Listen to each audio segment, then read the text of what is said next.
Hello, good evening, or how y'all doing tonight? I am your weekend warrior, Kev, and welcome to another Black Men Being Brutally Honest. And this is a topic that I am quite passionate about because I grew up. If you've noticed the thumbnail, if the thumbnail is showing, it should be showing Will Smith and Tupac Shakur. Excuse me, and Tupac Shakur.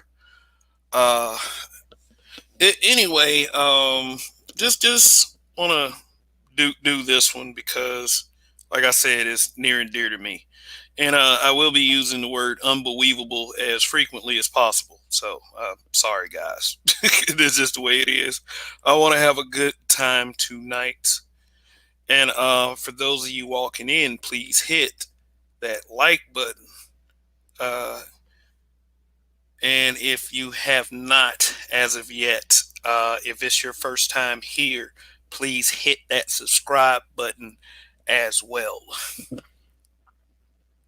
Okay, let's talk about a few things here, uh, which kind of equates to the mental and emotional struggles that a black man must undergo day to day, forever and ever since we've been here. Just the usual, as we may say. I did a video a few months ago, had a meme for the screen, and I'll find it, so I'll display it probably later on in this broadcast. But basically, a mother asking her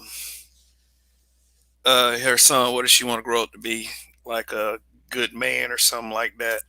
And he said that, hell no, look what's happened to Will Smith. I want to be a Pookie.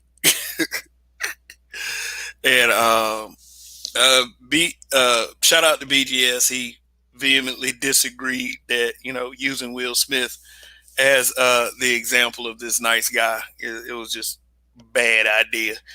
But the whole point was what this man is allowing himself to put up with as a nice guy, as an honorable man, a man of his word. I mean, not perfect. Not perfect. No one's perfect. I don't care how much money they make, how successful they are.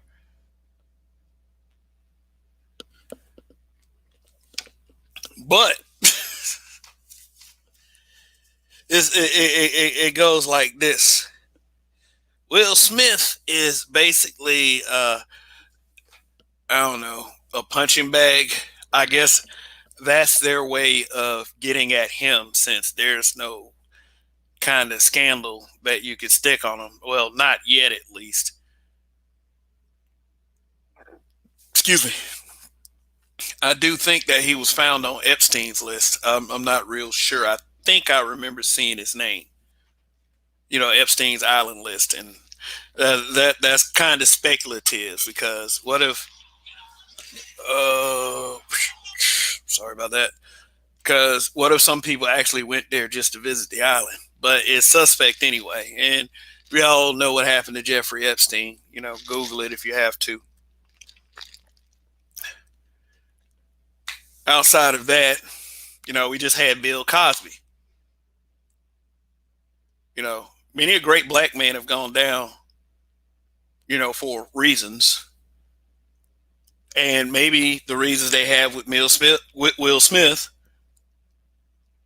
aren't all that great.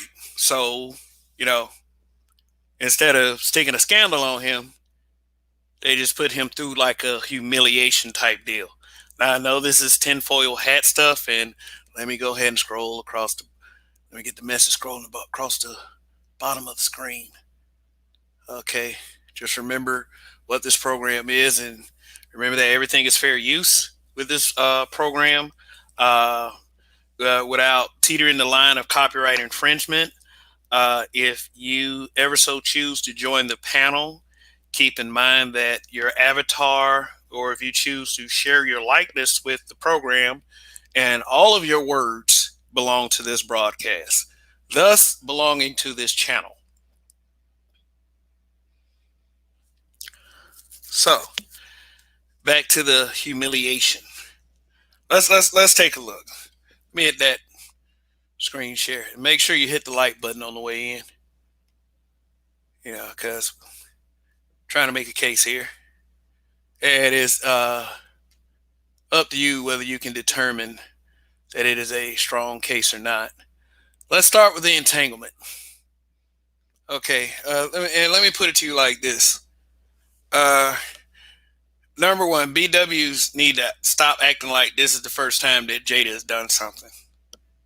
There is always an alleged open relationship. But this one was kind of like it was off code, especially for August Alsina. When last you've heard of August himself? Maybe you, I don't know, maybe you're a fan of August Alsina. Maybe you listen to his songs on the radio every now and again. But since anything bigger has happened for August Alsina ever since this entanglement, nah. No, I mean, shit. I mean, unless y'all know something I don't know. But this right here is enough. If you've already read the screen. But let me read it. I got into an entanglement with August, Jada said before confirming she was in a relationship with the singer during that time. The New Orleans artist also told Vulture in an interview with Angela Yee, by the way, where he just spilled the beans and then released a song called Entanglement, just to, get some buzz, I think, behind his new album, which is fucked up. But, he claims Jada is a trophy. Jada allowed it. And there is speculation that Will has cheated with Margot Robbie, as a matter of fact. I think it was supposedly Margot Robbie, but that has yet to be confirmed. But the usual BWs and of course the kneel before your almighty BW is God simps. They'll excuse this. But here's what I say about something like this: is celebrities and Hollywood people, they go by a different code. But I will tell you, it seemed pretty off code the way August just sprang it on him. And it was humiliating for Will. When things get to the court of public opinion, I don't care how different you guys, you people, yeah, I'm black, so you can go ahead and say, what do you mean, you people?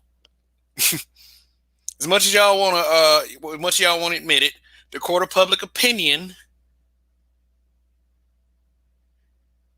will castigate Will for this anyway. See, we put the men, we hold the men to a high standard. Basically meaning if Will was knocking it out, right, as most of us would think, then Jada wouldn't have had to go to August.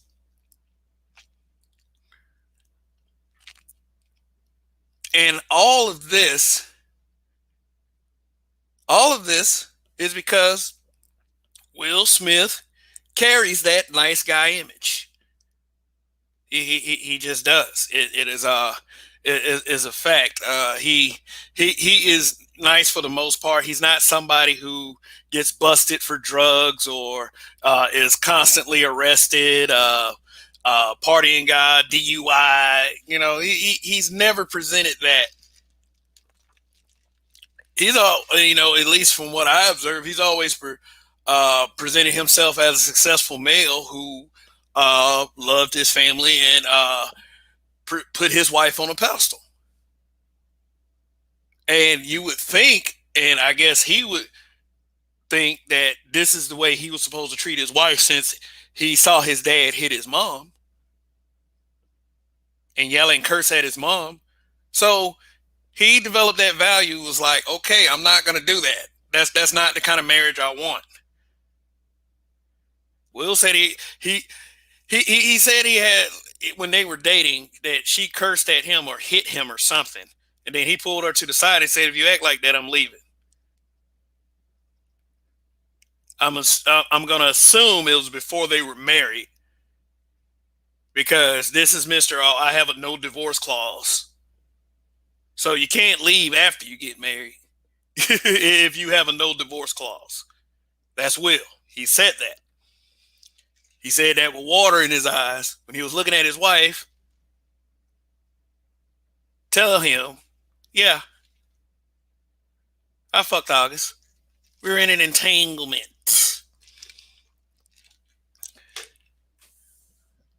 And like I said, you had the scores of BWs and simps who don't exactly embrace the Will Smith image of the black man, a well-to-do guy that, you know, a reporter tried to kiss and he kind of popped him in his mouth. Man, the man ain't gonna kiss me. But, you know, like I say, Hollywood culture, it has its little exceptions.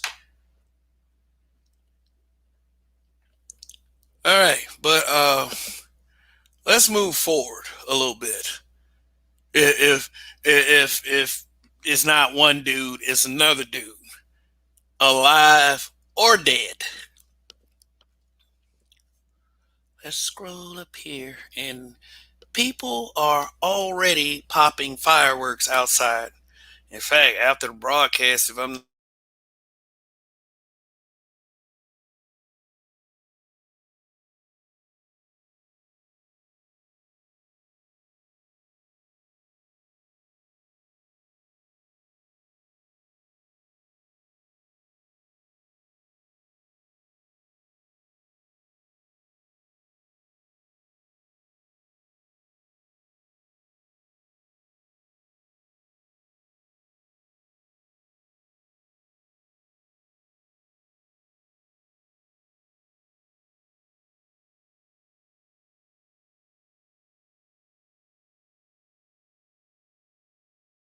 Oh, yeah, hello.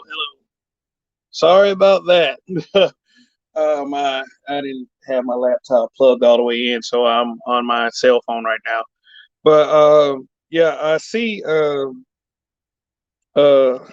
that I got 18 watching, and yeah, that's cool. So shout out to Raven Knight, Phil Brad, what's up? Big Dennis, what's going on? Nick O, Ken seeing red. Who? Big Dennis was the first comment. What's going on, man? Let me see. Let me get my laptop back up and running. This thing just. Oh yeah, but what I was, yeah, I was sharing that little Jada celebrating Tupac's 50th birthday, and I do understand that you know that they were friends, and maybe her and Will have that understanding. That's an X. That's an X. So I wonder how. I mean, I'll get to the comments in a little bit. I'm just trying to get back up to the. Oh, don't tell me it took away all my windows. I had all that stuff pulled up. But you know, that's my fault for not having a laptop exactly plugged in. So come on, guys, boot back up. So let me see what y'all's talking about. Said Nico, Kevin, you were preaching truth. Black men like Will Smith, T.I., Usher, Cosby, etc. go down because black men have a culture of playing denial game to anti-black male social politics. Yeah, you want to cut down the strength of a race? Attack the men. I mean, the women can't possibly be the strength because of their frailties. I know there's some strong women that can fight, but you know, ain't enough y'all to just reshape society. Let's just put it that way. And you know, that's not me being a sexist. That's just me being a realist. And every window came back up. Yeah. So let me let me go ahead and switch back to getting back on to my laptop. Say again, I do apologize for the slight interruption in the show, but also thank you guys for sticking with me. Thank you guys. And if you're just getting here, go ahead and hit that like button. All right, there it is. Okay. Oh,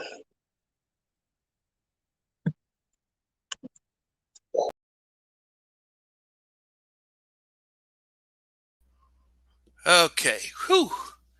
All right. Let me go ahead and share the screen once again. Uh,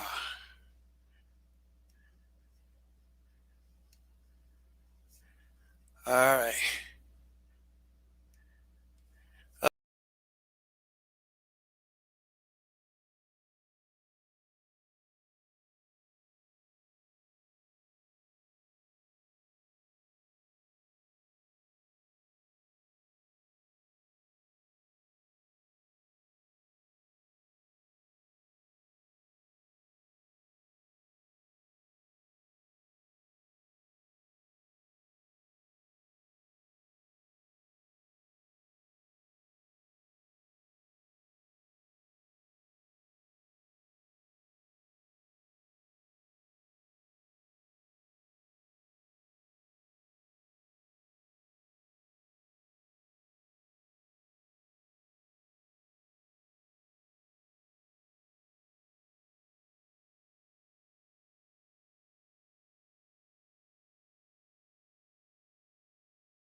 once again, my apologies. I just got to get this laptop straight. It's God damn, cut this bullshit out. Oh, there it is. Once again, hopefully nothing else happens. Hopefully nothing else happens. So let me go ahead and.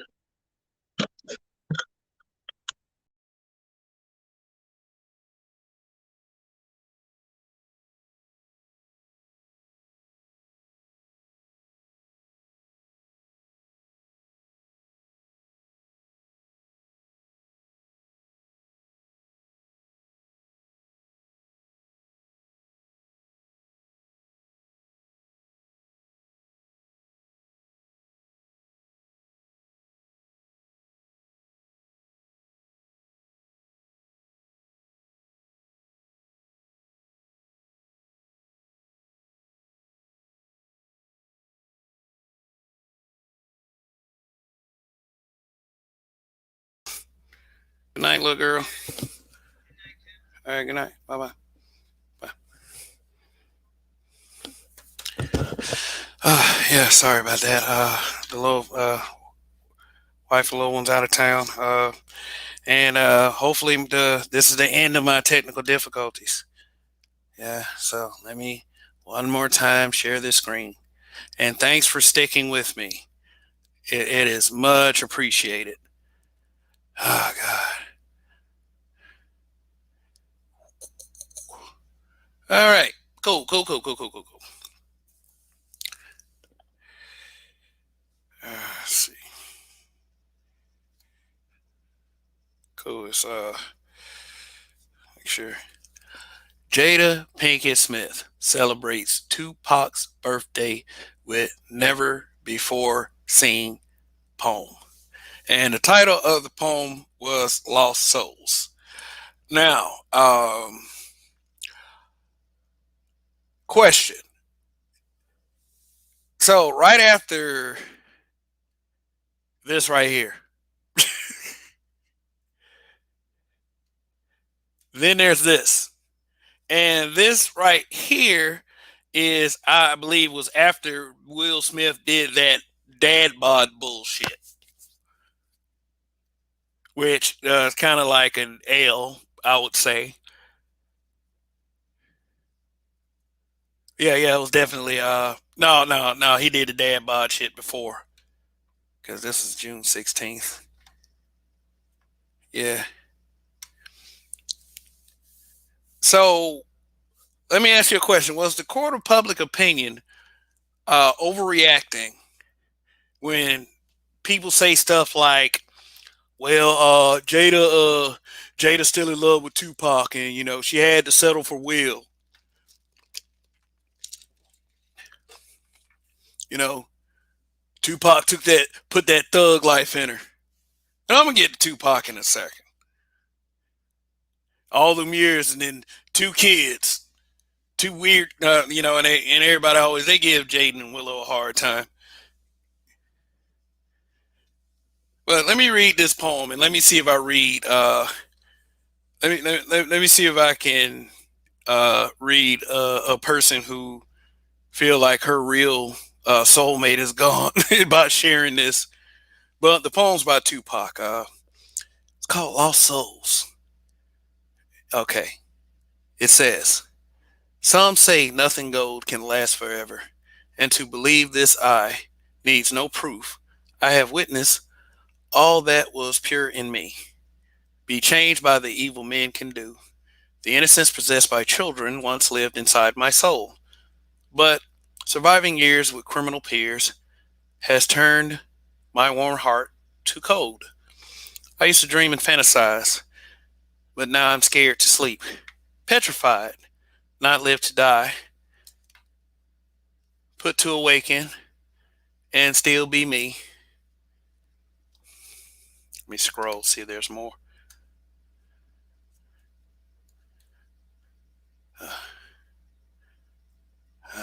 Okay, it doesn't look like. Oh, there it is. Oh, it shows just about as much. But I guess that's all I can see. But didn't seem like it was a love poem. It just seemed like it was artistic expression. Unless I'm missing something that someone would like that's watching right now that would like to join the panel would like to explain to me. The only thing that gives that away is the title itself, Lost Souls. And the way people twist things and apply their points of view on the situations like that, many would say that's Jada saying she missed Tupac and wishes it were him instead of Will. So do you think that people who say that kind of thing overreact?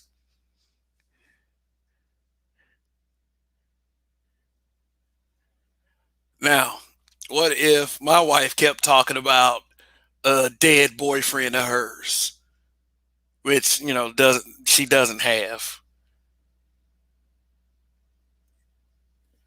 But just say just say it. The only thing I'd be thinking is, man, that nigga dead. The fuck you were? That's the only thing. I mean, for real, I have to be brutally honest about things like this. Shit.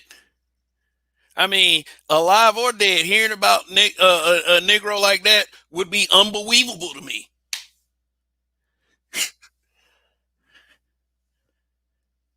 Yeah, but this ain't it. This ain't it right here. It's still there. There's more.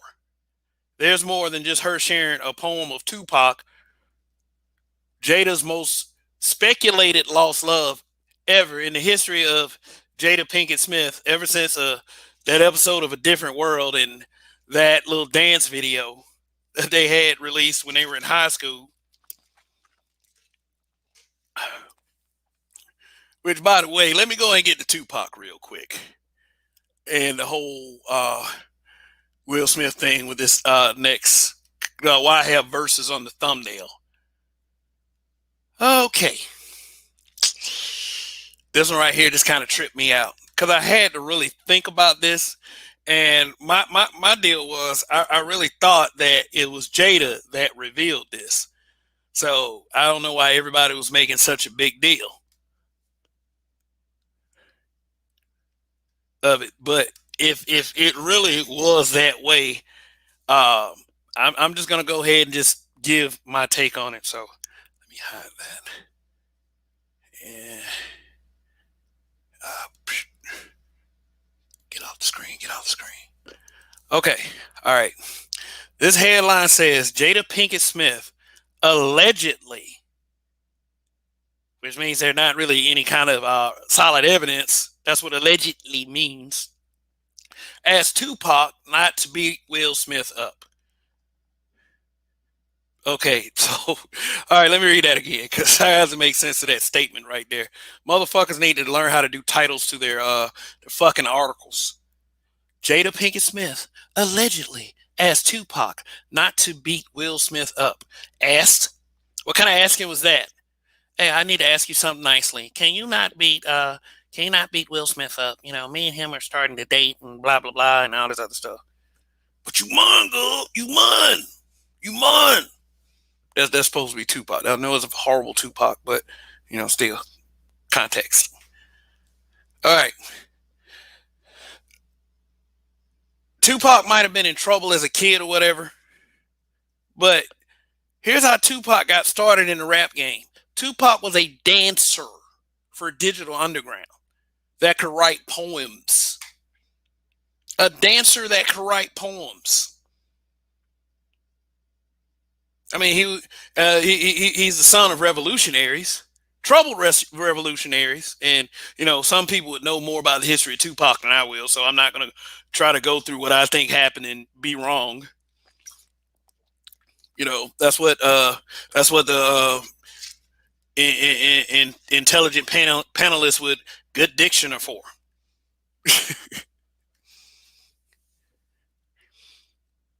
But according to Outlaws MC Napoleon, who the fuck is that? I know Tupac and the Outlaws. Okay, I guess real deep Tupac fans would actually remember a line or a bar from Napoleon.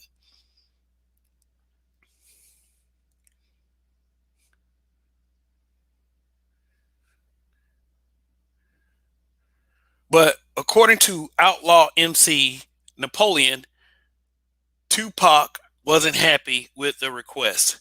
So let me go through the article a little bit. Because I'm just looking at the headline. It says last month, Jada Pinkett Smith shared an exclusive poem from Tupac Shakur for his 50th birthday. The internet was in a frenzy. For many, the post brought thoughts about Will Smith's feelings and memories of Jada's entanglement with August Alsina. I didn't even read this article, and I covered this shit. Hey, whatever. For Outlaws MC Napoleon, however, the poem prompted him to take a trip down memory lane. During an interview on The Art of Dialogue, Napoleon recalled Pac's admiration of Jada as they watched a boring movie. I remember when I first came around Pac. Jada Pinkett was in a movie, he said. It may have been the first movie she ever starred in with one of the Wayans brothers. I can't remember the name of it. What movie would that be? Woo? Because that's not a Wayans brother. That was Tommy Davidson. Oh, Low Down Dirty Shame. She was in it with Keenan. She was in a Low Down Dirty Shame with Keenan Ivory Wayans. I thought the movie was cool. But with some of these little old gangster niggas, they gotta overcompensate. Which, I'll get to the little thug acting old pookie niggas in just a second. Yeah, I can't wait to get on you motherfuckers. Cause y'all motherfuckers think y'all so fucking tough. Like what this dude is starting to sound like. I like the Low Down Dirty Shame. I mean, especially the part where the dogs were barking at him, looked like they're about to, go in on him, and then he started dancing like James Brown because he heard "This Is Shame" played by Keenan Ivory Wayans. He started James Brown in it, singing like James Brown and dancing, and the dogs calmed down. That shit was funny, but it also had Sally Richardson Whitfield looking beautiful. And, Jada Pinkett Smith was, the spunky short girl. She was young. She was sassy. She had that sassy image for a long time. Yeah, so, old Napoleon is talking about a low down dirty shame. And he said, we went down to Atlanta, and I'm a kid. And I'm like, this movie is boring as hell, he continued. But Park was just staring at the screen, just paying attention and really heavily involved in the movie, really focused. Man, damn, this dude talking shit. Well, what I thought he was talking about the fight. I'm sorry I read that much. Uh,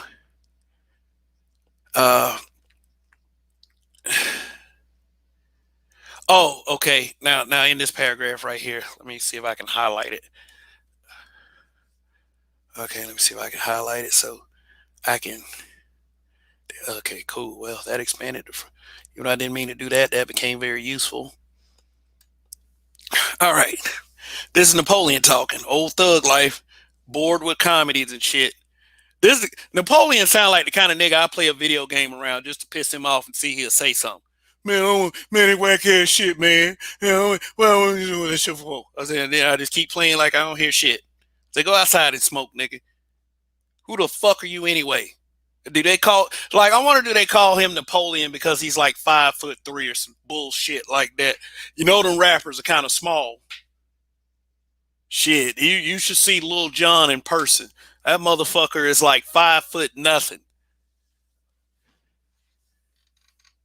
So Napoleon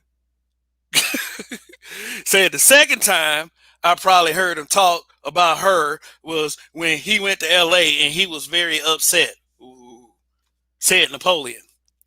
Pac came in the room and he was like, Jada gonna contact me like and tell me don't do nothing to Will Smith. Man. Come on, man, for real? This is how you recall this? This is like that shit I can see is like a TV episode.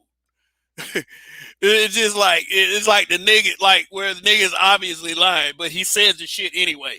Just think about it. Let me read this shit again. The second time I probably heard him talk about her was when he went to L.A. and he was very upset, said Napoleon. Pac came in the room. He was like, Jada gonna contact me like and tell me, don't do nothing to Will Smith. All right, come on, man. For real, clout chaser. Cloud chasing. Yeah. I mean, but if it, whether it was clout chasing or not by the outlaw MC Napoleon, because, like, it must be because you don't see no fucking picture of him in the article. Because nobody gives a fuck about who this guy is, except for a select few old niggas. But I never hear guys talking about, man, goddamn, when Napoleon gonna make a comeback? That motherfucker was cold as ice back in the day. Nigga, you needed Tupac. Nigga, you...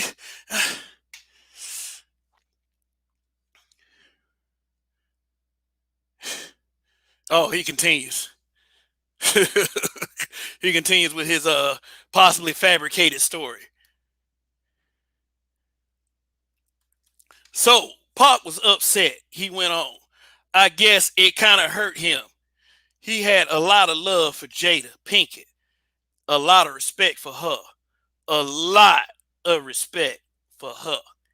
And then it goes on to say, though Tupac calmed down and eventually let the situation die down, Napoleon explained that the late rapper was frustrated because he questioned Jada's perception of him.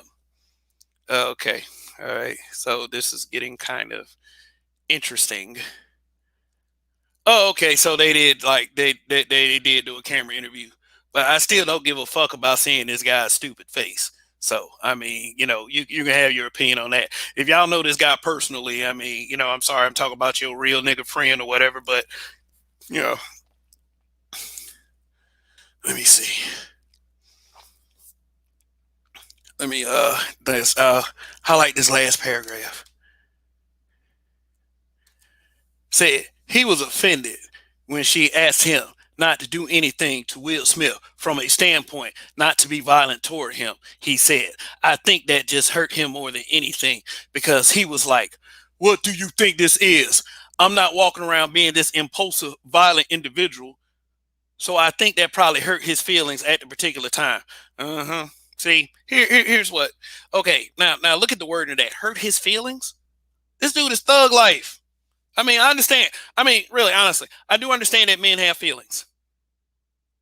But when you often hear of the thug being referred to and talked about, you know, you don't never hear this guy, anybody saying that somebody hurt this guy's feelings.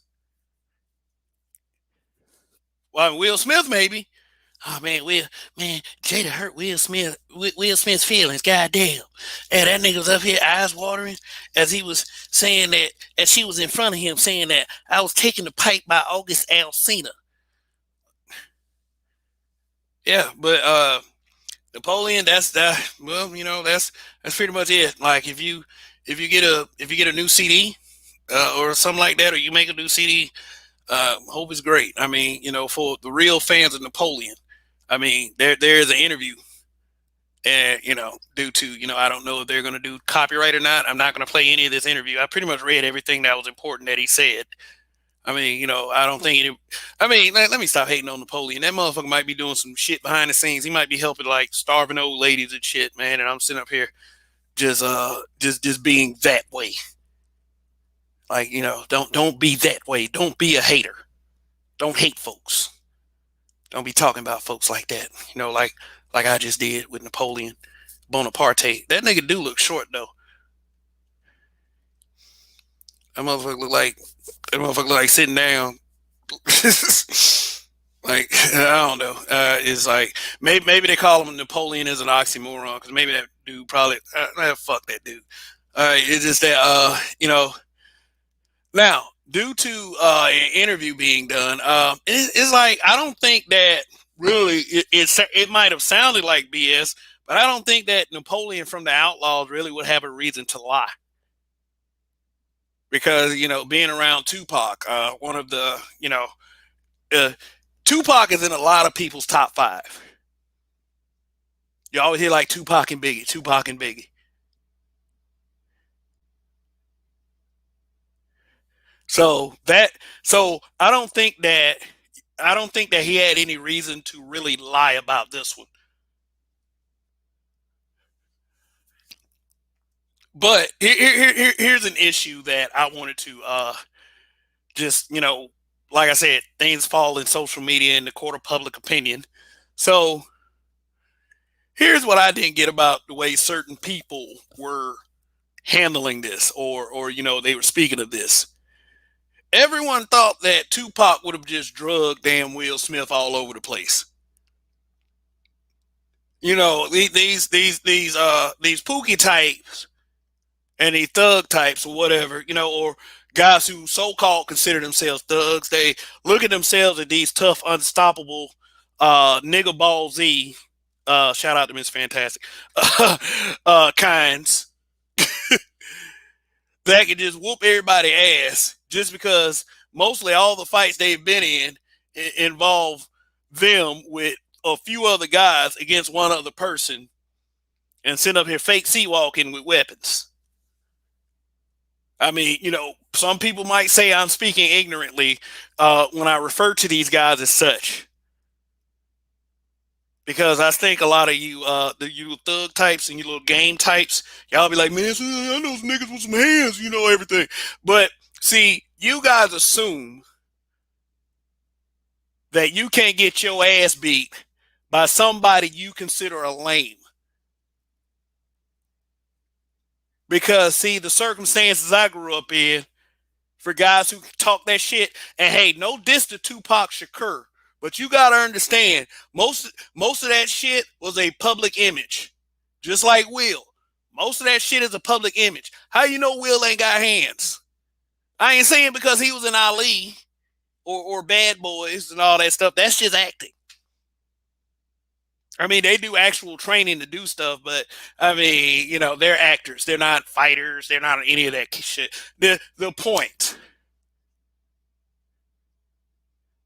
How you? I mean, just because Will didn't present that doesn't mean he ain't tough. I mean, shit. Who was there to guarantee that was a Tupac victory? But at the same time, were people overreacting in this instant too? Because it was according like neither one of these, of course not Tupac because he's dead, but neither Will nor Jada ever, they didn't confirm this.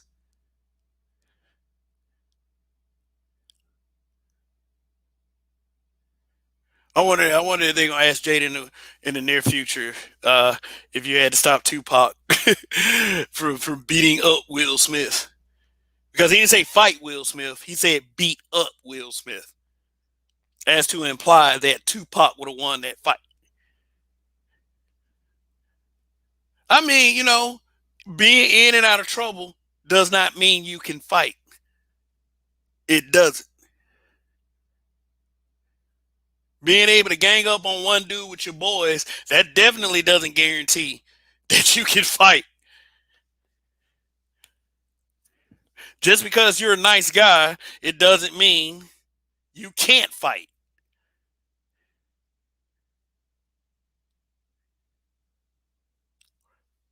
The reason why I'm saying anything about this is because this is the narrative that our community is willing to go with. Like, just because you got thug life tatted across your midsection. I know he said chest, but it's more midsection than anything. Just because he wears a bandana across his forehead. Just because everybody who live, I'm not everybody, nothing's ever everyone. But some guys who live that thug life do stupid shit that ends in their lives being taken. At the end of the day, if you live that life and that happens, you've got you're not good. I mean, your legacy. If you leave a legacy, that's the only thing that's going to be good about you. Your legacy, whatever family members that you leave behind that are actually nice, well, you can no longer contribute.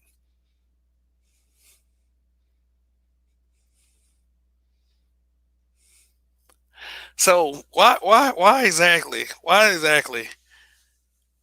It's like real life is like bizarro land. It's like what's bad is good and what's good is bad. I'm not saying Tupac is bad.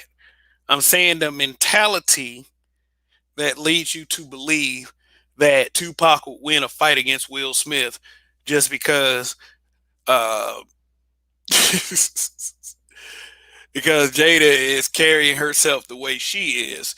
And a lot of people aren't willing to admit that because, it's this protect BW's thing. Jada is a human fucking being. She's an adult. She has talent. Will has talent. Tupac was very talented. No one is ever denying that. No one. But I still say this. And it doesn't mean just because Tupac carried himself one way, his public persona, and Will carried his other way, mean that in a meaning in a one-on-one fight, just fist and whatever else that doesn't involve a weapon, that Tupac was going to walk away with the victory with Will, a beaten and broken man. That is absurd, that is nuts, and that is mired in fucking fantasy. In fact, I would be willing to bet that most of these thug life types, these people, these niggas, these real niggas that like they wear bandanas like Tupac and they wear rhinestone jean vests during the summer. I'm willing to bet most of them dudes can't fight.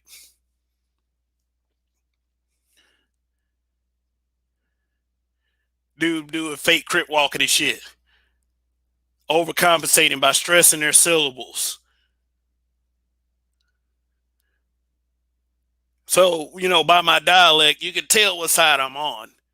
I'm not putting down hood people. Just don't get me wrong, because some of y'all people, some of y'all think that I would be the kind of guy that'd be very condescending to some people that would have to grow up in the hood. That's not what I'm trying to do. What the what some of the mission of this channel is to quell the stupidity. Calm the fuck down. There's no way to figure this out. Stop defaulting to ignorance. Think about it. Could your resolve for Tupac over Will be because of ignorance? We don't treat nice, well-to-do black men that handle their business very good. We don't. We don't. We try to have as little respect as possible because Here's what I believe. I believe that we're intimidated by people like Will Smith. You know, maybe some of y'all feel like y'all can throw hands with him, which is cool. I wouldn't suggest that for someone who is able to keep himself in the shape that he has been able to keep himself in throughout the years. Think about it. Like when you keep yourself in shape, the older you get, the stronger you get.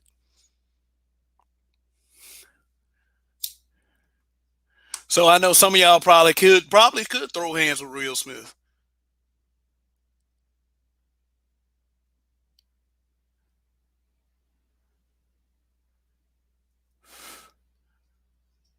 But and really honestly, brutally honest, this goes back to what I've said about us for the past few broadcasts. We always are defending the worst of ourselves.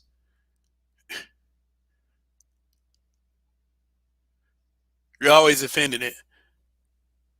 Because think about it. If you had a chance to make it in life and be honest with yourself, do you think you can make it? Like look at the pictures.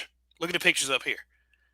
Now there's just one picture of Jada, so is whatever you think about her character or whatever, ladies, for the ladies that are watching. But for Tupac and Will,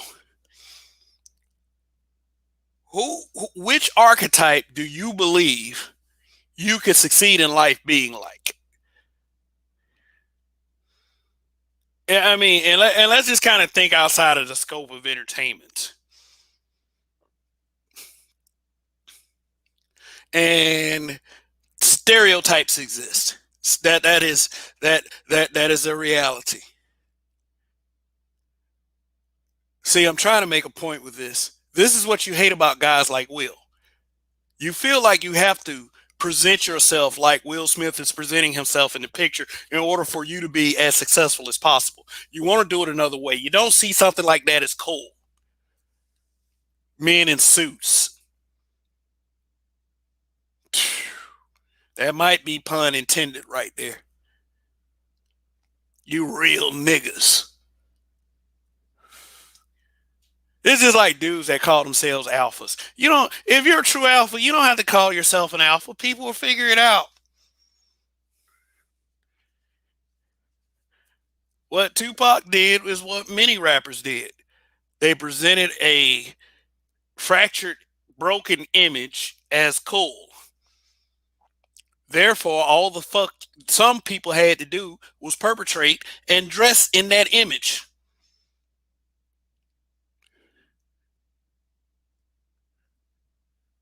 And fuck up shit. See, they forget the one thing about underneath all of that thug life, underneath that bandana, was a superior brain. Underneath all those tattoos, underneath all that trouble, underneath all of that incarceration,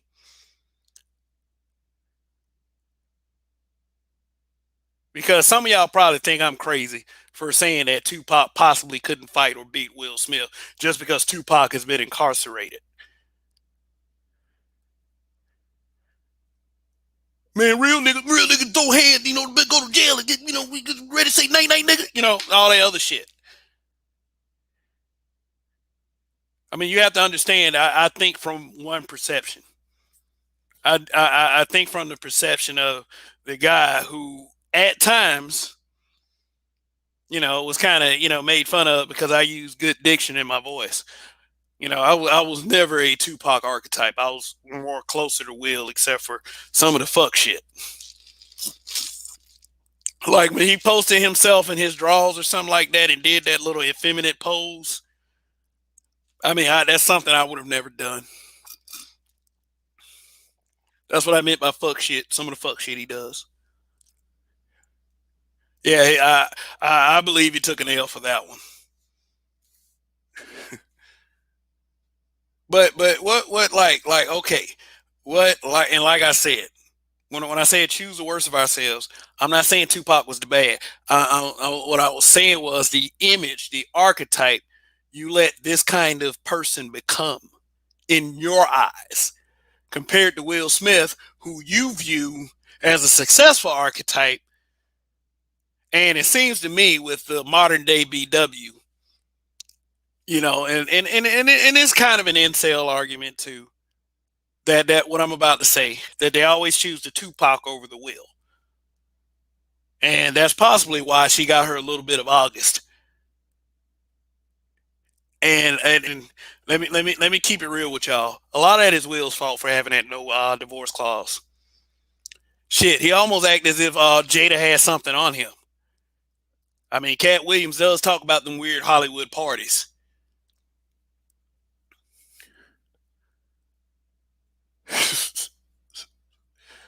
Shoot, I mean, for real, it's like, why are you putting up with this, bro? You probably got more money than you need for the rest of your life. I mean, you living good, bro.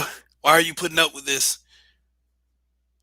A lot of people, like I would say, have like the nice guy image. Like we don't have that much respect for that as a culture, and that's the truth. And we think that Jada's like she's being evil and running him over. A lot of us, we get on these platforms and I'll say it just like this. We get on these platforms and we be like, hell no, and fuck these women, like, fuck these old bitter broads and everything. But we always seem to stay around them like that. Shit, hey, I mean, I guess it's law of attraction that no one is willing to admit to. But anyway, let me go ahead and check out these comments, see what's going on down there. Wondering if anyone disagree with my assessment of the Will Smith Tupac fisticuff showdown. All right, got 30 watching, 30 in the building. 30 in the building.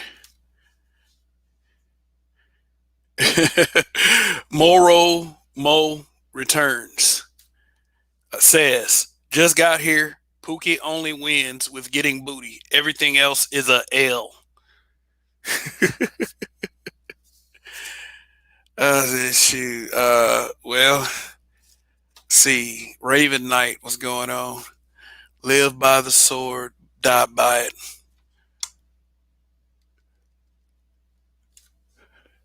So what's going on?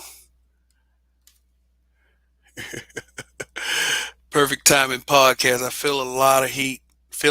I'm feeling a lot of heat coming off that couch at KFDMX voice. Petway boy, what's going on? Yeah, we used to run fades in the 2000s. Put the gloves on.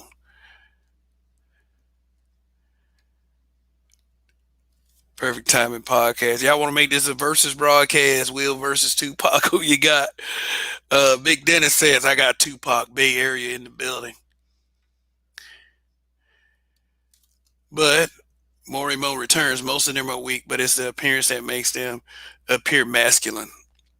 Yeah, I mean that's what was sold to the culture. Like these guys are the masculine archetype. That if you are a calm, productive man who is doing well for himself, then you are not of the warrior kind. And tell you something, the mainstream media is something else.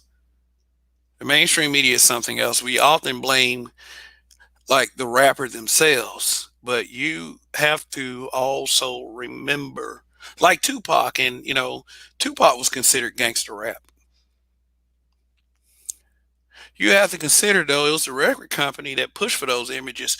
If I remember an interview from Young Buck, Young Buck from G Unit. He would say that there were certain songs that he couldn't put on his album because they weren't all about that thug life, and it wasn't about getting bitches. It wasn't about selling drugs, killing Negroes.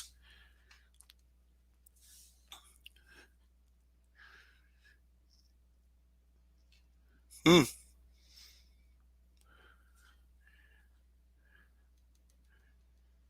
And let me just state this. Let me just state this. A lot of smoke comes the way of the quote unquote nice guy because we're referred to in different ways. Lame being one of those ways. For instance, I mean, I don't have any like I kind of know what a lame is, but for myself, and for the fact that I'm with the shits, I would like more clarity on what a lame actually is. I mean, because if the dude is taking care of himself and he's happy, can you call him lame for real? Seriously, just because you don't sit out, I mean, just because you don't have like five baby mamas running around out here. Yeah, we really put a lot on sex.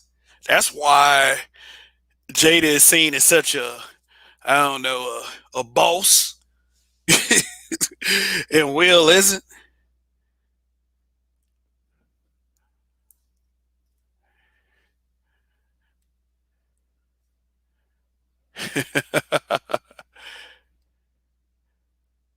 Judge Zilla, what's going on? Is that all of those nerdy MMA dudes that stump mud holes and hood dudes claiming street does not automatically give you fighting powers? Well, that's what we're here to discuss tonight, Judge Zilla. The fact that I 100% agree with you. Raven Knight lame. Anything that is not rogue. Yeah.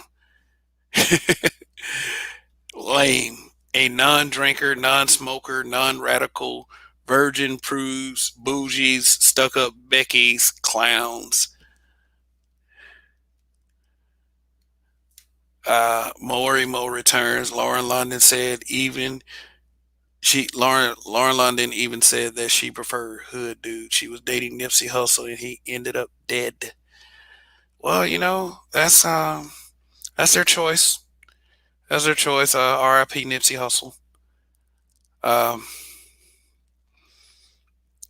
Why Skinner Man Cave? What's going on? Indigenous TV. Adam Williams. How you gonna be ready for battle with your parents hanging off of your butt? For real. Like for real, you don't even have to really pull their pants down. Let them build up enough kinetic energy, and then the shit just start falling off. All you got to do is push them, and then get on top of them, ground and pound. Shit, start putting them knuckles on them. Shit, motherfucker swinging one arm, trying with the other arm trying to hold their pants up.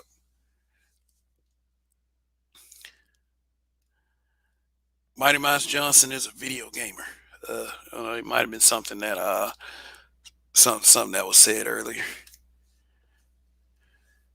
Anyway, I'm about to drop this link. Black YouTube fanatic. August whatever must have reminded her of Tupac. I don't know, man. August was taking them light skinned pictures. I mean, they got plenty of pictures of Tupac smiling and doing side poses where he looked calm and shit. But like August, he was taking them light skinned nigga pictures. You know, I mean, you call me a colorist if you want to. It is. I can show you some evidence. All you got to do is type in light skin memes in Google, and then it'll show you everything the that I haven't done to reinforce that narrative right there. Because shit,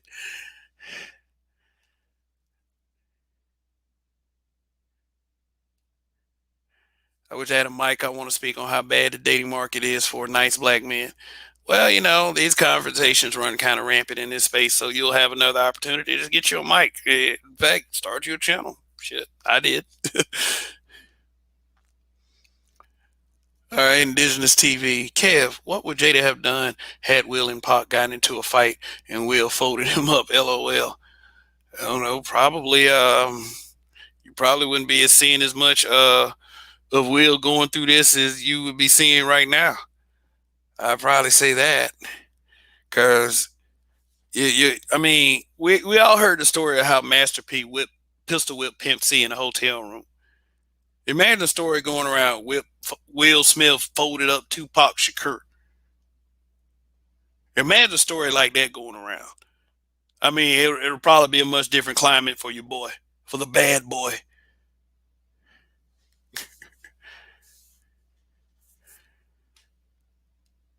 Black YouTube fanatic. He's a singer, so I guess that means August has seen it. Anyway, I'm gonna drop this link. See who wants to come up.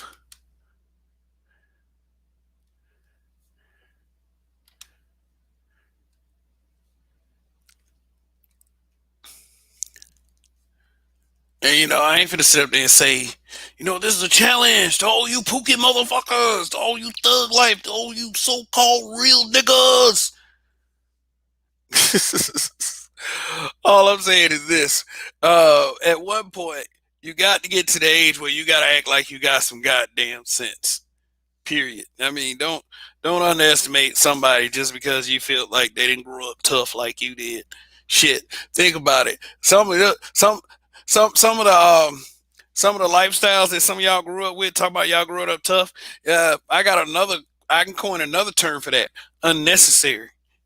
Some of y'all grew up in some unnecessary circumstances, and thank God you made it. But a lot of you act like that's something to glorify. You should not ever want anybody to be in those circumstances.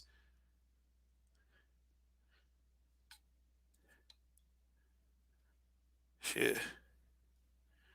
You should not ever want that. So, okay, so let's look at the likes here. 28 likes, 35 watching right now. Okay, so go ahead, get them likes up. Go ahead. If you're watching, uh, uh, it is the belief that one of those likes may not be yours. So let's let's get to it. The algorithm. Black warrior spirit, what's going on? And you've been tuning in a lot lately, so appreciate that. The new anti-black generation has no fear or respect for us blacks. To be honest, just saying, yeah. And yeah, I mean, it's like talking to a fool, but it's sad that it's got to be one of us. You want things to be different, but they just aren't. They're not different. It's not. I don't know. It's just sad. I feel exactly what you're saying, and a lot of it is being caused by politics. They and I say this quite often is created by this whole POC narrative. This people of color, they're trying to bleed blackness out and trying to make it all inclusive, so you won't have an identity to your struggle. Why do you think they're trying to get rid of critical race theory?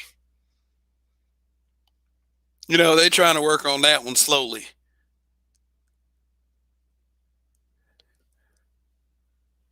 So everybody believed that volunteers built this country, because that's what they're trying to put. That they already experimented with it in Texas school books.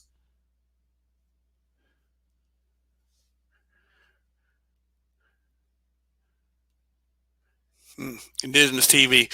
I just never believed Pac was that dude. Something about him just felt phony and forced. I never understood the obsession. I mean, it was said that Ice Cube said that Snoop Dogg was a fake gangster, and Tupac and Snoop Dogg were two of America's most wanted. Ain't nothing but a gangster party. Like, yeah, I used to love riding to that song. Oh my god! It's like two of America's most wanted to me is like in my top five Tupac songs. Seriously. Oh my god! But that doesn't mean they were gangsters for real. They were just very entertaining. It's very entertaining. Then Snoop Dogg. Every time you see him in a commercial, he dancing. He's living his best life. Toya, what's going on? What's going on? Yeah. Indigenous Morimo returns. Indigenous Pac glorified being a thug. That's all that matters. Pretending to be a thug still gets you booty. Yeah, yeah, it does. Yeah, it does. A lot of these old thugs, like these little wannabe thugs I ran across growing up.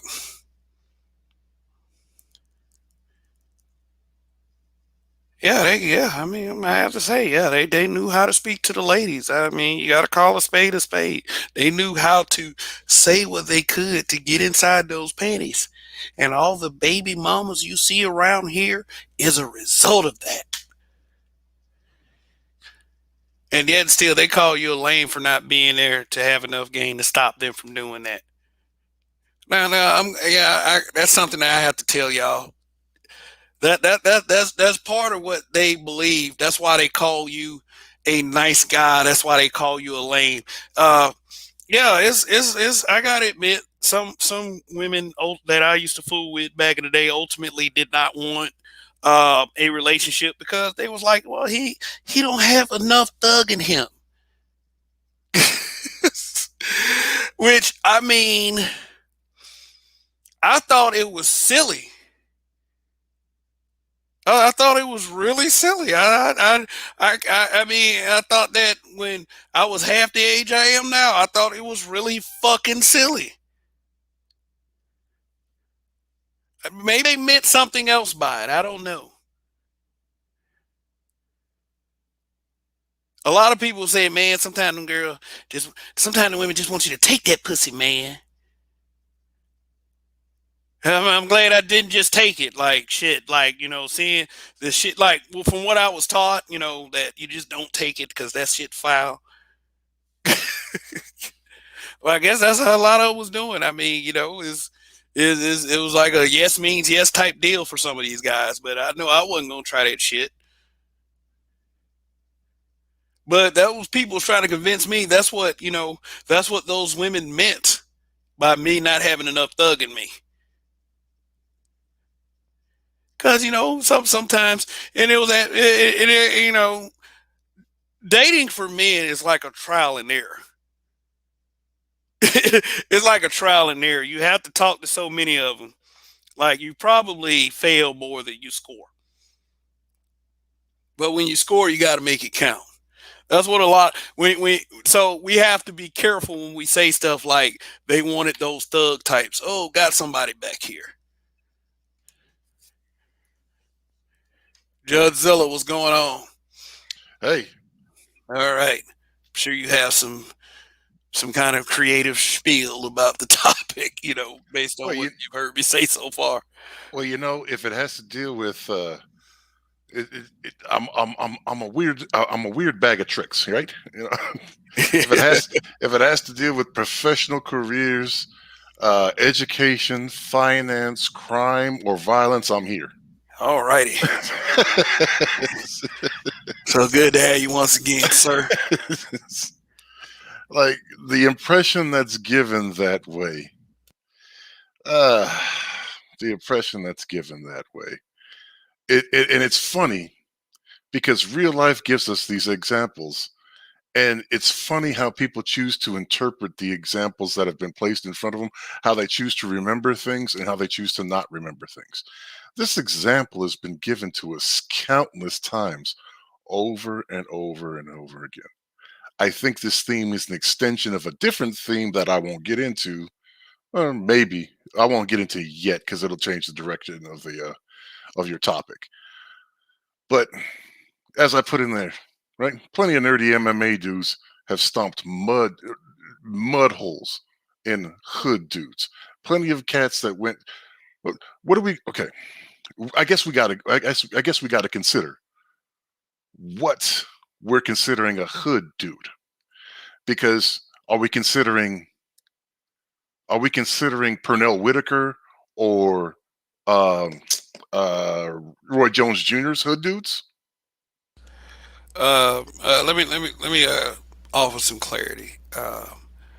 If you're from the hood, it doesn't mean that I automatically stereotype you as a pookie.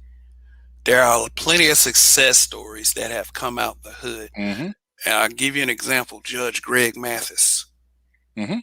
So, I've known plenty of hood dudes growing up. I've hung out in the hood, I know What people about a say Michael Jai White? Michael Jai White. Hood dude? I mean, He how did said he? he came up doing hood things and gangbanging. Yeah, but that doesn't mean that you can't turn your life around and Right. do positive things. I mean, And you know, so are we talking about cats like that? Do they get where do they what delineates them from hood dudes to uh your famous line as what's your famous line for the good guys? I forget. Uh ruthless ruthless nice guy. ruthless nice guys. Sorry, thank you. Thank you. I just couldn't remember the saying. You know, um because you have those cats, you know, you have those cats. We're not going to take it personally as far as my history goes, but you know, I dibbled and dabbled in both. Straight A student, but I mean, criminal inclinations. You know, Hmm. D1 scholarship, criminal inclinations. Lost D1 scholarship, hanging out at a hood party and getting shot in my ankle. You know, Damn. I mean that that that could be viewed as an unfortunate circumstance. Like, you could have got shot doing anything. But why would they take your scholarship from you? Were you well, in a? it's a D1 scholarship for football. Oh, okay. So, So it wasn't an academic scholarship. It wasn't a merit scholarship. It was okay, it was, yeah. athletic scholarship. So I could have read. No, I mean, to be fair, I pussed out. I could have redshirted. I could have done the things necessary to maintain my GPA to come back in. I pussed out. I made the wrong decision. Maybe if I'd have manned up and did what I was supposed to do at the time, take advantage of the opportunity in front of me, things would have changed in my life. But nonetheless, I didn't. And so my life became what it became. So, but yeah, so the automatic assumption that just because you wear a bandana, just because you've got a gold tooth, just because you speak a certain way, um,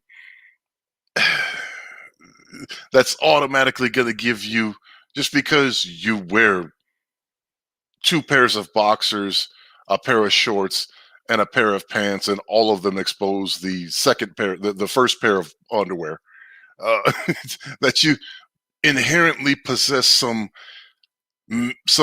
magical toughness and fighting ability over uh, a cat that grew up more in the nature of, let's say, a game changer. That given the two pound for pound, size for size, put in a ring, that automatically game changer is going to lose, even though he's maintained his fitness, but he didn't get involved in the fuck shit of hood culture over somebody who is a dropout, selling nickel bag, dime bags of fucking weed. I mean, and going to every hood party that they can. That something gives him an inherent advantage. This doesn't make any sense. And we've seen it many times over and over, displayed in boxing rings, in octagons, in on wrestling mats, um, uh, at bars. We've seen this. I've seen it in jails. I've seen it in prisons. We've seen this example, but people tend to conveniently forget that when it happens. Conveniently forget that when it fucking happens, and still attribute. And I think I I think it stems from a greater situation of the habitability of looking at black men as inherently more violent than other men, and specifically hood cultured black men as more violent or inclined to violence than other men generally. And I think that both of those are misnomers and myths that are misapplied. Uh, and that's the extension coming from it. Uh, it also feeds into the myth that well, if it's a fight between a black person and any other fucking person, that automatically the black person has the advantage. When we've seen this shit not work out, we've probably seen it not work out more times than we've seen it work out. Mm-hmm. And So a lot of that could be because of that mental fuck that we experience in Western culture when it comes to a white versus black situation. yeah, I mean, like I said, I'm not trying to necessarily skew it to what I'm saying here, Yeah. but the fact that, again, there are plenty of nice guys trained and experienced, trained and not trained in violence, but experienced in violence, just like there are plenty of fucking people whom are involved in hood culture that experience violence. Or don't, and there are plenty of people in hood culture that don't experience any violence. But they're really great at selling wolf fucking tickets. Oh yeah, and like I said, I think I did say this, but I will say it again. I'll just throw that disclaimer out here. I'm not judging people from the hood. Right. What I am talking about is our jaded perception. Okay, Because we could actually use that on we could actually use that on Tupac. Right? This actually can be turned around on Tupac, because that stereotype can be given to him. He went to Juilliard. Juilliard. Yeah, he studied at Juilliard. Yeah, he broke into rap by being a dancer. He was a dancer. I mean, that doesn't mean he couldn't fight. Doesn't mean he couldn't fight. Exactly. Exactly. But it goes back to the jaded perception. You wouldn't think a hard ass hood dude was a dancer, so to speak. Well, yeah, I get that. Times change now, and representations change now. Now it has, Yeah, because you could be a tough dude that was involved. Again, what's his name out of Chicago? The singer cat who killed his brother-in-law. What was his name? He got sat down for a while too. I mean, he legitimate murder beef. Chi Ali. Oh, okay. I'm pretty sure he was out of Chicago. Right? He didn't have a representation of being, you know what I mean? Yeah. But push come to shove, and he did and he committed a violent act that most people wouldn't have necessarily associated with him. Yeah, you never know. It wasn't a fight, I didn't think the DeBarge Boys was the way they was by the rhythm of the night, but shit. And that's another thing, right? Plenty of R&B cats, that have displayed. Hell, in jail, I'll put it to you this way: in jail, in jail and in prison environments, seen plenty of dudes referred to as quote unquote punks. And in those environments, it has a specific connotation that had plenty of hands to put on folks. Good hands to put on folks for calling them out a name that they felt disrespectfully, that they felt was disrespectful to them. Oh shit! Hey, let me go read this super chat. Black Warrior Spirit, appreciate the support. In Cali Bay fight gyms, i.e. MMA, Brazilian Jiu-Jitsu, boxing, anti-black folks have filled up, and many of us blacks have vanished. We need to get our fight spirit back. He says that often. He says that often. That's like Black Warrior Spirit's byline. Well, it doesn't. I mean, it is true. It's some real shit. I don't disagree with it, but it's almost like what is it, 1,400 abortions a day or something like that. That guy. Oh yeah. Yeah. But I like this the note the Infantry skills. infantry skills, yes. Yeah, that guy. But the notion again, there are plenty of dudes, right? Plenty of normal, square, even keeled dudes that go through and become force recon, that become MARSOC, that become Navy SEALs, Green Berets, Special Forces, uh, PJs, like like, and go through these programs where number one, the military, the first job of the military is to train fighting folks. Uh, uh, and so they're instilled with a lesson and a skill set to competently execute other people. But beyond that, in some of the more dirty schemes of human hand-to-hand involvement, they get training beyond. You know what I mean? And but there's also those people in those situations who've also had their asses kicked at bars by street or hood dudes. So training gives an advantage, but there is a certain, but if you come up with somebody who's maybe less trained but more experienced and tougher, or has a different type of advantage given the environment or situation, it doesn't necessarily mean you're coming out on top either. So the notion that before that you can make these determinations before the act has actually been committed is silly. It's not to mention that in any given situation, when you're involved in fisticuffs, right? A fight, it's only it's only one good connection away from somebody having the new advantage. Hmm. Okay. Indigenous TV. He's like, Kev, remember when Eminem used to clown Will Smith because Will didn't curse in his music?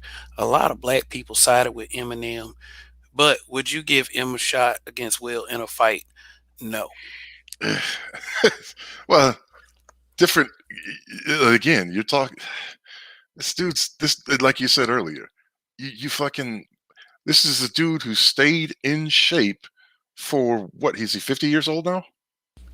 Yeah, I think Will is like 52 right now. Yeah, 53, something like that. So he stayed in. When have you ever seen fat Will Smith? That would be never. Right. And so he stayed in straight training, and he's got special training due to the access of his job, right? Does that mean that he could be a professional boxer or anything else that he's prepared? No. But, he takes his role seriously, he trains for them, yada, yada, yada. But he stayed in shape for 40 years of his life, right? Yeah. He didn't, and he's also 6'2", 6'4", whatever he is. Yeah, I mean, Eminem is kind of short, isn't he? Yeah. Yeah, he's a short guy.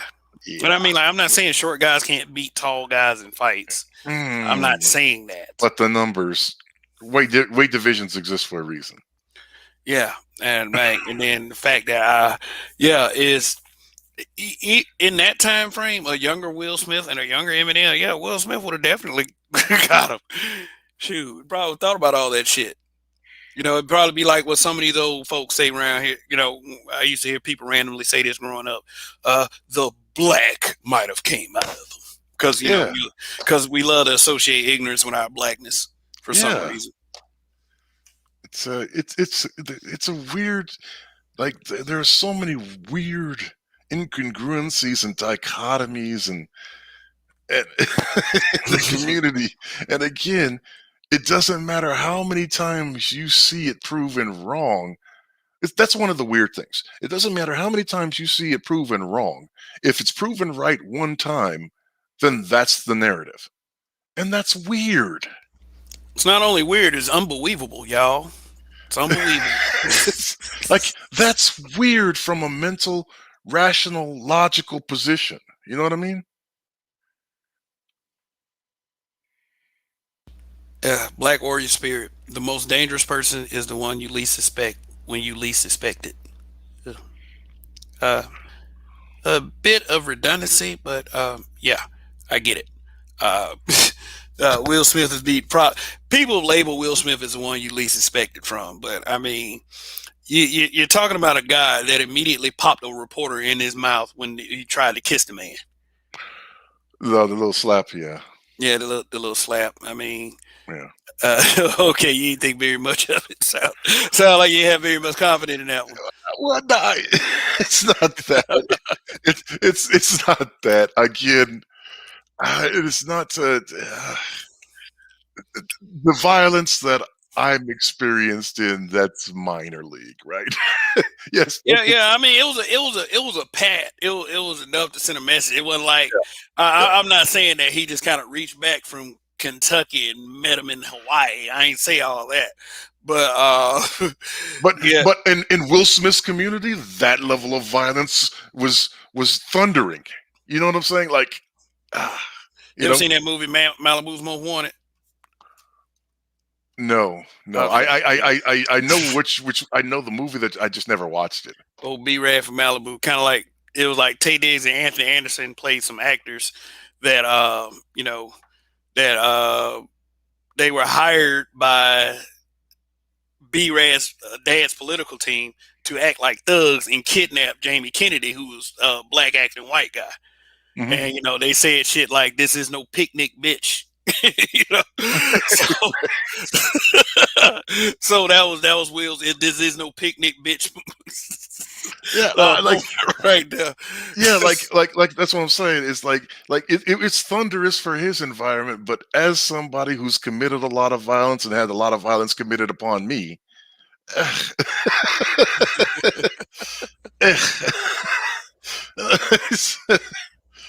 and again, and that's the other thing. Again, I'm not speaking from this as I'm bad mamma jamma number motherfucking one. You know what I mean? No. Some of us just know what real is. I've whooped ass and I've had my ass whooped. Like, no, man. But like these snap judgments based upon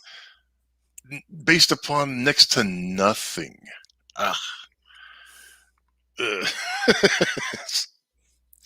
Let's see. Maury Mo returns. Let's see. Reads. Rappers sexualizing hood culture. Chief Keef is hood. Lil Durk is hood. The Baby is hood. Nipsey was hood. NBA YoungBoy is hood. Future is hood. King Von was hood. Tupac was hood.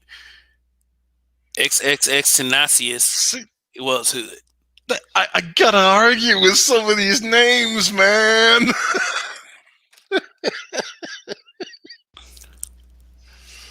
I gotta argue with some of these characters and then putting them in there because it's like, but were they? Like, fuck. I guess whatever. Sometimes, like, when it was revealed to me what these guys got to do to get a rap contract, they got to go in a boardroom full of white folks and perform the song. I don't know. I think there was some footage of Bobby Smurder doing it. Then I had to kind of rethink, how I saw some of these folks. Yeah. You got to take back the red, the black, and the green, you sissies. And you got to take back every JoJo dancer reference you've ever made in your motherfucking life. Because what is that if not soft shoeing for the white man, or the other guy that wears the not Koofy cap? Wow. Can you imagine, like, let's talk about it. Can you imagine Public Enemy doing that shit? Dude, holy shit. Holy shit. Gotta fight for power. Like, yeah, this is entertaining. Oh my God. Well, let me light this cigar and, sign this check. This is crazy, man. Mortimer, what do you think about that? Hey, Mr. Imp. Mr. Imp, what's going on, man? What's up? Hey, what's going on? I'm watching anime right now, but I'm gonna be quiet for the moment. Thanks for coming up, by the way. And what anime are you watching, by the way? The name of the anime is called Gundam Iron Blooded Orphans. All right, about giant robots and shit, Yep. and motherfuckers dying, possibly. But yeah, Nathaniel, Mortimer, you guys come over here. Brad, come over here. Listen to this. What do you guys think about this? It's a hit.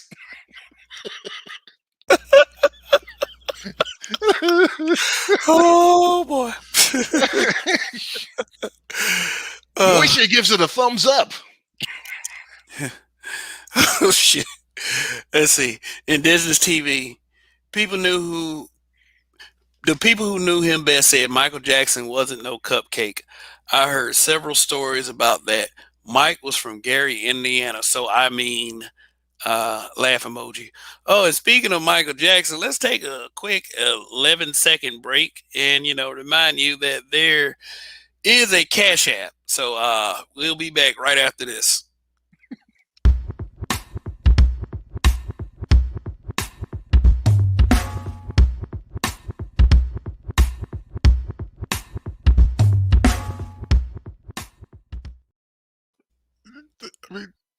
All right.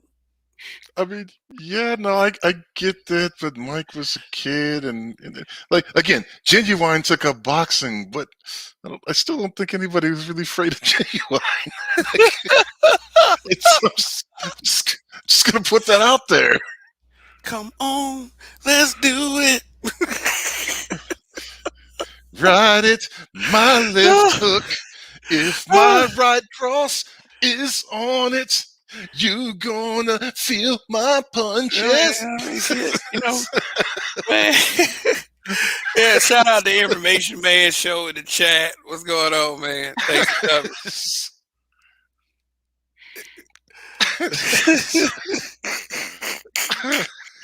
No, Mike wasn't no joke, man.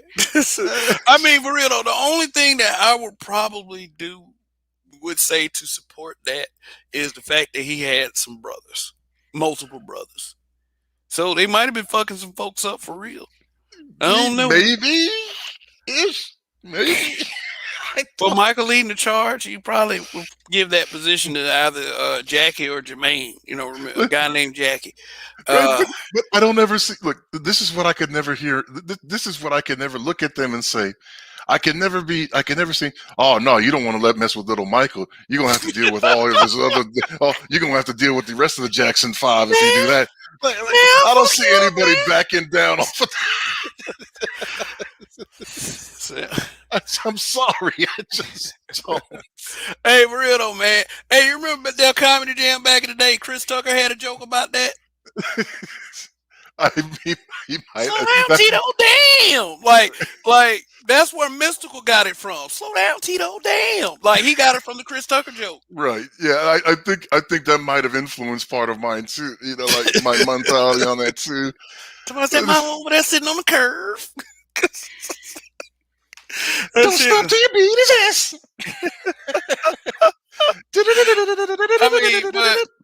But I mean, that the Michael Jackson joke really is what brought Chris Tucker to the forefront. Just talking about how ruthless Michael Jackson was. I'm gonna be beating your ass tonight. I'm gonna fuck you up, make it right. I'm gonna whoop your ass on the floor, in the chair, on the cloud. You've been stuck by. I mean, he might have meant some shit by that. Said, I'm gonna knock your ass out. You will see birds and stars flying round. Your blood is mine. No. Zero. I need you to stream for like 3 more hours. Dude, I'm already through 1 hour and 36 minutes, man. I mean, shit. I mean, the night is young. I mean, my wife and kid, they just happen to be out of town right now. Shit, we could fuck this motherfucker up. I mean, it would have to be by myself because I'm at the house. But shit, as far as internet stuff. like trying to see tough Michael, man. The way you're making me feel. Like he tried to pull, but it didn't really come off. All right. All right, information man. What's going on, man? Nothing much, man. I just got finished doing a stream, and I wanted to come up and say what's up to you and everybody. But you had asked me a question on Facebook today, man. I'm kind of curious to context.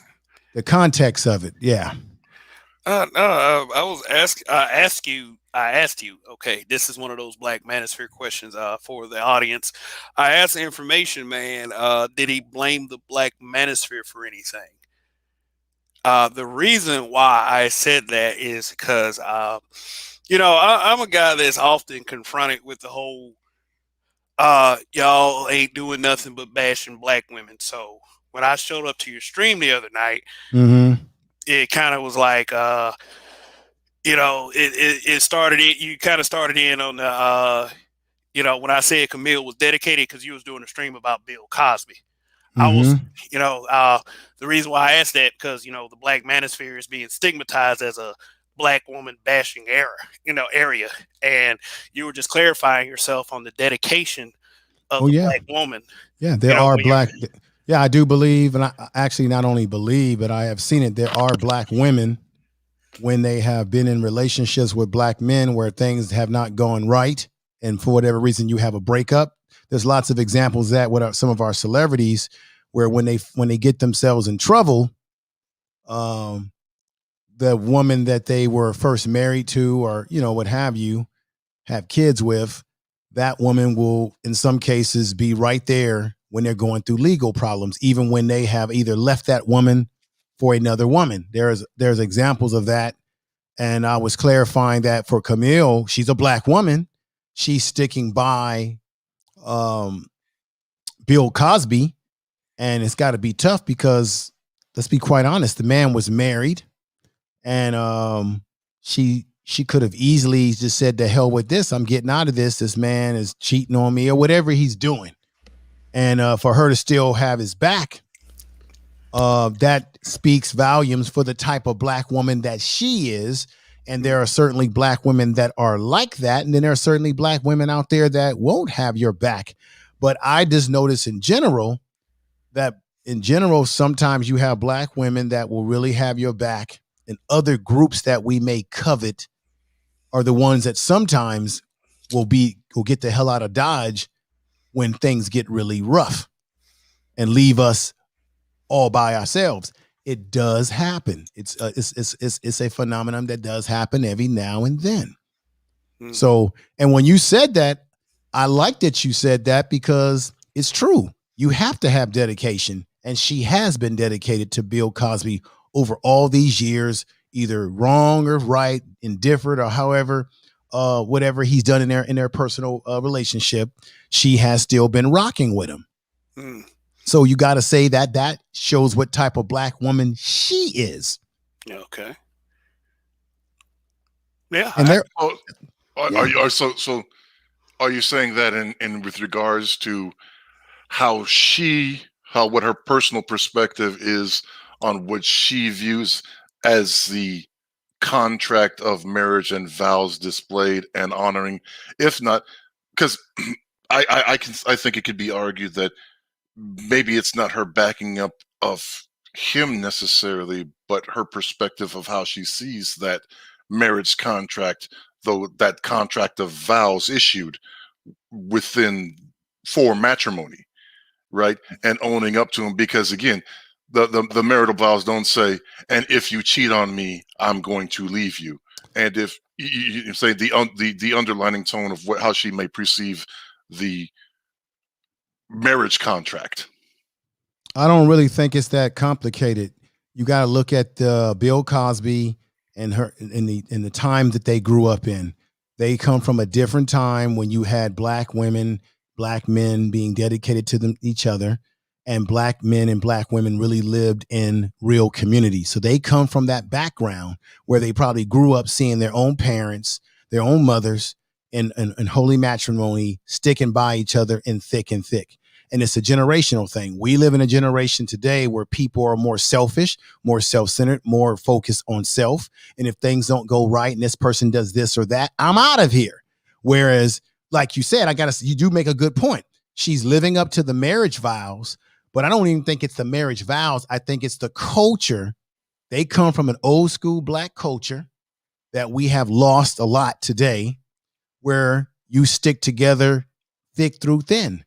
Even and the vows kind of reinforce that, but I think the vows only reinforce what was already in the culture that she grew up as a Black woman and she probably saw her own mother back her father's play when her father might have been her father might have had his problems too. So I think it's reinforced by that and her love for Bill and the generation that she comes from and the dedication to the marriage and the vows and just the whole 9 yards. I really think that really what it comes down to. And then she probably personally believes, maybe I'm just speculating, that some of these women are lying. And she knows Bill better than all of us. So I think it's a combination of that. And she's a real writer for that. Now, do we have Right. Black women today in this younger generation? Because I can only speak for my for this younger generation that's going to ride with you like that. I don't necessarily know. But the Black women that because I went from my perspective, the Black women that I have seen in my years growing up in marriages when their husbands fell short in certain areas, in the long run, they have had their back. For example, I was married for 15 years, been divorced 12. I have a daughter. I have no drama, no nothing with my ex-wife. We have an amicable relationship, an amicable breakup. But guess what? When I really need something and when I have something that comes up in my life that's very critical, out of all the women that I have dealt with, she will have my back. And we are not married anymore. She will have my back. So that tells me that even though the marriage did not last past the 15 years, and we had some issues in the marriage that we had to both deal with, she still has enough character as a woman, the woman that I chose originally to marry, enough character to have my back if I fall into a pickle where Right. she's had my back, even though we're not in any holy matrimony anymore. And we don't have, and I don't have drama when it comes to my child and all this other nonsense that I know that some brothers have had to deal with. Right. We're kind of all speculating because I don't think she's ever really actually given an interview. But to get any of this information, I can say this, if she's given an interview, I've never heard it or read it. But I to me, it seems like I'm going to give her the respect to give her at least average intelligence. Right. So in giving her the respect of giving her at least average intelligence for 40 or 50 years, I'm going to think that she knew what was going on as far as extramarital activities. I would agree with that. Yes. But she chose to keep, again, along with what you're saying, right? Along with those vows being codex, right? Being codes of conduct associated with that enterprise of marriage, and by extension, family, that she placed the family portion above concubinage, as it were, as many previous generations to the last 40, 50 years have done. Right. As long as the resources are here, my family is intact for the most part. So, unfortunate situation with Ennis. But as long as my family and my children are intact and are doing well and are happy, healthy, and striving, then whatever he does outside of the family is not a concern to the core unit.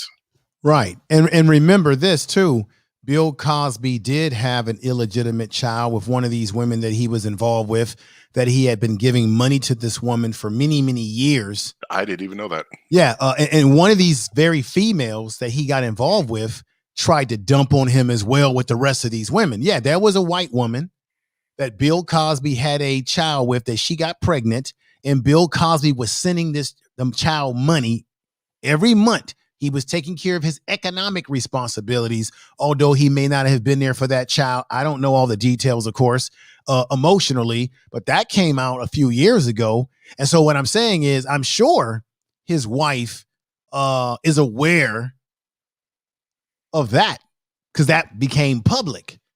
And so I would say that she's probably had to swallow her emotional feelings about what Bill has done for the sake of, like you said, for the sake of, well, I'm living comfortable.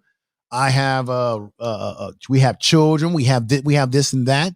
And mind you, she's not a dumb woman either. I think she has a PhD in education or something of that sort either. So Bill Cosby, he married a woman, although she seemed to be so much in the background.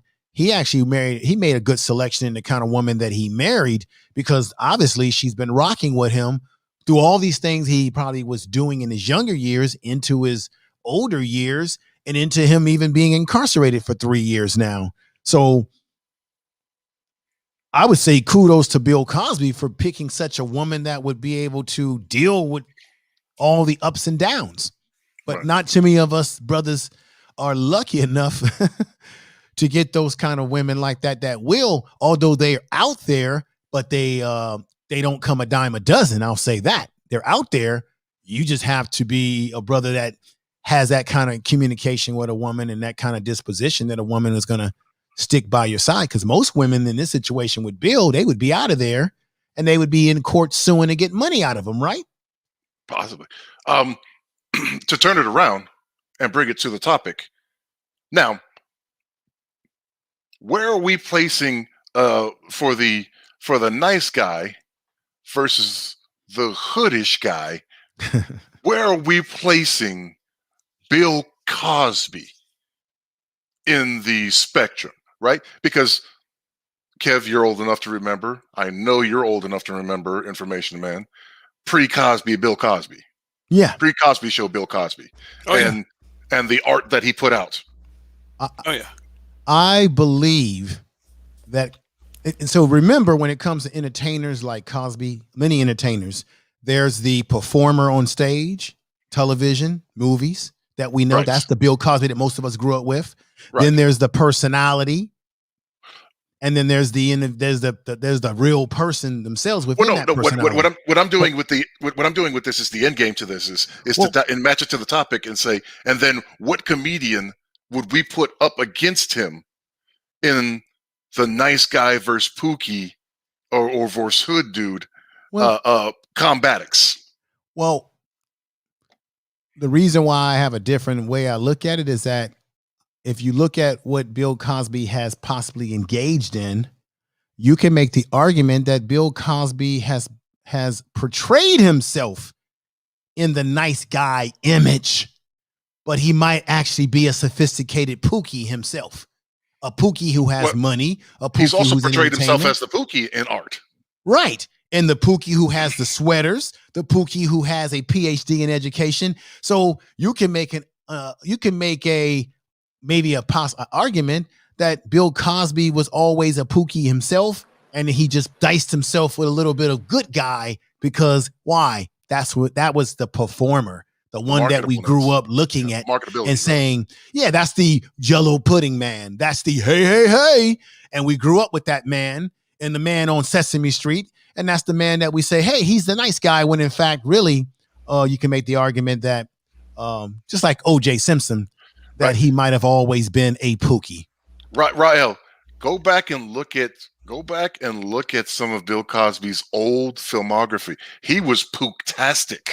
Right, like in the movie Let's Do It Again, when he wore the red outfit with the red glasses and the pull-up socks and all that. He's got several movies, blaxploitation movies, where he was pooktastic. Right. So I think what happened when he got in himself in this trouble, we begin to see the Pookie behind the facade to a certain degree, because of all these women coming out, whether they were lying or making up stories or whatever, or whether he was having sex with them and maybe promised that he was going to hook them up in a career and they didn't get that career and they're mad at him, whatever. We basically saw the Pookie being unpeeled like an onion, right? The layers of the onion goes deep. And in those layers of Bill Cosby's personality is the intelligent man, the educated man, right? The family man, the man that tells you to do as I say, not as I do. And then there's the Pookie that's laying dormant underneath the surface. Yes. And I'm not saying, again, just because an artist portrays themselves on screen in a certain role, fulfills a certain role, that they're right. Obviously, God dang it, he got the breast cancer. Shaft. Oh, you're talking about Richard Roundtree. Richard Roundtree, who Right. played Shaft. That's Yeah, right. obviously, right. He was not in real life a vigilante who, right? That wasn't a situation, right? He's just an actor portraying a character. But I'm saying, but the initial premise of this is, again, Tupac, right, and Will Smith, right, and what would happen automatically, and how people are saying automatically Tupac would win because Tupac was obviously going. He had Thug Life on his stomach. He's obviously going to win because Will Smith was MIT bound and he was always nice guy in his art. Right, but I think Tupac. See, this is the problem. This is my opinion. We've brought into, as a black culture, into the facade of Tupac. I remember the Tupac who went to an arts school in Baltimore, Maryland, for the School of the Arts. This is a young man who always wanted to be into entertainment and acting, and what do entertainers do? They perform for you. So we've brought into the facade of him being this thug, when if he was so much of a thug, why is it that when he died, his mama couldn't even find any money? He didn't own the cars, the houses, or anything, just as well as Biggie Small. If he's such this thug and tough guy, why didn't he realize that he was being ripped off? What did he? So my question is, if he had that persona, you would have think that he would have realized that every time they give me a car and a house, I got to make sure it's under my name. So how much of a thug really was Tupac, other than the persona of what we experienced on cinema and music? And of course, he had a couple instances where he got into scuffles with people. But for the most part, when you are a big star and you're scuffling, guess what happens? You got bodyguards, right? You start getting into a fight, the bodyguards are coming over to stop you, right? So you can act big and bad when you know you got backup right behind you to kind of get involved with the scuffle. So I don't really think that. And you look at Will Smith, who you would look at as he's a nice guy, he's not tough. But last time I checked, Will Smith has a pretty good handle on his money. As far as we know, he's made a career. He's producing shows. He's doing all these different things. You can't do that in the entertainment business in LA without being shrewd, intelligent, and cutthroat to a certain degree. And you don't hear about Will Smith doesn't own this and doesn't have this. Will Smith is a shrewd businessman within his entertainment. But Tupac, the one who has the thug and outer shell, he got ripped off. Yeah, and some of the chat are in there, and I'm not going to name you off individually, but that's what that's one of the things I'm trying to help illustrate, right?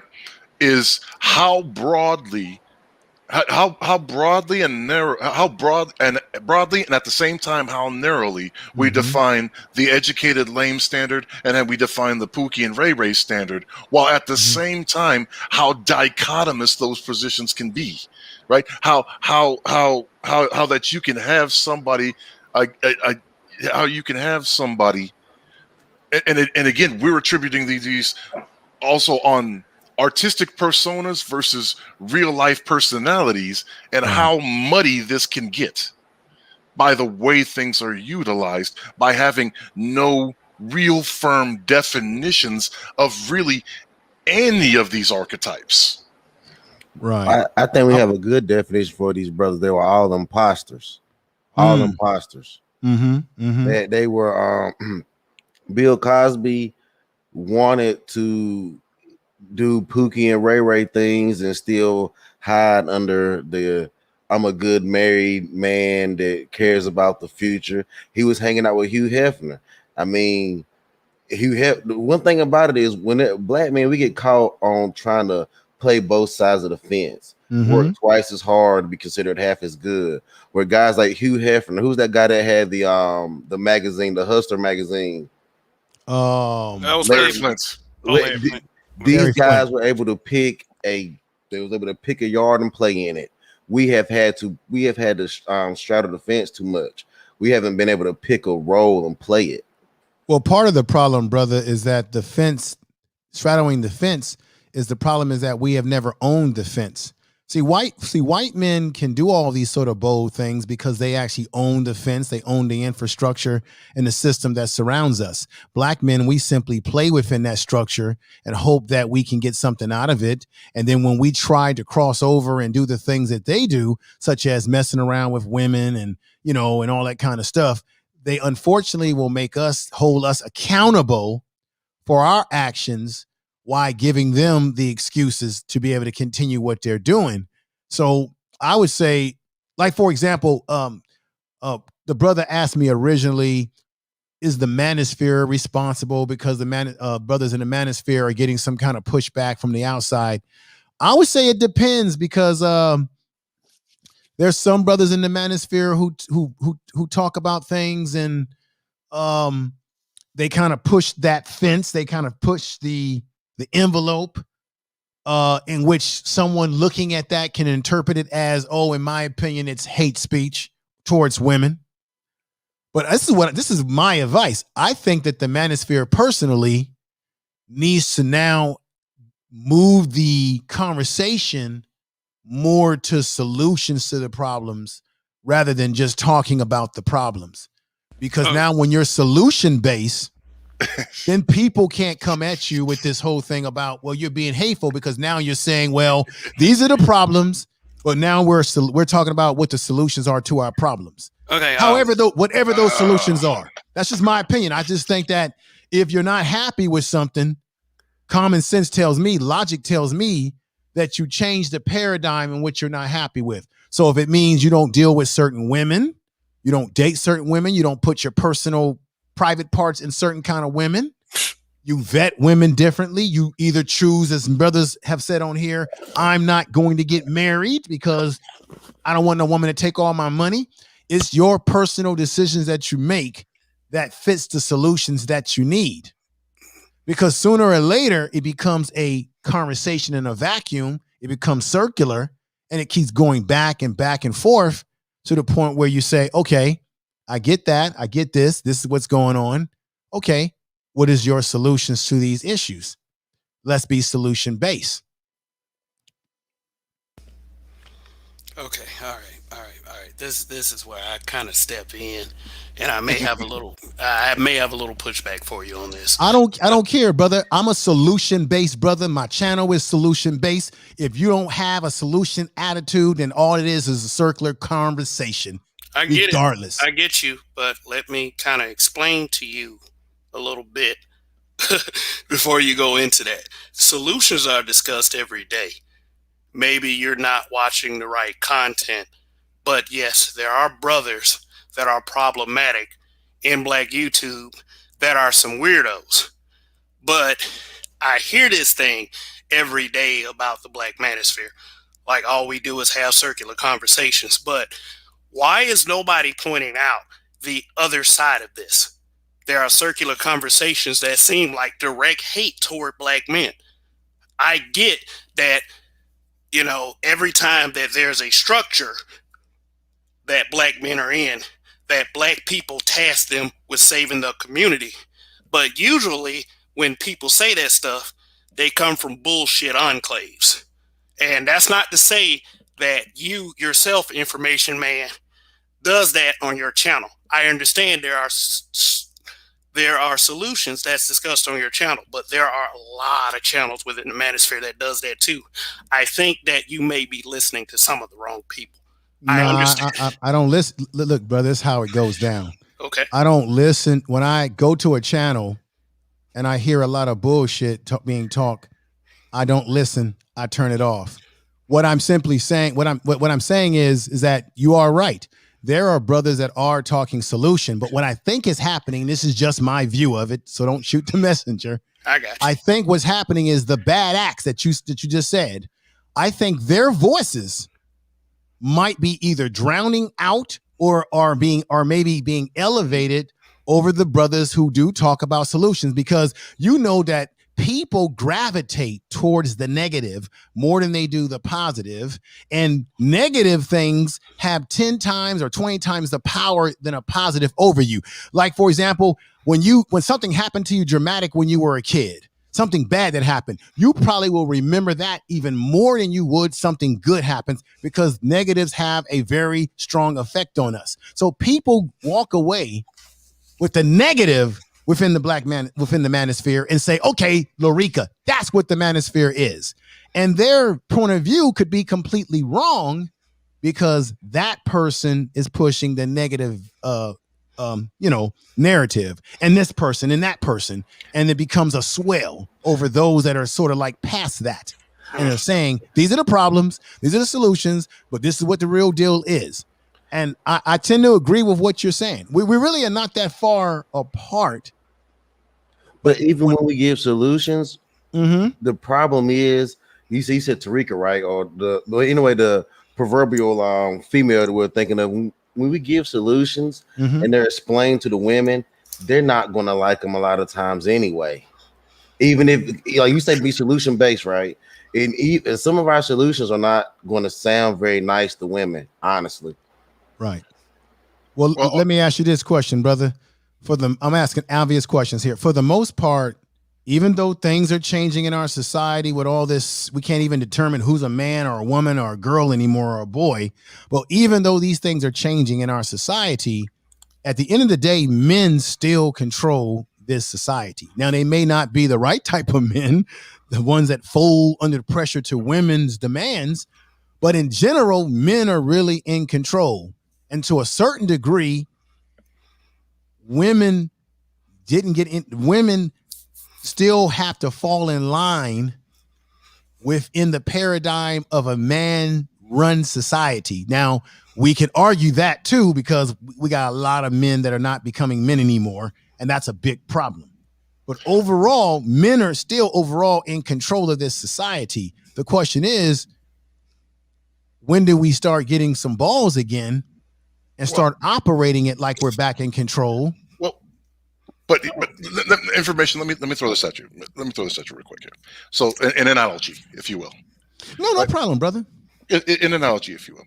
If you go to the store and you come back, right? Yes. We're on lunch break. You go to the store, you come back with a sandwich, right? You open up the package, you take a bite out of the package, and you say, "Damn, this sandwich tastes like shit." And I walk over. And I say, well, let me see. I'll go ahead and peel it back. Oh, well, that's your problem right there. That's a shit sandwich. And then you go ahead, while maintaining eye contact with me, put the bread back on the sandwich and take another bite. The hell am I supposed to do? Well, you can't do anything with someone that would do that. So I would say, like we would say in general, you work with people of like minds and people that you can work with. If someone's going to take a bite of a shit sandwich after you've already told them what it is, then obviously you're dealing with someone who's not maybe too bright upstairs, and that's someone that you don't want to engage in. But this is a problem though, brother. We sometimes have too many of our men out here who know that they're dealing with a raggedy ass woman, and they will still decide to put their private parts in this woman. And then when that woman goes crazy on you and you say, damn, but you knew she was already crazy. Why would you want to even put your instrument inside of her? We know that women make bad decisions in relationships, pick bad guys. I get it. I get that. I don't deny that. But I have control of myself. I'm the master and captain of my fate. So therefore, if I know a woman is garbage, then I vet it. It may be in my best interest not to put my Oscar Wiener in that woman and impregnate her, and then get myself in a situation where she can take me to family court and jack me up. Right. But we know, right? Cognitively, we understand, right? That the world is not, the Western world, specifically America, is not going to turn Amish, right? Even though the Amish believe that their way is the right way. Facts. Right. And there's some arguments to actually be made for the Amish community's way being the right way. Mm-hmm. Organic, strong family units, yada yada. There are actually some arguments to be made for that, but we know America is not going to turn into Amish society. So effectively, we're just building another. By doing what you're saying, you're not changing anything. You're just building another Amish society. But check this out. When you have brothers who say, "Let the community burn," for example. I'm not saying that you brothers are saying that, but I'm just saying in general. You have people who say, let the community burn, the hell with it, let's move on. Black man, save yourself. That type of ideology. But at the end of the day, aren't you, as we as black men, and we talk about we want something new, we want something different, aren't we following that Amish philosophy by creating something new within a system because we say this is broken over here? So instead of trying to fix what's broken, what's infested, let me create something new from scratch. Isn't that the same philosophy? You're still operating in this same Babylon system that we're living in, but you're trying to create something new construct within the system as best you can. That's what many people do when they move here from other countries and they segregate themselves to their own culture, right? Yes. Instead of fixing the console, instead of fixing that 400-pound console tube TV, CRT TV, I'm just gonna go get myself a 55-inch flat screen. Right. And so when you say they segregate themselves off, like that is very true. So they have a space in which they segregate themselves off too. Right. Now I do not agree that we should let it burn, but I understand I understand what they're saying because I grew up in a very rural farm area. And sometimes you want your fields to start over and get a new yield. You burn that field. You just burn the whole damn field and let the nutrients and what was there that was good, you let it settle, let it rain into the ground, and you replant. And I think that's what these brothers are saying. They're saying that this is bad farmland. We have to burn this shit. Burn this and then reseed it. I think that's what I'm hearing. The only way you can reseed it is it starts in the basis of everything is the family.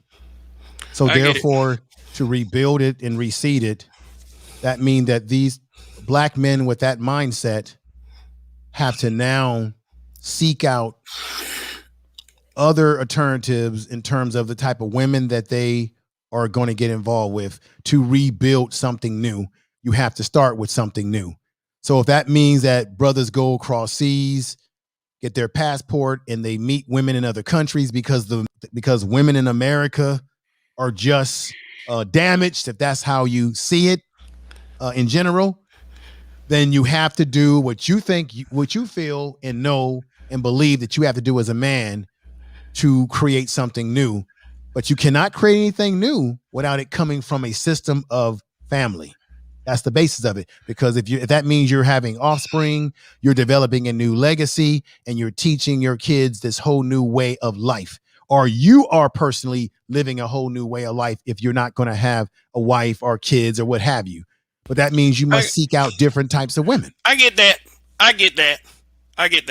And never forget that you're on a married man's platform that is married to a black woman.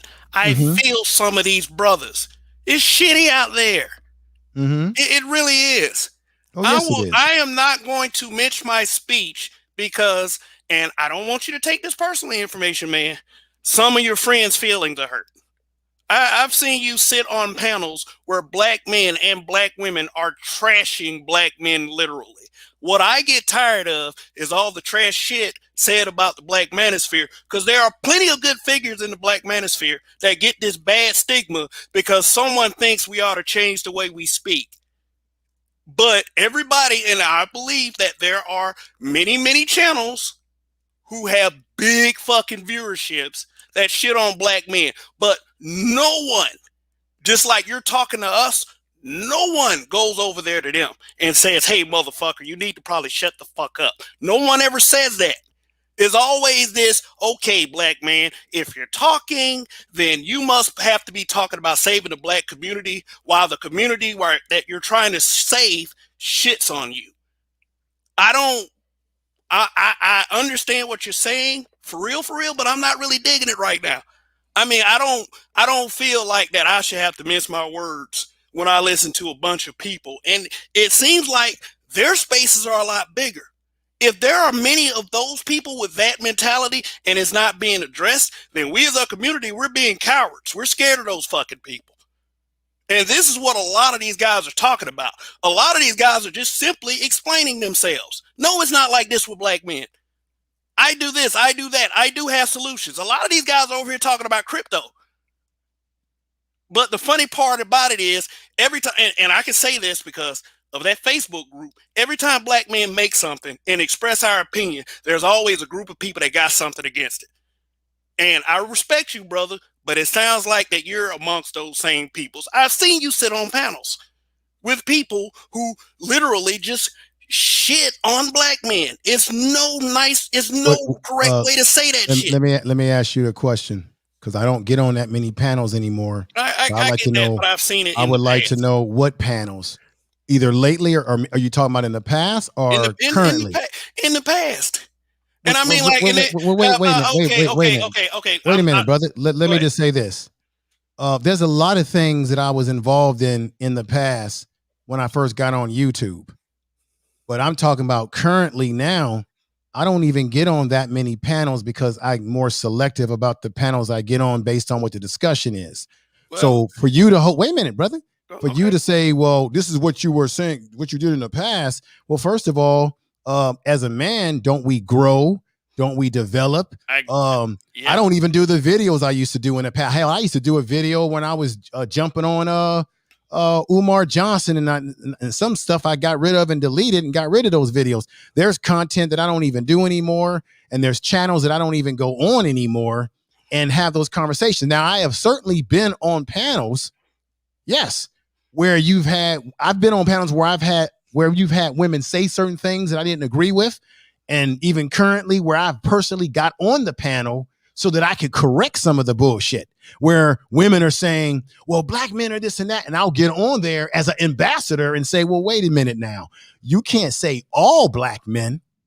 You may say that you may say that it's these black men over here on YouTube who are talking like this, but you can't say all black men because not all black men are on YouTube and not all black men on YouTube are talking that way. So sometimes I'll get on a panel when someone's talking greasy like that to sort of slip in the fact that you can't put all black men in a bag like this. So I'm not denying that. Yeah, I've been on panels where people have had greasy things to say, but I've also been on panels amongst brothers on the manosphere who have said greasy things about what you would call pro-blacks or this and that that I did not agree with, or even so. So everybody is saying something based on where they are in their thinking when. But then as a man, you evolve and you say, you know what, that's not how I think anymore. I hate to cut you off, brother, but I don't know if we really evolve. I think we get smarter about doing what we're doing. Part of that, being smarter is evolving. Well, I think, part of evolution is tied to revolution. It's tied to it's almost a complete change. Evolving is not small. When you look at evolving, it's not a small change. That's just you getting smarter at how you doing what you're doing. Well, look, brother. I'm not trying to play with words. I'm just saying. I'm 51 years old, be 52 in November. And I can say from my experience that I don't think the way I thought when I was 20, 16, 30, what have you. That is a part of maturity. That's a part of experience. And those experiences that I've go through helps me to evolve as a person. You grow as a person. And some things that you talked about or that you focused on that bothered you as you get older don't have as much importance and sway to you as it might have done a long time ago. And that's just my attitude about it. So okay, let me read this. Read this super chat from Black Warrior Spirit. Either you're a king or pimp. Everything else is irrelevant. LOL, i.e. Pookie, Simps, etc. Great discussion. Salute King Kev from Cali Bay. Mm-hmm. All right. Okay, so yeah. I was just trying to just say that, you're saying why you're saying evolving and growing, after you explain, what your issue might be with this space in particular. It just seems like that a lot of that is just regurgitated from things I've heard from other people. Now, from my perspective, I honestly really don't care about, pleasing detractors. I honestly believe the space should continue as is. I mean, there are solutions being said, but people don't want to accept those solutions because a lot of people feel triggered when some of the talking points are made. And maybe it affects them in some kind of personal way or whatever, but I don't have anything to do with that. These are problems that we see across the community, and solutions are discussed. For people to say that the solutions aren't discussed, that's kind of a lie, and they're not sticking around for the whole conversation. So I've always said this: I don't want people to stop dissing the manosphere if that's what they think, because I don't really think they're watching it. I think they're regurgitating information from other people. I'm not saying that you haven't watched and was not able to formulate your own opinion, because true to the name, you're information man. Well, let me just say this. I have been on some classic panels on this YouTube street. I've been on panels with well-known folks, and I noticed personally when I've tried to interject solutions into the conversation, it sometimes have either fallen on deaf ear or people get quiet when I bring up certain things that we can do, real concrete stuff. People get very quiet that you can hear a rat pissing on cotton.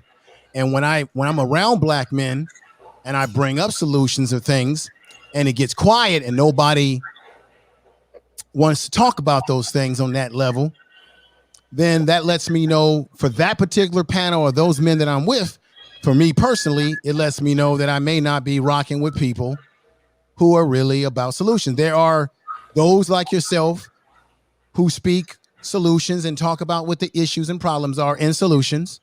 And then there are those who continue to talk about what the negatives are. And those are channels that I say eventually are not channels that I need to be spending a lot of time on watching. And then you just try to move yourself away from certain things because, once again, you mature as you go into different stages of your life. And what's relevant to you may not be relevant to you at a certain stage of your life anymore, because you want to see change through actions. So I like to judge people by actions more than just what they say. So okay, that's just that's just my position on it. And I think black men, we need to just do what we got to do when we get off of YouTube. Do what you need to do necessary to protect yourself, work on yourself, be the best that you can be, and let everything fall where it's going to fall, whether it be women, business, whatever you're involved in. And don't try to look at the world, see the world for what it is and not what you want it to be. As many of you know that mantra, and you go step by step each day. It's not pretty. I'll be the first to say it's a lot of fuckery. I did a video on the fuckery that we saw on the BET Awards. Black women that are volunteering to twerk it all up without even needing men to exploit them. We got women that are willing to exploit themselves. And that certainly is showing a bad place that some in our community are in. So yeah. I get what you're saying. Yeah, okay. Let me read this super chat from Gil Gami. Thank you. Greetings to all. Long live the habitual line steppers. Paying my respects. Thank you for supporting the channel once again. We got Perfect Timing Podcast with Big Dennis and Ra L up here. Whichever one of you gentlemen want to go first. Welcome to the panel, and thanks for stopping by once again, gentlemen. Rael was up first. What's up, Kev? Shout out to the habitual line steppers. Peace, Kev. Peace, Kev. I'll let Perfect go because I might be a little bit long, so I'll let him go first. Thank you, bro. I would just say the information, man, it's a new day, man. So I would just tell you guys a lot to rejoice about. It's a new version of the manosphere. I coined the term 5.0, cool table, and this is the habitual line stepper. So what I like to say with 5.0 is men elevating men. And I think a lot of the brothers got a little offended by your statement because a lot of us are members of the cool table. And every morning on the Roger Report Live, we doing the work. Every day with women and young men, fatherless young men are coming to the panel and growing. Action items are being developed every day. A code of ethics is being developed and the in-group is forming. You see it by the channels growing, my channel's growing, Kev's channel's growing, 1 million subscribers, but it's greater. I think it's so problematic what you're saying, because what I've spoken about with Bill Cosby being freed is there's something greater going on with black men, and it's sad that you don't see it. So wait a minute, brother. Wait a minute. Hold on, let me finish. I didn't say all black men. What are you talking about, man? Let me get this theme out. Get it out. But you're also saying things that are not. Let me get this theme out. Let me get this theme out. Because I want you to be with us in the cool table, and I want you to feel what I'm feeling. I'm already at the cool table, brother. I don't need to be at a cool table. I'm already at a cool table. I'm in a cool table in my life. Hey, gentlemen. You want me to be at the cool table? Come on, brother. I'm already living my best life. What are you talking about? I'm not at the cool table.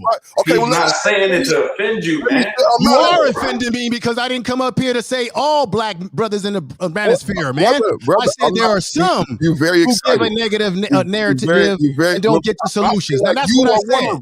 I feel like you are one of them, giving us a bad name. So may I finish? You know what, brother? You're being very emotional. I'm gone. I don't need you to come up here. I'm gonna finish whether you're here or not. But I didn't say everybody. Like you. I didn't say everybody. Oh, you don't even know me, man. So what you talking about men like me? You don't know me. You like hearing yourself talk. You don't know me. You don't know me, man. If you did hear a podcast from Black Men with Solutions, you would know that I'm not saying everybody in the manosphere. Fool. You see my avatar? Don't call him a fool. You see my avatar? This was his goal. Hey guys, everybody. I don't care about your goddamn avatar. I show myself. You don't show yourself. You hide behind an avatar like a lot of folks do on YouTube. There you go. You look at you, fat and out of shape, and you talking shit to me. Get your ass out of here, man. I don't need this bullshit. I didn't get up here to say everybody in the manosphere is negative. I said that there's guys on the manosphere who don't get to solutions sometimes. I didn't say everybody. And you coming up here talking about, well, you talking about everybody and you offending us. It's okay, baby girl. It's okay, baby girl. It's okay, baby girl. Get yourself a new mic, too. You look busted up on your picture, by the way. You look busted up, man. And talking shit to me with your raggedy ass red jumpsuit on, your raggedy ass orange suit on, you got a fucked up ass mic, cheap ass headset. Get your ass up. And next time, buy the right. Shut up, nigga. Nobody's talking to you. I'm not even listening to your room. And cut that PlayStation off in the background. Yeah, micro mini pimp. Yeah, don't come up here talking shit to me, nigga. Because you got your ass up. Complex. I'm not even listening. Let me turn my volume off. I don't have to listen to your dumb ass. Now I ain't not hearing nothing that you're saying. You sound stupid. You sensitive ass little girl. Will you be quiet? Sound stupid. You're hella feminine. You're 52 years old. I probably sold crack to you and fuck your daughter for a 5-shot. Will you be? Hey, everybody mute up. We don't disrespect anyone's children on this platform right here. We don't. I get that you gentlemen are getting heated, but y'all need to calm that fucking shit down, please. Please, I get it. You're muted right now. Let me. Panel. I'm getting off the panel. I don't need the bullshit. I'm sorry. I'm sorry that this happened. Y'all getting heated, but I just need y'all to calm down and talk like civil men. That's one of my goals here. If you can't talk like civil men, then just go. Both of you. I mean, I like both of you gentlemen. I do. For real. You're black men. I want both of you to succeed. But please conduct yourself. That's disappointing to look at. Honestly. I don't want to be about that shit here. All right, so find another way to communicate. If you want to leave, fine, leave. I understand. But please, on this platform, find another way to communicate. You're not going to disrespect each other's kids. That's off the table, period. I never say anything about this brother's kids, and if he bringing my kid into it, then he's a sucker if he's talking about kids. You don't bring kids into a man's conversation. Children ain't got shit to do with this conversation, or should you be bringing people's kids into a discussion on YouTube? Now, what I said, and you know what I said before when I came on here, I said that there are some channels where brothers are having a circle conversation where they don't lead to solutions. I didn't say all of the manosphere. The manosphere is too big for me to broadly say all of the manosphere. I have been on panels with the best of them that I respect. And I don't think that they're all brothers are saying being negative. There are certainly brothers that do get the juice because they get into negative conversation. I didn't say that. He got on here and tried to paint this picture that I'm trying to say, oh, it's all the manosphere, as if I'm too not smart enough to realize that it's not everybody in the manosphere. It's only a few people. I'm not going to even answer anything that you say because you're not worth my time. You need to put your avatar back on because you ugly like gorilla cookies any goddamn way. I would come up here to argue with you. Information man, chill out with all that bullshit, man. He came at me with the bullshit. And then you come in with the bullshit. I'm going to give you bullshit too. I'm out of here. Goodbye. I don't have time for niggas on YouTube. Who are living through YouTube with their bullshit. You ain't gonna roast you. I don't care. Take that dumb orange head off your head. Take that dumbass orange head off your head. Looking like Santa Black. Information man. I could wait to roast you. I don't care. You come at me. I'm coming at you with heat. You know what I say? You a clown. I don't care. Look. You have no care. I don't know you. You're 1,000 miles from me. I don't care. I don't care. You have not made a coherent point. I don't care. You're 1,000 miles from me. I'm not concerned or going to be concerned about you 1,000 miles from me, worried about, he said that I'm out of control. I don't care. I don't care. I don't care. I don't care. I don't care. I don't care. Nothing that you say is having any effect on me. I don't care about what you say. A Negro thousands of miles away. Fool, I'm living my best life. I don't care. Information man. He came. Yes, sir. Hold on. He disrespected me. And therefore he got disrespect. He didn't even get his full statement. Perfect. Chill out. He didn't even get his full statement out because he was disrespectful. You didn't even get his full statement out. He came up here to try to clarify what you were saying. No, he came up here and said that I'm talking bad about everybody. That's what he did. Hold on. Because there were people in the chat that was pushing back against what you said in the same vein. About what? He wanted to bring clarification because I wanted to come up here for that as well. My clarification to all of you right now is that I'm not talking. Anybody that thinks I'm talking about everybody in the manosphere, you got to be out your damn mind. How can I be talking about everybody in the manosphere when the brother just said that the manosphere is very broad? You got people who deal with solutions. What did I just say? I don't follow the channels that get into the negative. You see, I follow the channels where. Man. Let me finish what I'm saying. Track, I follow the channel. What did I just say? I said when I discovered channels who don't have solutions that consider themselves a manosphere channel, what do? I normally tune it out. And then those channels where brothers do go into solutions, I know that they do. I've been on panels with these brothers. I've had conversations with these brothers. I've had some of these brothers on my own channel. So I'm not like saying that all of the manosphere is this negative thing. I'm talking about what I notice. So you can't take away what I'm noticing. I've noticed that there are a lot of channels. You are perfect. I noticed that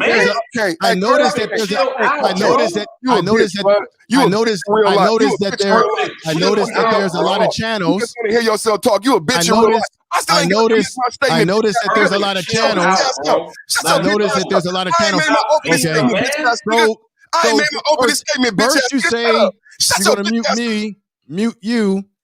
I was saying, if I can finish my statement, that I noticed that the channels that do get into the negative. Bitch ass nigga, you like to hear your talk. I don't want to hear you talk. All right. You ain't females, nigga. So we don't want to hear you talk, nigga. The channels that have guys who are focusing on no solutions, those seem to be the channels that are drowning out the brothers who are on the positive level. You ain't saying nothing. That's what I'm talking about. You a clown. You That's a what I'm clown talking about. and you That's scared. what I'm talking about. And you That's what I'm got talking hearing about. your voice Hey, in your phone. That's what I'm talking Dennis, about. Scared. That's what I'm talking about. Dennis, That's what I'm talking information about. man. Scary Okay. ass, bitch ass. Dennis, That's what I'm talking about. Dennis, Talk to That's me, what I'm talking about. information man. Dennis, That's what I'm Here I talking am. about. Clown me, information That's man. what I'm talking about. Here you roast. That's what I'm talking about. Hey, I'm talking That's right what I'm now. talking about.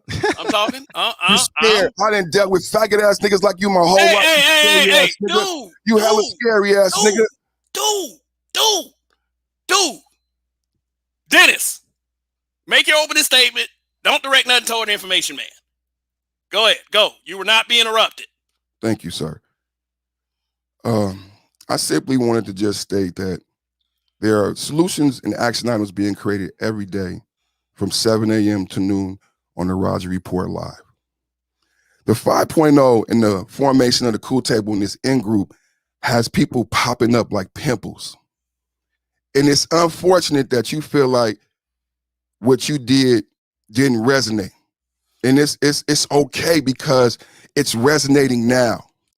So instead of hearkening on what isn't, the whole point was, brother, to highlight what is. And all you did every time you guys, it's the same men who talk derogatory about Bill. All you did was lift your skirt, bro. And you can't unlive this moment. Dennis. All I want to say is there are solutions being done every day. There are solutions being action items.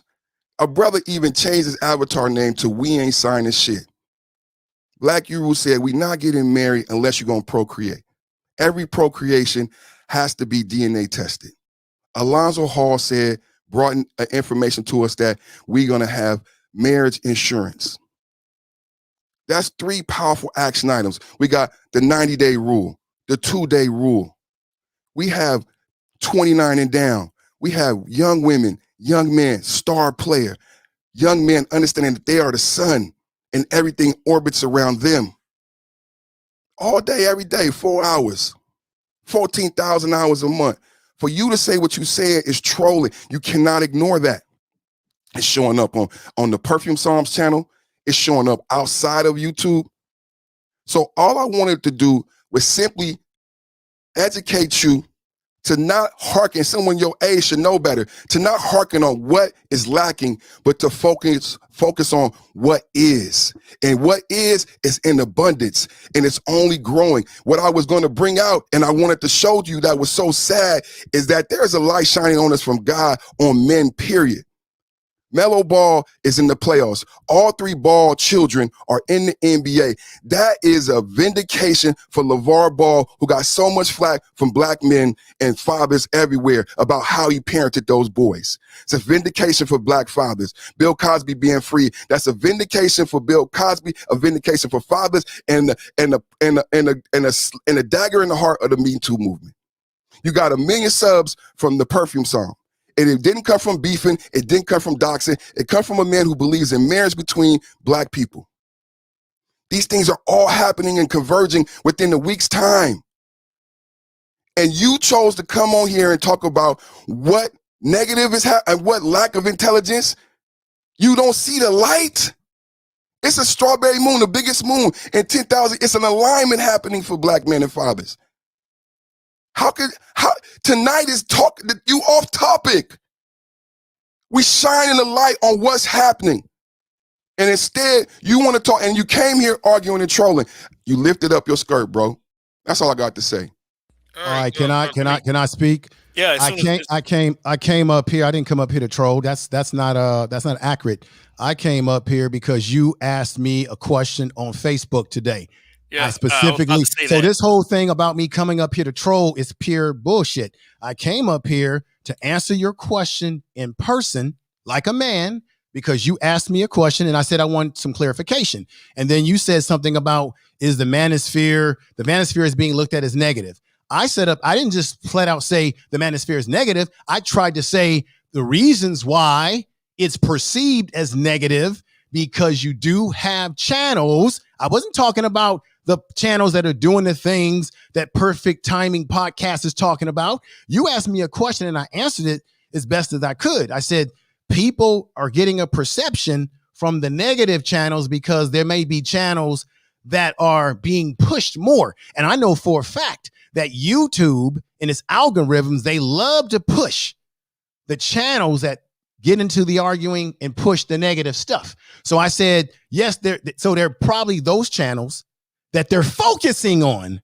that are getting all the attention that creates this narrative that the manosphere is this negative place. And then I said, personally, because I've been on YouTube for a while and I've seen a lot of different channels and I've been on a lot of panels with people where I have personally experienced situations where I've tried to bring up solutions and brothers have kind of tried to shoot it down or didn't want to talk about it. That was my experience. That doesn't mean it's everybody. And then I noticed that there are channels. I noticed that sometimes you see people who sometimes don't want to get to the solutions.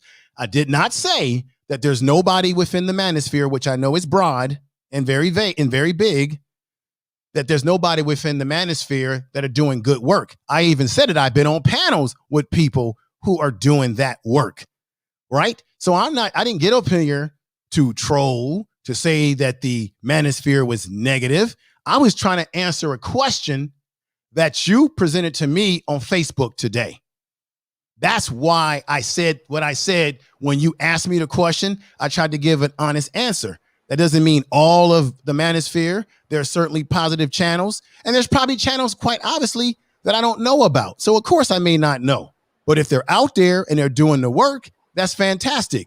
To me, I don't think it needs a badge of honor because that shit is what black men should be doing anyway. And I do the goddamn work myself and been doing it for years before I even got on YouTube. You're talking about mentoring? I've been mentoring kids since I was in my early 18, 19, 20 years old. I'm a part of a huge black male brotherhood that's been around for over 100 years.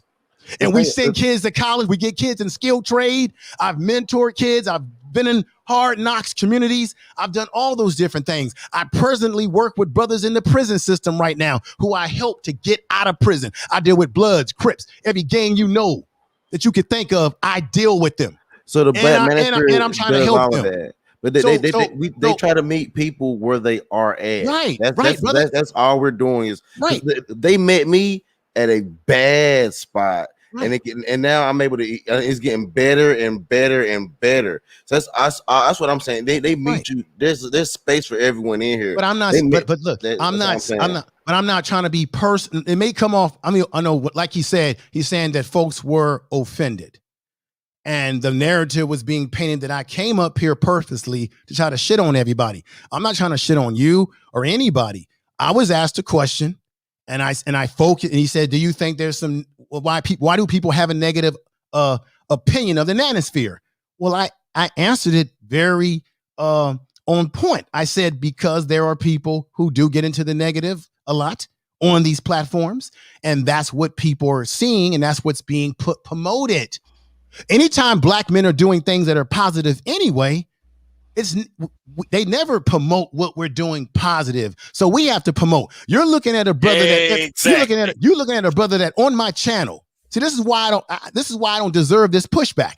You're looking at a brother that's on my channel. I talk about black manhood, black fatherhood. I have shows every year where I bring brothers on that are black, that are fathers. I'm constantly talking about the fact that black fathers matter. I'm constantly talking about the fact that black men need to recapture our image. And I'm constantly doing content in which I'm trying to put elevate black men and how we're being treated in this society, the bullshit that we're going through. I'm constantly, hell, as much as you said that in the past you saw me on panels where people were talking negative, what about the panels that I've been on that you probably haven't seen where I'm arguing with fools, women and dudes who are coming and talking about black men in a greasy way? I've been on panels where I've got raked over the coals when I'm trying to defend what black men are really all about. So that's why I personally feel I don't deserve this kind of pushback, because I don't go on my channel talking about the manosphere is terrible and there's terrible people and the manosphere ain't doing anything.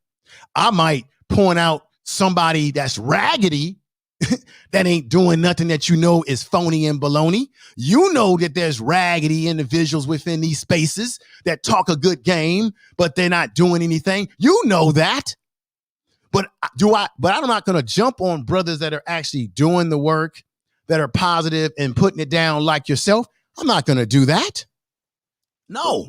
And so whatever's happening within 5.0 of the manosphere that the brother talked about, those things that he's talking about, I give it a clap.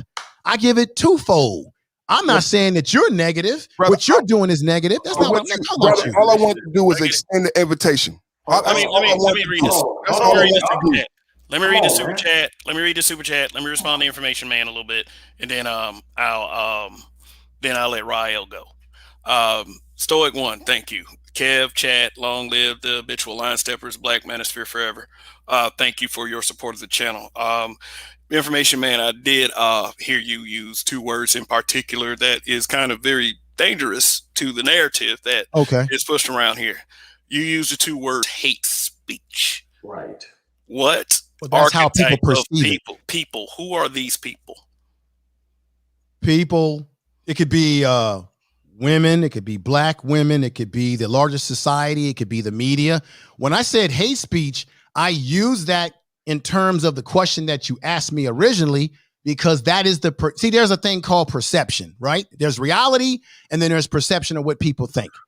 Unfortunately, some people's perception, whether it be women, men, people who don't really know the space that well, or the larger media society, they see these spaces as negative because the negative of the negative aspects, they tend to focus on that which they deem as negative. So if a Black man speaks his mind about something about Black women in some way that isn't favorable to a Black woman, someone gravitates to that and they'll say that that's hate speech.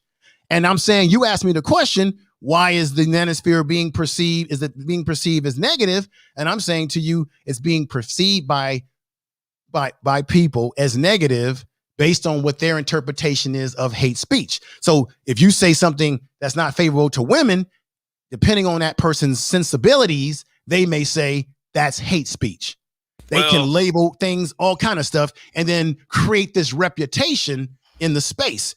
And then the media does this, the larger media, small media, and then women and what have you. And that's why they go back to their channels and start talking about men like greasy.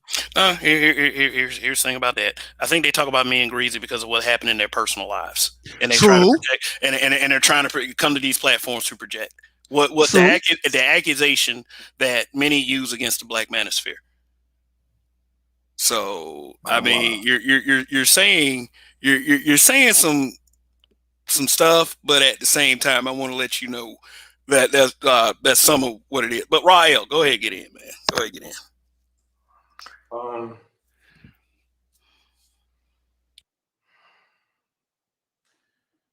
Peace, Kevin. Peace, panel. Peace to the chat, man. Salute Bill Cosby, the GOAT.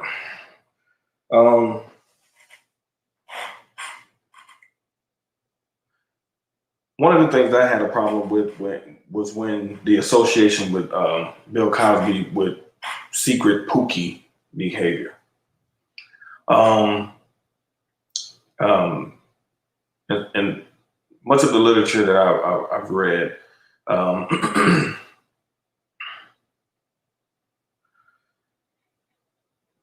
it talks about how, in terms of psychological literature, it talks about how Black men, out of all the people in the country, are the only group that are really unable to express their anger. Everybody else gets to do it. White men get to do it. White women get to do it. Black women get to do it. But when Black men do it, it's offensive. I remember being in a relationship with a chick, and she did something that was wrong. She did something that was wrong. And I called her on it. And she got offended because I got offended by her offending me. And I was like, how the hell do you get offended when you wrong me and I'm just calling you out on it? This is something that people are going to have to accept, that there are angry Black men. and not the stereotype of, oh, you know, you're just an angry black man, because that has been a stereotype that's been put on black men, as if black men have not gone through things that can make them angry. Because once again, it's a way to dehumanize black men's experience. Now, when it came to the topic of Bill Cosby and pills and all that type of stuff, these same white folks got it legal in certain places in the country, like Las Vegas, where prostitution is legal. You know, where you go to Vegas, and what happens in Vegas stays in Vegas. Sin City, you see, you know, see, these white folks, they get to set up shit like that, and it nod, wink, wink, and it's okay. Black men do it all of a sudden. Oh, it's a facade he's been putting up. He's not really real. This and that and the four, blase this. These are the same black people who go to concerts of their favorite rappers where niggas is talking about, I fucked your bitch, all type of shit. Niggas spend thousands of dollars going to their concerts. They buy their music, all that, bump their music. They have no problem with it.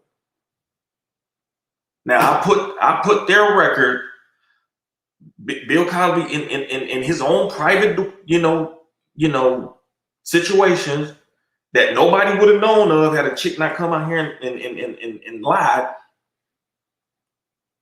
I will put his track record up against all them dudes, because in his art, he wasn't talking about fucking niggas, bitches, and shit. That wasn't what he was doing. So you have to be very careful when you use certain words to define certain types of behaviors, because white people create spots where they can go and do all the nigga shit. Remember, I forget, it was Maya Angelou or Terry McMillan who dubbed Bill Clinton the first black president. Well, why did they say that shit? Which is one of the most disrespectful things that these, whichever female who said it, could have said about black men. Because they said that his behavior in terms of, you know, all the side chicks he had, oh, well, he got Negro tendencies. So basically, they attributed his behavior as some nigger shit. This is something only black men do. And then they turned around and voted for him. See, this is a bunch of crock of shit. The reality of the situation is he had a private interaction. To me, as far as I'm concerned, it was a setup from the beginning. Because how is a chick that ain't even into dudes, why is she even coming to his room in the first place? If she has no intention on giving a nigga no ass. Because she don't like men. So as far as I'm concerned, it was a setup from the beginning. But even still, well, of course, because I already mentioned that in the dialogue. Let me finish. Hold on. I've been talking for a long time. Now, in this space, now I have seen multiple men, especially young men, specifically say things like, man, if it wasn't for this space, man, this space saved my life. I thought about taking myself out. The first time I saw a black man say that, it blew my mind, because I was like, damn. Now, I've seen the numbers in terms of the suicide rate for black men, ages 15 to 24. It's like the third leading cause of death. So when these men are supposed to be in you know, the youth of their lives, you know, really getting their, you know, feet up under them, they're young men who are taking themselves out. And so, you know, the reality of the situation is that anger to the body feels good. Now, I'll be one of the main people to say, like, you can't stay in your anger. But there is a such thing as constructive anger too, though. And see, that's what a lot of people don't want to talk about. There is a such thing as constructive anger. Now, if that constructive anger gets you to get to a certain place in terms of bettering yourself and moving in the right direction on some positive stuff, then cool. You can't stew in your anger. But the problem with anger is that physiologically, it actually feels good to the body. Now, long term, it can do damage. But a lot of the anger that men have actually expressed is because you raised by females, you raised in a covenant where you're taught to be subordinate and inferior to women, but your nature is like, nah, that ain't right. It ain't feeling that. But you can't really figure it out because the people who taught you this are supposed to be the people who love you. Your mom's supposed to love you, but she's teaching you to be a coward for females. Now but you don't want to be that, but you feel like, well, if I go against that, well, I'm going against my mom, and then that means I don't love my mom. You got all these damn different thoughts in your brain when the reality is that your manhood comes first. Your manhood comes before your love for your mama. What the hell does your love from your mama mean if you don't have masculinity within yourself? It means nothing. And that's why I keep telling a lot of dudes, you got to look for respect first before you look for love when it comes to women. When you demand and command respect, because a woman can't love you if she don't respect you. And so many men who are coming to these spaces, they're looking for answers. And quiet is kept.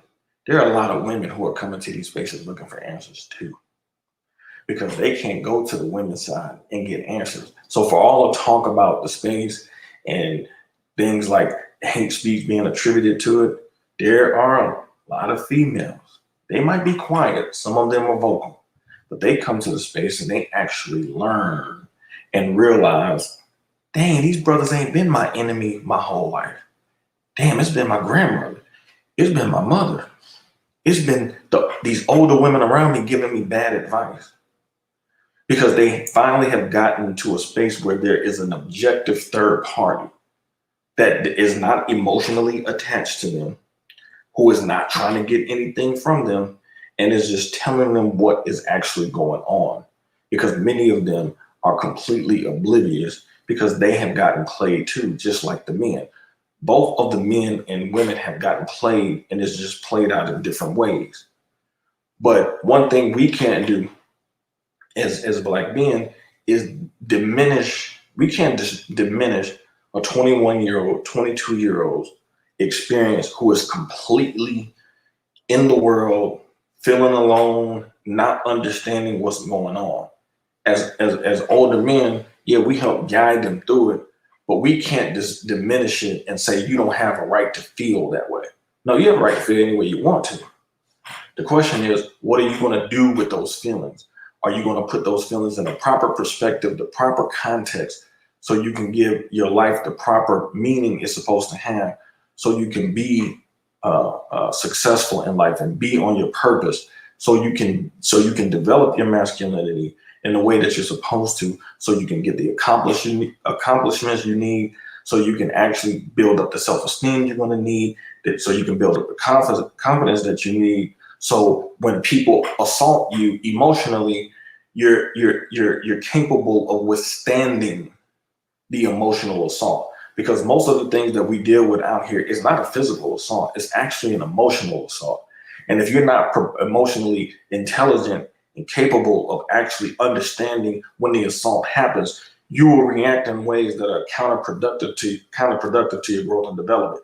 That's what these types of spaces are trying to create. Yeah, you got some other spaces that are just strictly about just raging, and they are valid too. But there are plenty of spaces where that is not the course of conversation, and people are trying to take things to a whole different level, which is what Perfect was trying to intimate earlier.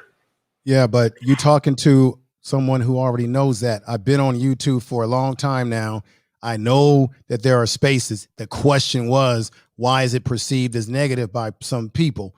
And when I said some people, for someone who's wondering what I mean by some people, I defined who that is. That could be women, that can be the media, that can be people who come along on YouTube and watch. The perception, I'm not saying that the space is about hate.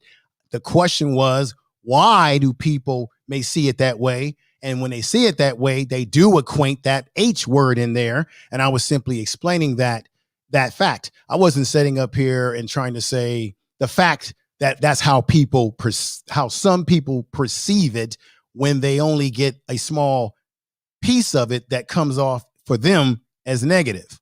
It was not my job to come up here and say, well, everybody in the manosphere is negative and they're not doing this and doing that. You never heard me say that nobody's not doing anything. I didn't call anybody out by name or even on this panel.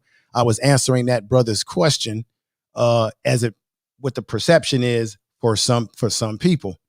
And that there is, for anything that you do, that's going to be a negative perception. People have a negative perception of what B1 or pro-black is about. Some people like it, some people don't.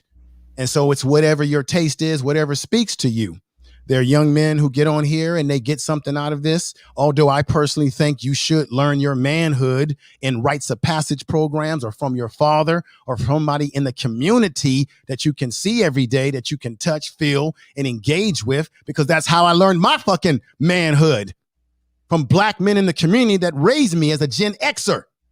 That's how I learned my manhood. That's why I personally don't need to go to channels for someone to teach me the principles of what it is to be a man. I learned manhood very quickly. And especially when you've been married and you have a kid that you raise and you had to manage a household, you will definitely get a lot of lessons in life, in your manhood, in those areas too, when you're responsible. And I'm sure there's brothers out there who are in relationships or have family or kids that they take care of that are very responsible brothers within the manosphere. Why? Because I've been on panels with brothers like that too.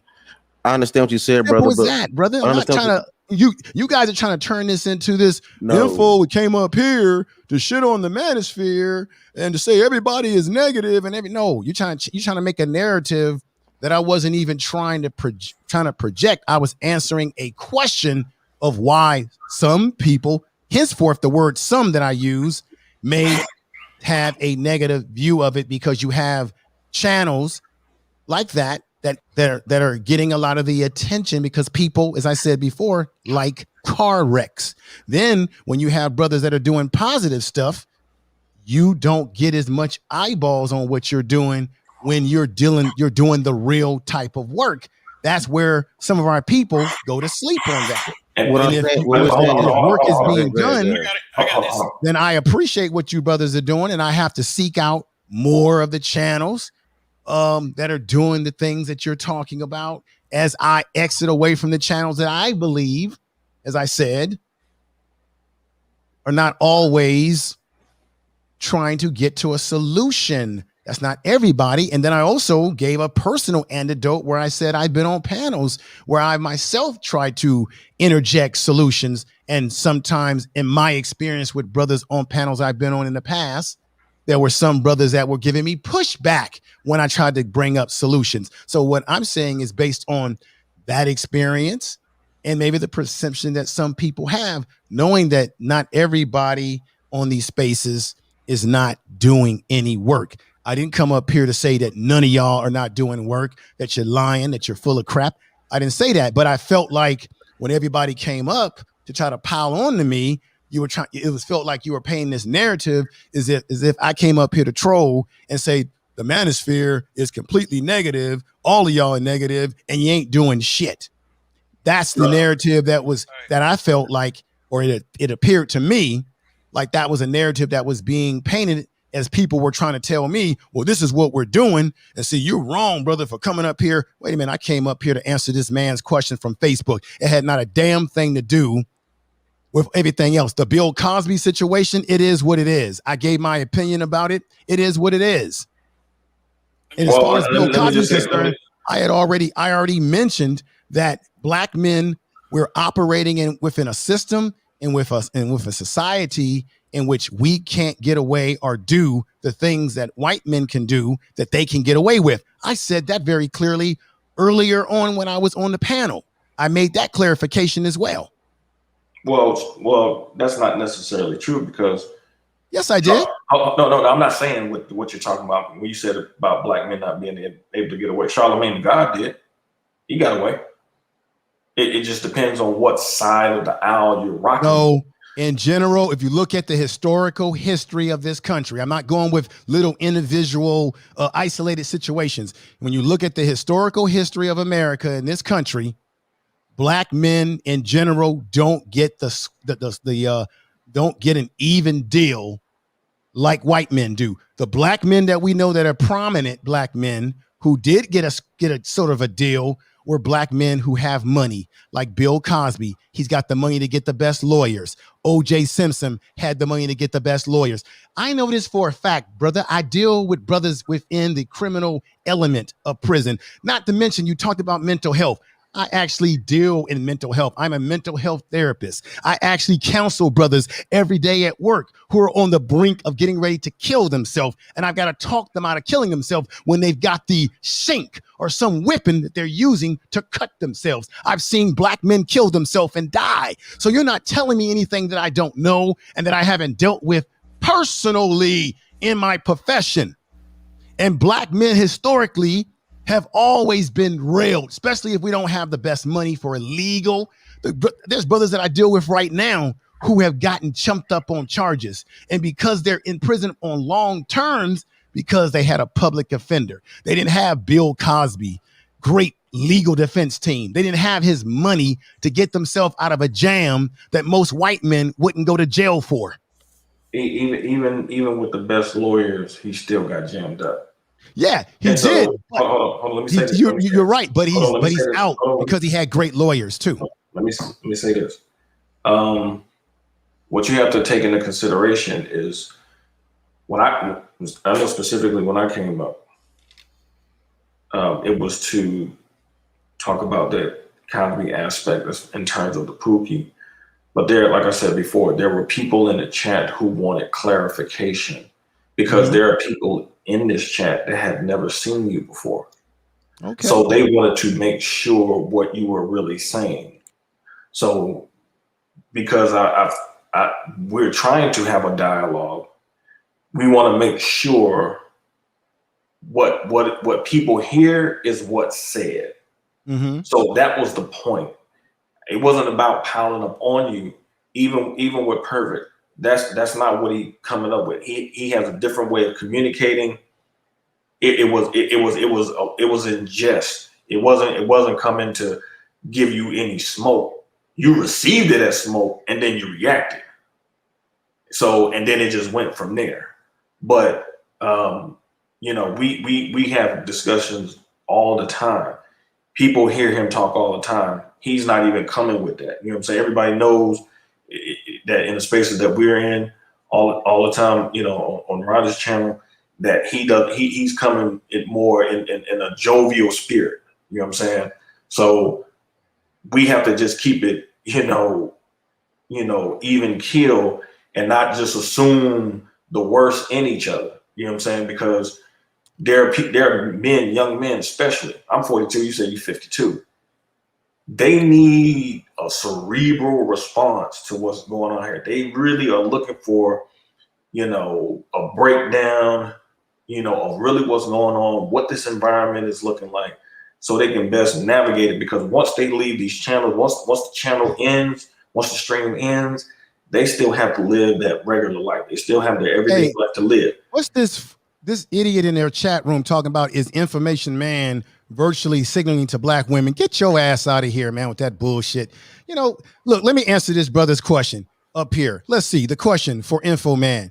Do you believe that black people have a bad habit of focusing and promoting the worst of regressive, unproductive of our group as opposed to the best and brightest? Yeah, we got a problem with that across the board. That's why I could do a video where I'm highlighting something positive that young men are doing, black people are doing in Afrotech in Oakland. I can have a show that I did with BMT where we were talking about there was only one black male school that was around in South Carolina, and we called for everybody to come over and support that, and then and nobody came over and supported. So yeah, we do have a habit across the board. It ain't just on YouTube, but even off of YouTube, where we focus on the negative and we prop that up. We do it when we do it. Black women do when it comes to black men. Black men do it sometimes when it comes to black women. All of us prop up the negative and make the negative the maximum while taking making the minimum of the fuckery the maximum, while taking the maximum of what black people, women, and men are doing positively and minimizing that to push whatever the narrative that we want to push. So when you talk about, are we propping up the worst? Yes, we do prop up the worst. And to clarify further, when I came on here, my goal was not to prop up the worst of the manosphere. My goal was to answer the question about the perception. And I answered it as honestly as I can as it relates to the perception that people out of the space or people within the space watching it casually may have a perception of, or may not have a perception of, and why these negative perceptions could be a possibility based on what they perceive. And black people in general, we tend to focus on the negative. And you just fell right into what I said when I came on here, which is a lot of times on black YouTube, whatever we call it, we have a lot of fuckery going on where we have sometimes people doxing each other, arguing, just like I got into an argument with the brother here, but we have black people who take it a step further from an argument and they get kids involved. They get personal. They take it too damn far that it becomes reckless. Just like black women on YouTube years ago got too reckless with taking down channels. See, I know about what the shit that was happening. You had black women who were coming at black men first. And then when black men rebutted on their channels, then black women put everybody on a hit list on paper and start taking people's channels down. That's pure fuckery right there. So I understand the history, why black men feel the way they feel, because why? I'm a brother who talks about it. Nobody listens to what the hell we got to say. Black men, they want us to be seen, but they don't want us to be heard. And they want to mute our voices. Our women do it to us. Society does it to us. I talk about those sort of things on my channel, my podcast. I get into those areas. I break some of those areas down. Now, I don't consider myself hardcore manosphere on that level, but I do touch on those areas because on my channel, I'm trying to build community. I'm trying to build and get us away from the negative and build. And then every now and then I'm going to give an anecdote about when women are out of line, when brothers are out of line, when society is wronging us in some kind of way. Totally get it. Black men need a voice, but most importantly with that voice, you've got to use your voice to change the narrative from what the mainstream media is doing to destroy our image, as well as what they're doing on video and television with the feminization of young men being presented up to the forefront. So I'm against all that shit that's going on. Okay, I understand what you're saying, brother. But the thing about it is, that's just why I made that comment that the manosphere meets you where you're at. We can't get rid of the negativity and the ugliness because a lot of brothers are coming into this space full of negativity and hurt, like Rael was saying, and they should be able to. Where else are they going to go at? And society's changing. You can't go fill an application out of the job anymore. You got to do it online. You don't have to bounce a checkbook anymore. You got to learn how to bounce crypto and bounce an internet portfolio. So therefore things are changing. So guys are coming here because things are changing really fast. If they come in hurt, of course, but they rise up, man. It's completely changing. And then you agree with what I said. Well, me and you both were on the same page to a certain degree. When we talk about you come into YouTube or you come into the space with a certain mindset and you begin to grow and mature and evolve. And that's why when brother being black man being brutally honest was saying to me, hey, Info, I saw you on panels. I said, well, you saw that like in the past, because when I came in on the YouTube and originally I have evolved, and I look at all my old videos and some stuff that I've gotten rid of. I've evolved from certain stuff that I used to talk about or do.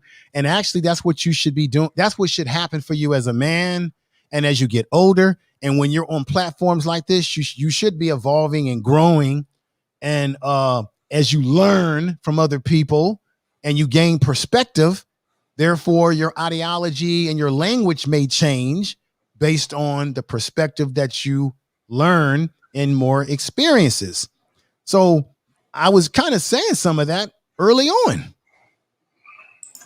And me and you were on we're on that same we're talking on those same similar talking points. So I'm not disagreeing. I'm really not. I have my perspective, because in my perspective, of course, is going to be a little bit different because I do different type of content. Yeah, but you know, but at the same time, pushback does not mean somebody's disrespecting you. That's what's going to happen in these spaces. You're going to get pushback. It's an exchange of ideas. You know, it's about, you know, just being in good faith. You know, right. Obviously, you know, we've been on, you know, panels, and we've seen people come up and just be completely disingenuous. And if Perfect was being disingenuous, I would have said so. But I know him well enough to know he wasn't being that way. It might have came out that way because you tend to be just a little bit more serious. He expresses himself in a much more jovial way. It doesn't mean he's not serious. It's just that's just his way of expressing himself. Yeah, you know, it can get lost in translation like that. Yeah, totally understandable. No hard. I have no ill will towards the brother.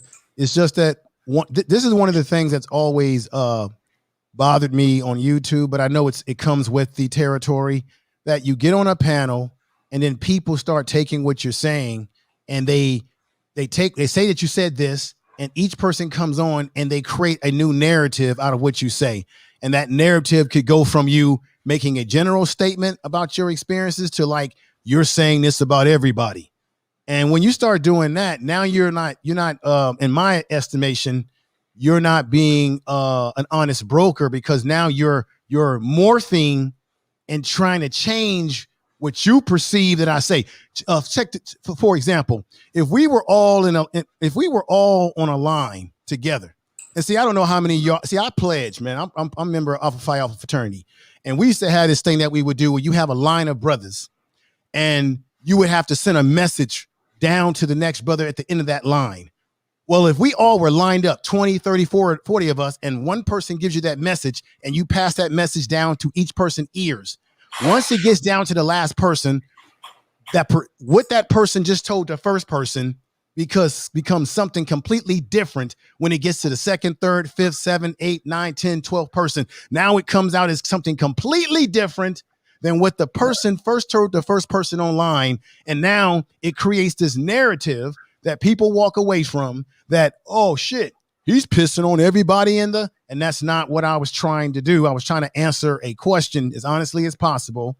And that's the reason why I got heated there, because he was saying some things that I felt was painting the narrative in a whole nother area that I thought was a miscaricature of exactly what I was trying to say, or what I did say exactly. And my statement was not everybody. I said it was a perception. That's a difference. And I understand what you're saying, because one thing I can't stand is for people to put words in my mouth I don't say. I'm very, very capable of expressing exactly what I want to say. So I can feel that, you know, I can feel that. So, but, you know, like I said, you know, I don't even think he was even trying to do that, but there were people who were trying to just get clarification. Mm-hmm. And I think he was as well, because it's certain words that make people put people on alert. So when you say things like, for example, when you say certain things like, what's the solutions? Now that's an honest question. No. I'm not saying it's not an honest question. I'm saying, but in these spaces, I mean, this goes back for years. You know, when we've come across Black people, because most of the time that statement, that question usually has come from Black females. And it's a distracting question. It tends to but that's I'm not saying you. I'm not saying. Hold on. Yeah, I understand. It may come. I'm not saying you. No, I understand that. But you know what? So that's why people were trying to get clarification. Okay. What I understand is that females may say that because they have some other things up their sleeves. Right. Why they say that. As a Black man, I said that in an honest way, not because I was trying to create some shit. It's an honest question. What I've said this before on on panels that I've been on in the past, and I've been on with some heavy hitters before. I have asked that same question. So it ain't like I'm trying to come over here and create a shit sandwich. I have asked these kind of questions, no matter who I've been on a panel with within the Black manosphere or within the manosphere. So I'm not just coming on here trying to target you all, you brothers, the brothers that are here. I have asked these questions of Brother O'Shea, numerous of brothers that I've been on panels with, that I've had discussions with. Yeah, I've seen you on channel. Yeah, so that's always been a part of my stick, or a part of my channel, or what I'm about. I didn't say it to say that you guys are not about. I'm saying that I want to know what I would like to hear solution, and what I learned in unfortunately the argument or the back and forth that I had with the brother that's on here, all due respect to him, is that unfortunately he was prepared to tell me the things that he did tell me eventually when things calmed down. And I learned something, that in this particular sector of the manosphere, there's a new day, there's a new attitude. And I say kudos to that. And I respect that. Now, if I had no respect for you, I wouldn't come over here as much as I do and drop in the chat room and say respect to Black men being really honest, saying respect to you and peace. I do that out of respect because I know that the brothers over here are having intelligent conversation. Yeah, and let me say this: Information Man has been dropping like greetings in the chat for like a couple years now.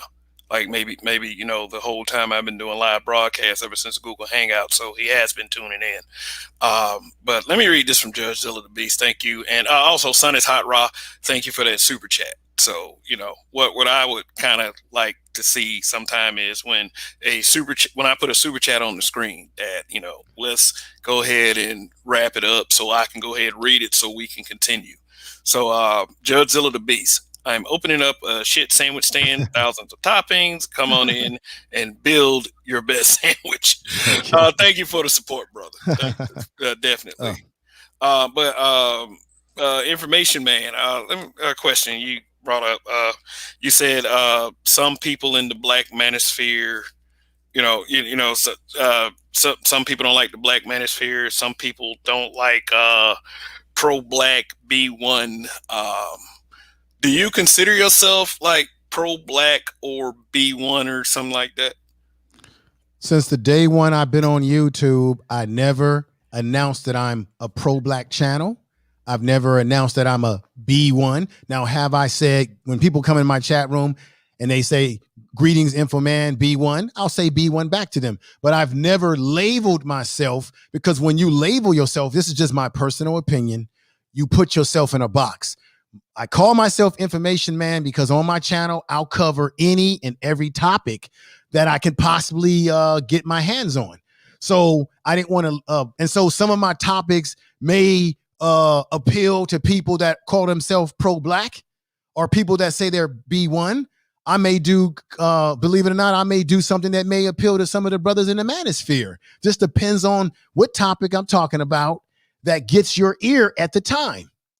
So I don't like putting myself in a box of, am I for Black people? Yes. Am I for Black men, for the betterment of our people? Yes. But I'm not one of these dudes that be like, I'm going to sell you keychains. I'm going to sell you products, Black power. I need you to buy this from me. Hit the soup hoop. I'm not one of these guys that's trying to push the pro-Black narrative while at the same time trying to get the bag on you. I'm not doing that type of thing. I'm not talking about stars and moons and everything's aligned up this way and all that kind of stuff. And coming up with my own scientific narratives and shit. I do everything I talk about is based on history. I try to get the research and the facts and talk about topics. It could be news, relationships, whatever the topic is, I'm going to touch on it. And hell, I've done on my second channel, the Information Man Speaks podcast, I did a video on there talking about child support and how brothers can protect themselves even prior to getting married. And I've got a video that I'm going to do displaying how shitty the child support system is in California, how they're taking a lot of your money that the kids are not even getting. California is raking. If you're paying child support and you're paying it, your child is not even seeing a lot of that money because California is raking it in. Oh, that's going to be a blockbuster when I break that down. So we talk about that in the Black Manosphere, and we talk about it and the thing about it is we pull up to these panels and we talk about it from state to state. I'm from Texas. I have cried about this shit before. We talk about, and Rael, no, brothers on this panel, I ain't lying. I can dry my my tears and file motions, adjournments. I'm in the process of rewriting my divorce decree. And that I had confidence, but when somebody shoots you down that bad, you have to build yourself back up.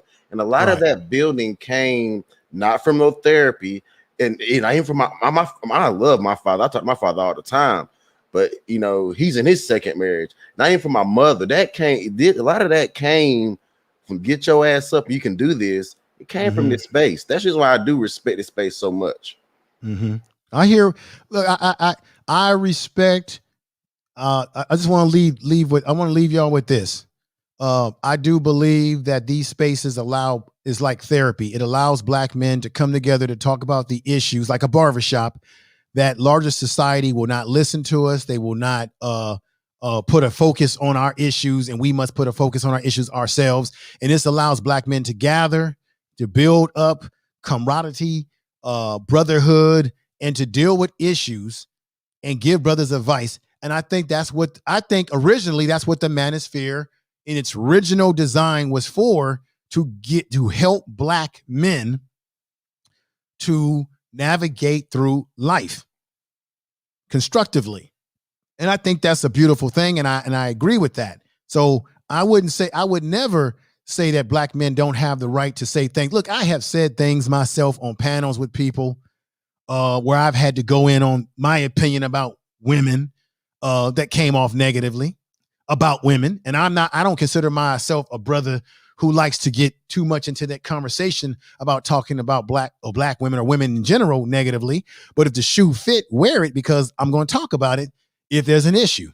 And if I have a voice to that, I'm going to speak on that. So I think every brother should have a voice, and even if I may not like, let's say someone has a channel and they, for example, don't give any solutions. I may not personally like that, but yet there is still Manosphere channels where I can get the solution, and I'll go right to those channels as I get what's happening and the solution. So YouTube is like that. You choose the channels that fit your personality and what you're looking for. That's the great thing about YouTube. You don't have to be stuck on just one narrative. Every brother brings a narrative based on experiences and facts as well, statistics and data. And that's very important. So I appreciate that. And that's why I come by here and say my greetings, because I know you brothers are doing good work. I know that good work is happening. I just would like to see the brothers that are doing this good work. I would love to see your channels elevate more and continue to elevate more and more. That's really what at the bottom line, I'm really trying to say. I want to see those kind of channels really elevate to a high level, period. That's just how I feel about it. So, but brothers, I'm going to get on off the panel. I got to eat something and get some rest. It was good talking to you. Got a little rough in the middle there, but I got no personal grind against perfect timing podcast. I'm man enough to apologize if I offended him or offended anyone within the chat room. It's all or good. Anybody within the Manosphere. I apologize if I did in any kind of way. I don't mean to do that. I don't mean to talk down on any brothers if I did in any way. I'm man enough to look you guys in the eye with no avatar and say, I definitely apologize if I came off like I was trying to give you a shit sandwich.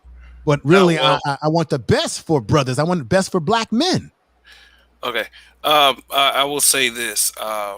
I ask you a question and on Facebook on a totally different platform. And what I can respect is you coming to me like a man to ask for clarification. So it did get heated on it, but one thing I do try to implement here is to let men hash it out. So it did get heated, but that's just what it is. So I do appreciate you coming by information, man. I mean, I appreciate that. Appreciate it. And that's why I try to referee it too, because I know y'all both good brothers, man. So you're just coming from a different angle, but and I think both of y'all are thinking California too. So yeah, I'm in Northern California. I'm in Sacramento. I'm from Lakeview. I'm from San Francisco, so we can have some coffee or whatever. I'm in Northern California. Then this the deal. I need to connect with you then, brother, in person.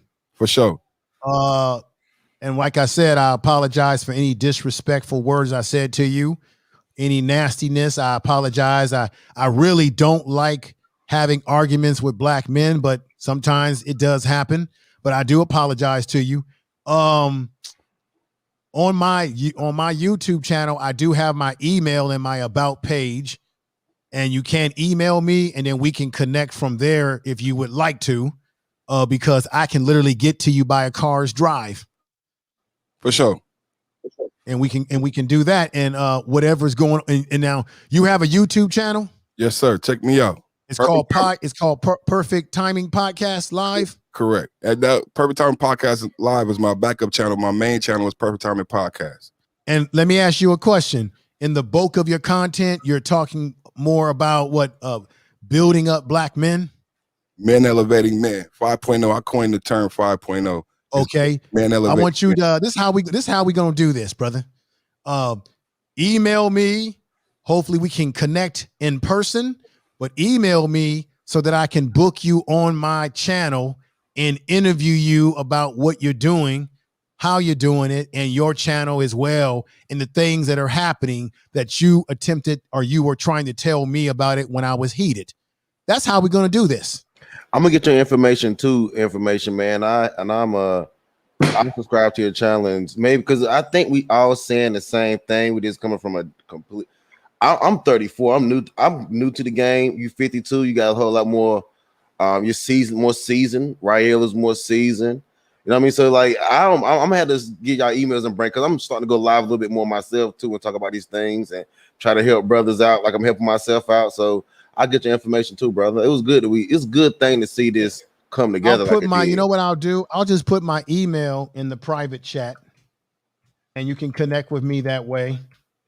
And yeah, perfect. When you connect with me, let's just I want to get you on the channel and interview you, because there's nothing better than learning more about what's going on when you can actually have a brother that's orchestrating it and giving you the platform on my platform to basically express and say, this is what's going on, A, B, and C. Better making of men. I think both of y'all have a healthcare background to a certain degree. So what do you work in?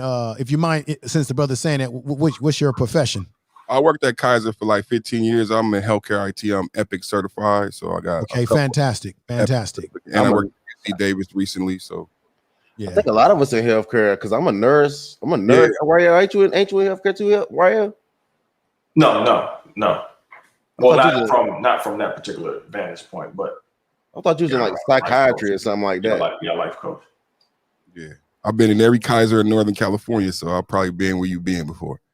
Right, definitely. I put my email in there, so if you want to like copy and paste that over, however you want to do it, that's fantastic, brother. See, we got. I mean, there's a lot of brothers on these spaces that are professional, educated, doing good works out there. I don't doubt that. So definitely let's connect and get you on the channel so that I can pick your brain or ask you more in-depth questions about the program and what you're trying to do and what you're involved in, which I think is fantastic. Anything that has to do with men, building up men, young men in particular, I find that's important. And I'm down with that. But the reason why I brought that up is because I knew you had the mental health aspect to your background. And one of the things that we have to really understand is that, we got a lot of, young Black males and foster care, group home setting that really need our help.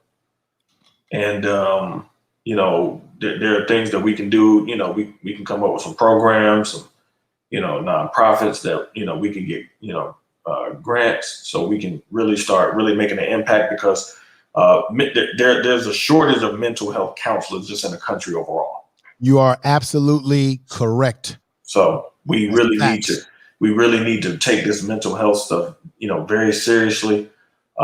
We cannot minimize and diminish the emotional toll that is plaguing a lot of Black men, Right. Black boys especially. And- We know about the low reading proficiency rates, Right.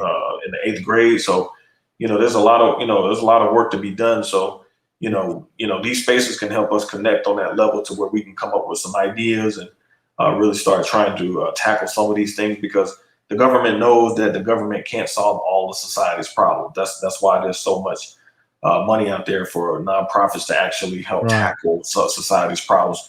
And that's what we need to start doing, is coming up with ideas so we can actually do that. That's true.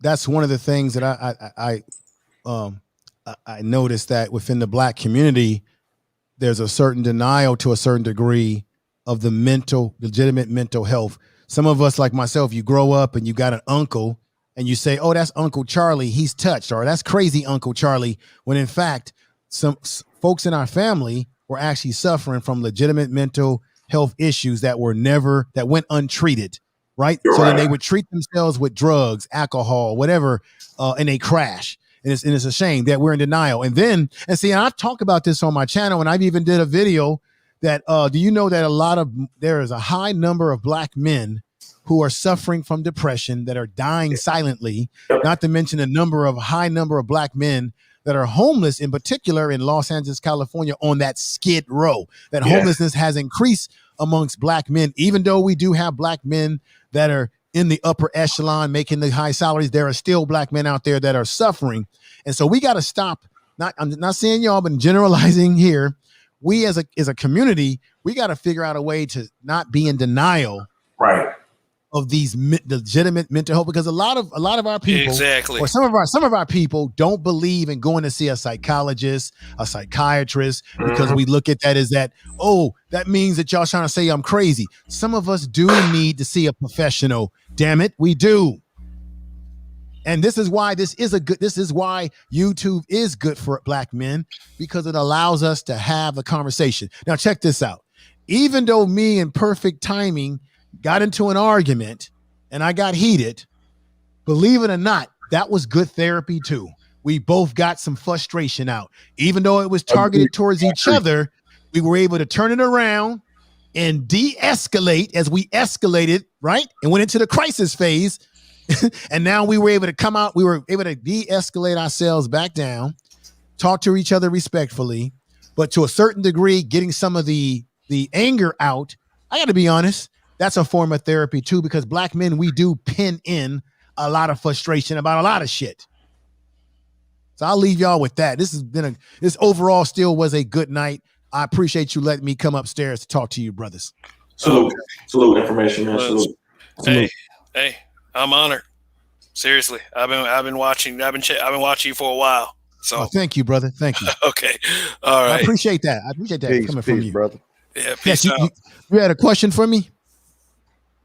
Did I have a question for you? I think somebody was about to say something. Or anyway, brothers, this has been a good night. Everybody, peace to the chat room. Have a great night, great rest of your morning, wherever you are in the world. Take care, brothers. All right, peace. All right. Peace. Salute the information, man. That was pretty good, man. All right, fellas. Now, we can get back to the topic in general. The whole Will versus, the Will versus Tupac, which was generally the educated lame versus not the educated lame, the nice guy versus the thug. And, our perceptions and the kind of things we can do to quote unquote fix this perception. Shout out to Herbert Lewis and, thank Phil Brad Okay. Shoot, damn, we've been I'm talking going, so long. I'm going with Will. I would rather. I'm going with live- Pac. I'm going with Pac. You going Pop? I'm going with I'm Will. going with Pac. I got to represent the Bay. Kevin going in on Pac and Napoleon. Napoleon was the Outlaws is hard. You didn't like the Outlaws? I was hurt when you were talking about the Outlaws is hard, man. Come on, man. For real, Will, I got you, but I'm going with Will, and I can explain why. Go ahead. I'm gonna go with Will because Will is a sleeping giant. Always has been off screen and on screen and off screen. Tupac is always hid under being light. He always had a S square back. His back won't always straight. And Will has walked through the streets of Philadelphia all the way to California, and ain't nobody bothered his ass. Well, I like Pac because, you know, people. It's funny how so much time goes by and then we change our opinions of people. But Pac's parents were revolutionary. It's like Malcolm X. People forget like that Malcolm X movie. A lot of people like I don't really agree with the Alex Haley depiction. Malcolm X's parents were revolutionaries who worked for the Marcus Garvey newspaper. They depicted his mom as this crazy woman. That's not who his parents were. Tupac's parents were revolutionary, but revolutionary in the sense that they were multifaceted individuals. They brought him art and music, but also this revolutionary spirit came from his black parents, where his mama were pregnant and gave birth to him. She said in the song while she was incarcerated because she was another woman like Felicia Rashard and Camilla Cosby that should be held up. So when we talk about Pac, you got to talk about Afeni Shakur and what made Tupac and the person that we fell in love with and who his parents really was. His father, I believe, was still incarcerated. So Pac got it. They don't talk about Pac actually when he helped that young brother who was getting beat up by the police and he shot those police officers that don't get caught up, that don't get talked about because that's not popular and it doesn't fit this thug thing. When Pac, and then it's like the high value man thing. When Pac said thug life, Pac, that is a lot like me. When I'm saying a lot of my themes in 5.0, Pac was crystallizing something. He wasn't saying that I'm a thug. He, even in that speech where he said nigga, nigga, nigga, he was crystallizing an ideology. He was pushing back towards the super predator and the crime bill. And he talked about thug life. He didn't call himself a thug, but if you listen to the music, he was giving a voice to this life and this forgotten lost soul. He even had a song called Lost Souls. So it was a voice for us who had mothers who were substance abuse, you know what I'm saying, and who were born in despair in an environment where you felt like you couldn't make it out. The life expectancy for us at that time was 27. So Rael put in the chat that he never got to actually become an adult. You don't finish, I tell my son this all the time, you don't finish growing until you're 25, and then after 25, you start dying. But Pac didn't even reach full human maturity. And we hold him at this very high level because he was such a special person. But you got to start from his parents to see what great complexity this person was. And don't limit him to a thug. He didn't talk about him being a thug. He talked about thug life. And he was talking about a crisis in the community, and he gave a voice to my life and to my existence. And like when Black Guru says we need to prepare a briefing to sue Black women, and I said that we just, because we're drawing a line in the sand and we need to express. Somebody said don't put money. You know, we got to say how much money they took. We got to say everything that was hurt. We have to communicate to the world and to individuals who do not know what happened to us, what is happening, despite whether how far the briefing go. Pac was doing that. Pac was drawing a line in the sand between us and them and saying, this is our experience. The interview with Tabitha, that white woman, all of them wanted to know because she could relate. She felt comfortable around Pac because she knew he's not a thug, he's an artist. And everybody wanted to know, well, why are you talking about these things? He's giving a voice to the voiceless. So I take it personal when we talk about Pac because he's a true artist. If you look at his movies and his ability to act, and you talked about his dancing, and when we talk about Bill Cosby and the Gregory Hines type and people take it for granted, you had to be a triple threat. You had to sing. I bet you could find Bill Cosby in the 50s and 60s carrying a tune. You had to be able to sing. You had to be able to dance. You had to be able to act in order to be a Black celebrity. But that's why I like the King Kong theme that was brought out by the Line Steppers and the Cool Table, because you got to be all these things, but still somehow You like to sleep with women while they drugged and white women, and you got away with it during American apartheid. Nah, man. So I'm not gonna say whether Pac would beat up Will or not. I'm just gonna say Pac was a great artist and individual, and he never called himself a thug. It was thug life, and it was an expression, and it meant a lot to people like me because I didn't have a voice.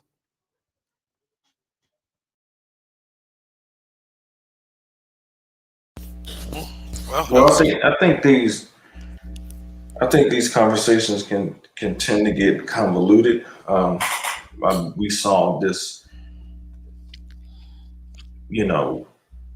we saw this play out in the last couple of years with this Pookie and so-called educated lane debate, which really never should have been a debate. It should always be about productivity, building that cohesive unit, that infrastructure that ultimately brings safety to the group. And this class dynamic is just something that is really offensive to a lot of Black people. I have a book called Our Kind of People Inside America's Black Upper Class. And the guy who wrote the book, he came from an elite Black family, and he was talking about his experience when the book became really a popular talking of discussions in Black circles during that time. And he was noting in one instance where he was supposed to do, how like people go to like Barnes and Noble when a book comes out, and they have like a reading of the book, like trying to explain to the public what the book is about. You'll see a lot of this stuff like on C-SPAN, and the pushback that he got. And he talked about how when there were people, Black people from elite families who, when they start hearing Black people who weren't coming from elite Black families and how nasty they were, they didn't even want to talk about their background, specifically because they felt embarrassed, to be honest. And I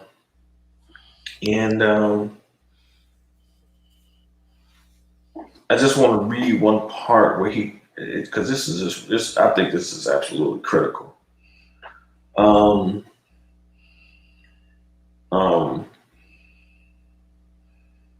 He talks about, he says this,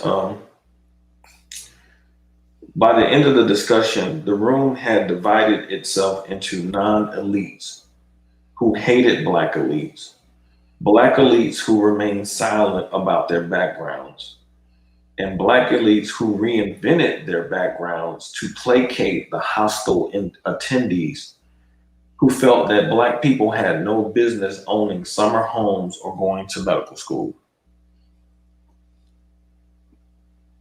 Now just think about that.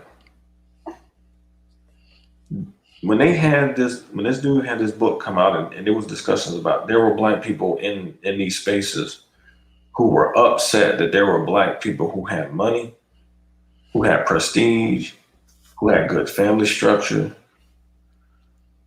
who were literally upset that there were Black people who went to medical school.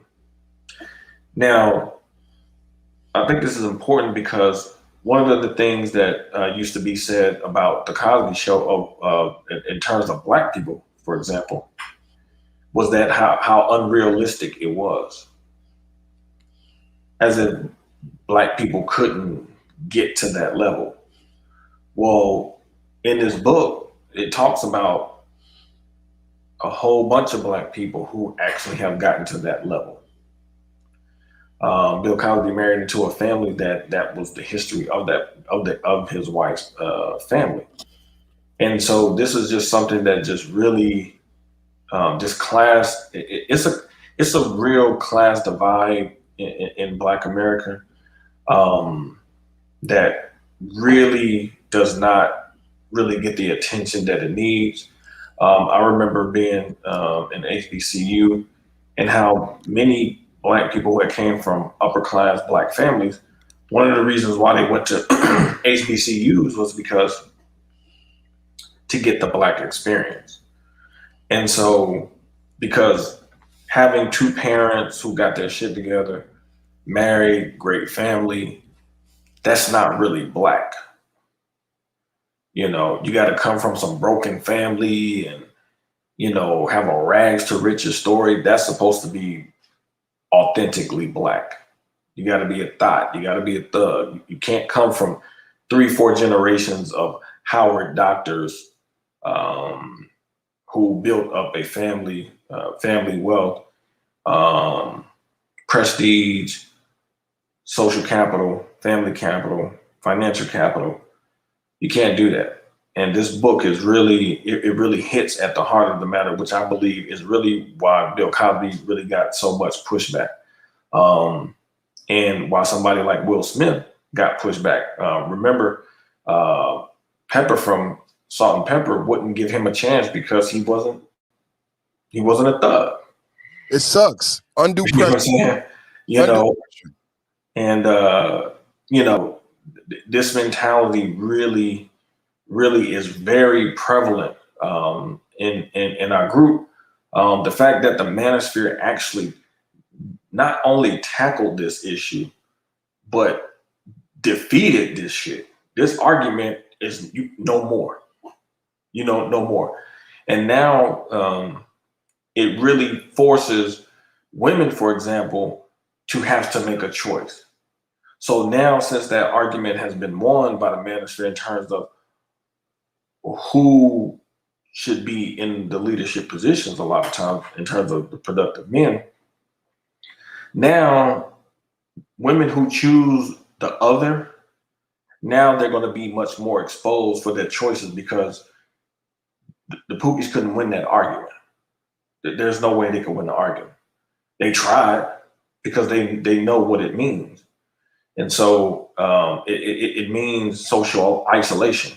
And so now, you know, it's a different conversation because that battle was won by the manosphere. And, you know, we have to really see that this is really, it's really a prevalent issue that really has to be tackled. And, you know, for the Black people who don't want to go down this path that Cosby tried to take Black people a long time ago, they're going to just find themselves outside of the ark, you know, and when that flood hits, they're going to drown. I mean, you know, that's just what it's going to be. And their families are going to just be, you know, destroyed. I mean, you know, there's only been so many generations of baby mama-ism that can exist before that bloodline is destroyed. So, yeah, I'm glad that Cosby has come out, because to me, him coming out is not just him being physically released. To me, him being released, to me, is a social proof that we won this particular argument. The experiment worked. Yes. Right. Yeah, because I would go with Will, especially like just for everything you said. And plus, Tupac can't even rap that well. Oh, he was overrated. Oh, he could not even dance that well. Oh, we have to cancel Tupac completely. Not cancel Tupac. And Biggie was better. Right about that. Biggie was better. I would like to put that out there too. And like everything Rayo said, like at the end of the day, if we have to look at a modern model of what we want the Black man to kind of follow a little bit, but his own way, I would much rather see the brothers go a Will route than a Tupac route, and not even be that good of a rapper. That hurt, bro. He needed a whole beef, like you see on the internet, on YouTube right now, to boost his career. Brenda got a baby. Nah, man. For my niggas, Biggie was better. Strictly for my Biggie got 2 albums. One, if you really count it, strictly for my niggas. He tried to take the East. Look, baby.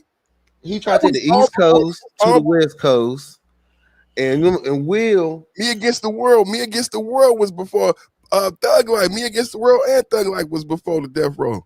Real talk. Will Smith can rap better than Tupac, yo. You got to give me one album that Will Smith made that's better than Me Against the World. Just the Two of Us by him and his son. Oh, it's a whole album. It's a whole pop it back to the East Coast and use East Coast. Man, what the fuck? I mean, I almost missed that, man, but I'm glad. What? Just the two of us. I'm just clowning now, but real talk, I do think Will had a much better overall body of work than Tupac, though. Okay. Yeah, and I would say that because that Miami song did go. I would say that Will Smith had a lot longer than Tupac because Tupac was, of course, killed. So, I mean, as far as the movie body of work, but as far as the legacy in rap, Tupac has that hands down, front, back, left, and right. Even though Will Smith did have some pretty catchy tunes like Miami and Getting Jiggy with It and such classics like I Think I Can Beat Mike Tyson, I just don't think he has anything on Tupac as far as rap. As far as movies and acting, of course. And the fact of the matter is, Will Smith just plain had a lot longer than Tupac Shakur. So had Tupac lived, who knows? Thank you, brother. Thank you. Oh my goodness. The youngsters, how Pac get disrespected in this day and age is just so disrespectful, man. This was a great artist, and did you hear the part I said? They laid in a bath of milk with gold between his legs. Oh my God! You know, he was a sex symbol, also. You know what I'm saying? I don't give a fuck about that. I don't look at that man.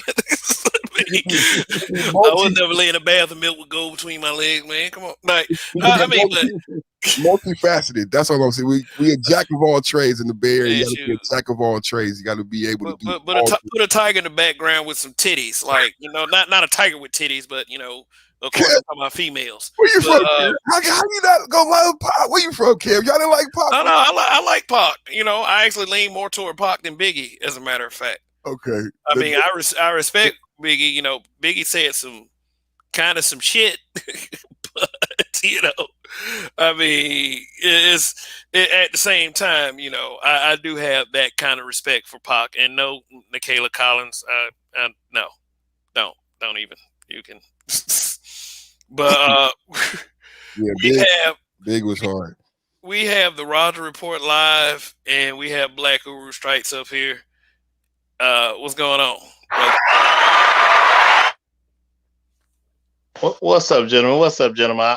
I'm sorry I missed all the fray. I see Information Man was up. It was some rattled around a little bit. I missed it, a little bit, but man. it's all good, man. Got everything under control. No. I was going to say I like the way I saw it being resolved at the end. That was great work on his part. Perfect timing part. Well, whoever had the dust up was with. I liked how it ended. I saw the end, so that was great. Appreciate that, seeing that.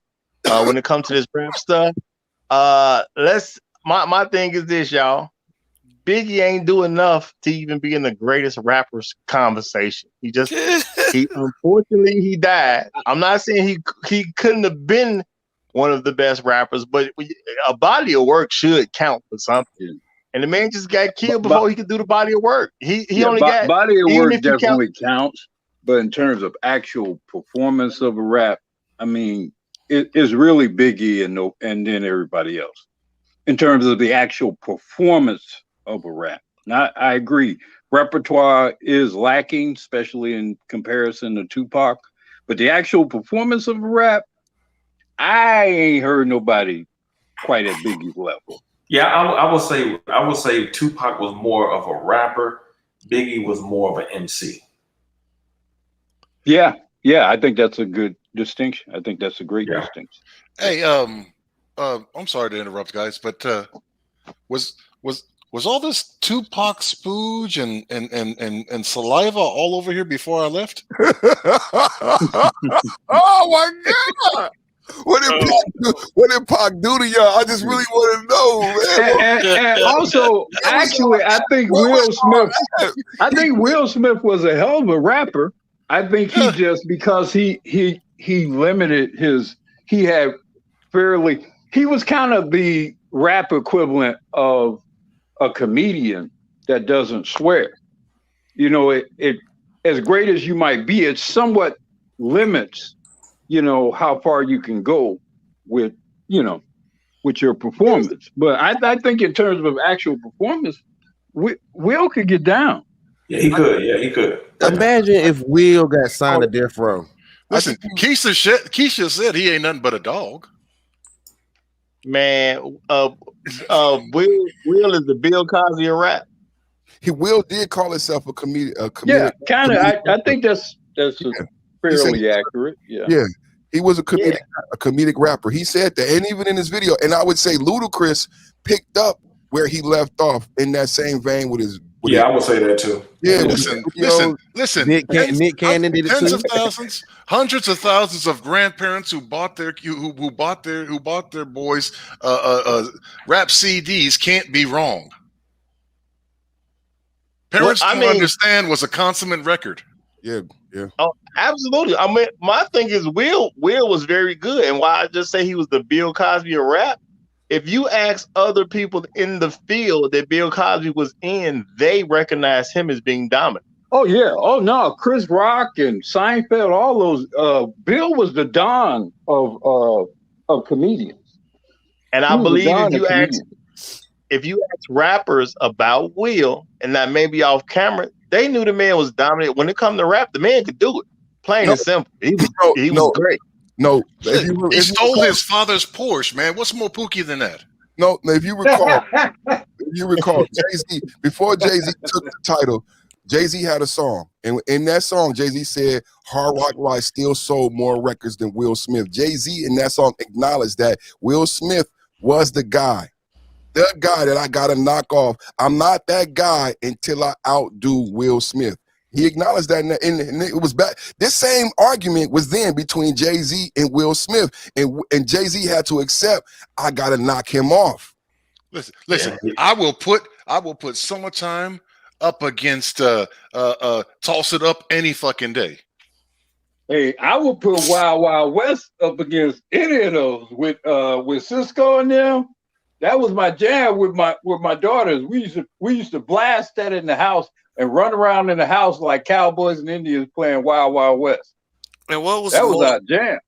And what was a more masculine, risque song than I Think I Can Beat Mike Tyson? Yeah. See? Now I don't know what any of this has to do with them in a fist fight, but no. Will played Ali. He picked up something. But the fact well we can't do that, right? Because I thought about this a little bit while I was away.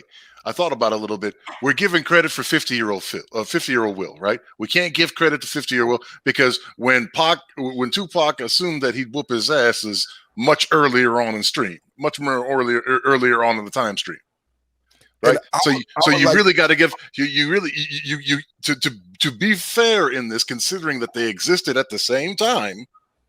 Right, you can't give Ali, you can't give all that. I think the max that you may be able to get is 6 degrees of separation. Ooh, that's that gay. But wait. I want to go.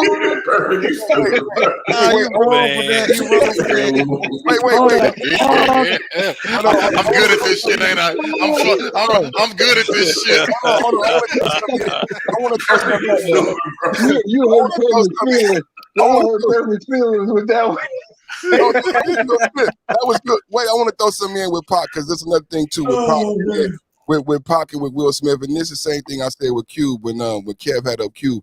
For me, when you got to be to talk about the greatest rapper, you had to challenge yourself as an artist, and Will Smith didn't challenge himself with different arrays of producers. I love Cube because Cube left the West Coast, and his best work with me is with those Hank Shockley and the Bomb Squad, the producers of Public Enemy. And that's what created one of the best albums I think ever is America's Most Wanted. Well, Pac went from different producers. He started with Digital Underground, and then he had that sound, but then he went to a different sound with Death Row, and then he had a different sound with the Me Against the World, where he went to East Coast and he worked with Easy Mo B. He challenged himself with different producers and different sounds. If you listen to Me Against the World, it's a different person. It's a totally different person. Perfect. But producers. But then Big never audition did for that Tu either. Wong Fu. Big never did that either. Big never worked with any producers outside of Daddy's house. So when you talk about artistry, when you talk about people able to rap over different beats, and you gotta be honest with. I mean, I would say Tupac is the greater artist. I'm just saying though, as a performer, the actual delivery of rap itself, man, it's hard to be Big. I mean, he didn't have the breadth of material, but he was he was as close to somebody, I think, being born to rap as you got. And that's why I say it's unfair to even put Biggie in those conversations, because he just don't have a catalog. I mean, even if you consider a double album, 2 separate albums, which they used to do back in the day, that means the man only put out 3 albums. And that, I'm not saying that as shade to him. I'm just saying body of work should mean something when you start talking about people being the greatest in a particular field. But when it comes back to Will and Pac on the physical level, there was nothing about Will that made me think he was some punk. He was a guy who was trying to do a certain image, making money off that particular image that he was putting out. Plus, Pac is like 5'8". I'm not saying Pac is scared or a punk of any kind, but Will, I believe, is like 6'2" and not a punk himself. And when it comes down to it, when it's mano y mano, especially when you put a bra in between them, which I think Jay was trying to do something to make them jealous of each other. I think something was going on her end. But mano y mano, and they both in the fight over, if they're going to fight over a broad, all that image stuff going to fall by the wayside. Plain and simple. So that's just going to be a fight. I'm not going to say which one going to win, but you got to consider Will's height and reach. And you know what I'm saying? Now, I'm sure Pac was tough. I'm not saying that man wasn't tough at all, but ain't nobody just finna lose in front of some woman that they interested in. That's not going to be a loss somebody's normally willing to just take. Hey, Roger, I believe that Will Smith got a better chin than Pac. Will can take a hit better than Pac. Man, how you know, man? I'm not losing my life on no female. Sorry. Man, how you know? Hey, hold on. Pass the $40. How you know, man? I'm just guessing. I'm giving a hard guess. Man, Will Smith got a chin, man. I know you done seen that nigga before. Here's the one thing I will say about Will that is very evident, that he's a very disciplined man. So it would not surprise me at all that he would be perhaps a little more prepared to deal with Pac than Pac might anticipate. Hey, you know what? You know what I will quantify that with? I will quantify that with Ali. This man played Muhammad Ali. There had to have been some boxing training. I'm just fucking around. But there had to have been some boxing training that was involved with, playing the great Muhammad Ali. But I mean, even like when you see Will, he does various roles, and you see how he's able to kind of sculpt his body, pretty proficiently, which suggests that he is very much in tune with his physicality. That's back to him being the Bill Cosby of the rap game. I remember him winning the Nickelodeon Award one time, and I said, my son, Will Smith said, "You guys want to be like me?" He said, "The key to being like me is every day I read and I run." He said, "All the kids in this audience, I want y'all to, if y'all want to do one thing," and I remember sharing that with my son. It was like 10, 15 years ago, but that's something that I implemented in my life. I learned a lot from Will Smith. I remember watching the Nickelodeon Awards with my son and just implementing that ever since. Every day he said, "I read and I run." Little shit like that Cosby, I grew up on Cosby. Cosby would like plant little seeds like that. Like Will definitely is that guy. Will also said that his only talent is that he works harder than everybody else. He said that's his only real talent. And everybody could do that. He confirmed that with the way he carried himself on the Fresh Prince of Bel-Air. Said that he used to memorize entire scripts. He memorized his lines and he memorized everyone else's lines, which made him a leader on that set. But for perfect timing, I don't mean to, go into the realm of offense. I know you batting for Tupac, but I have to go with Will Smith for one very monumental reason, because Tupac is dead. Okay, that right there. What you laughing at, bro? That's kind of a low blow, technically. Yeah. Principalities in this. That was a double entendre for those who didn't catch it. Yeah, that's what you call an insurmountable barrier. Can't argue with that one, goddamn. I think Jada is the real thug in this whole conversation, especially with that picture. Put that picture back up, kid. I thought there was 3 niggas. I didn't know that was a woman up there. I thought you ain't shit for that. That was new rap group. I thought that was new rap group. She got the bandana on. She looked tougher than anybody on there. Everybody else is smiling. I'm like, is that Set It Off Part 2 right there? What is that? Hey man, let me call this out. Hey, let me call this out real quick. I'm listening. Thanks for the Cash App. I really appreciate it. He did this over a full hour ago. So I'm sorry if you're still watching. Thank you. I'm sorry I didn't call it out earlier. Let's see. But somebody asked for a picture, so y'all can continue while I pull it up. I'm Listening is a hell of a supporter, man. Good shout out to I'm Listening, man. I'm Listening is usually like one of the first ones here when I first start the show. So me too. Me too. And Cash App, everything. Just people like that make it worthwhile, man. Keep you going, man. So thank you. I'm Listening for sure. Well, Jada has proven how just very how deadly that wall is to all women. I mean, if you digging up, Tupac's ghost, like what, 25, 26 years later. She cold, ain't she? She cold. I mean, she and what was being proved and what's not being said is Will has totally checked out of that little marriage of theirs. Oh my God. That's what that's all about. She want to try to use Tupac to hurt him. Yes. Because he done checked out. Didn't she actually, hold on, but didn't she actually reject Pac when she had the chance to get with him? That's what she claimed. Did she actually reject him? Did she actually reject him? I think she's lied about, and since Tupac is conveniently gone, I think she's always kind of lied about what was really going on between them. That he would not be held down. She mad. She picked somebody out of her league. It all makes sense now. She wanted for real. She picked Will is out of her league. And now it's starting to all make sense. Tupac was more someone that she could be with. No. I think. Oh, go ahead. No, I'll just say real quick. If this was today's time, Jada will be claiming her and Tupac was in a situationship. Clout for clout? Is you saying for clout? She would do that for clout? No, I'm saying Pac was probably blowing that back out at some particular point in time. She obviously liked the guy, but he was Pac. She couldn't hold that dude down. That's it. She never got the relationship. Hold on. I'm gonna tell you what it is. I don't know if y'all remember, man, when Facebook first came out. Remember how you was able to connect with them old friends from high school, shorties from high school. It allowed you to go back to that time where you was innocent and shit like that.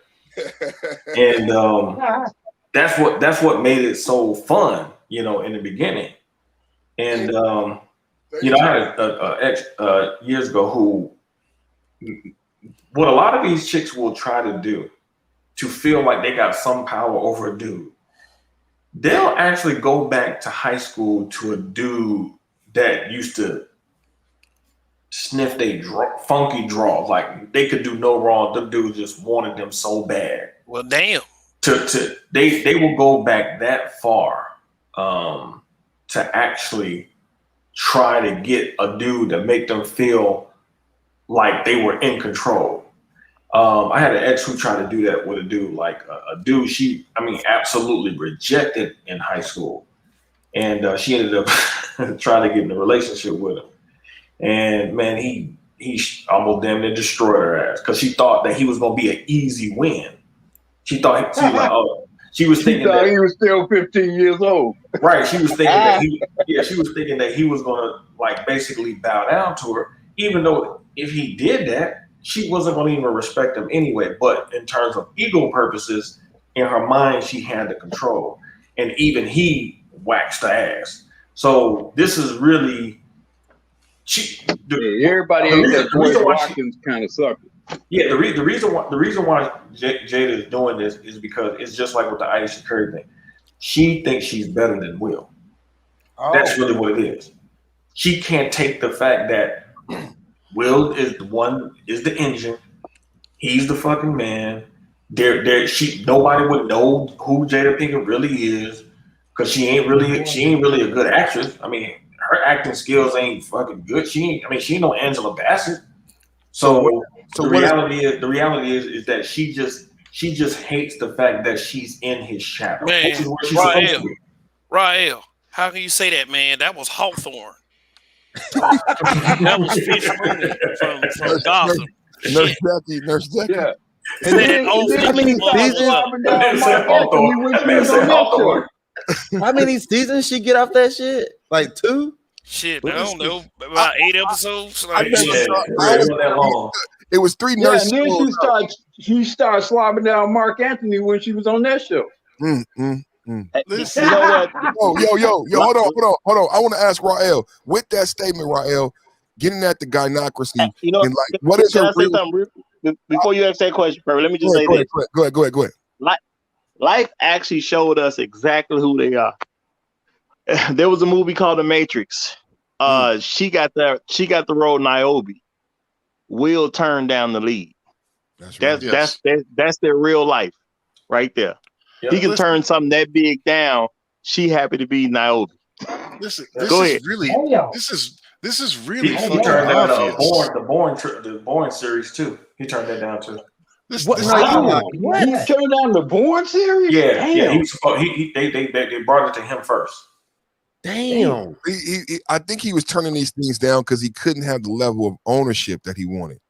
Well, he turned down The Matrix because he was a big Wild Wild West fan. Because if you recall, and he went to that played James West in Wild Wild West. That was the same year The Matrix came out in '99. You know, and they said that's a bad movie. I love that movie. Like you said, and the contract was for 3 movies. Those of us of a certain age group, man, James West was that dude. So who should Will have really been married to? Then she like Meryl, like because Jada ain't it. Who should he have really been married to? Then? Man, don't start this one because I'm okay. Wait. Before we go there, I wanted to Rael's point and to everyone on the panel, like to the gynocracy and like people like Erykah Badu, you was kind of going at what is her true talent and her true power and what is she truly doing with this letter? How has she been able to garner this man and this career? See, these individuals, she's really tapping into something. And that's why if you look at that sisterhood, that red table, who she got? She got her mother, who was really I know Roger said don't use the W word.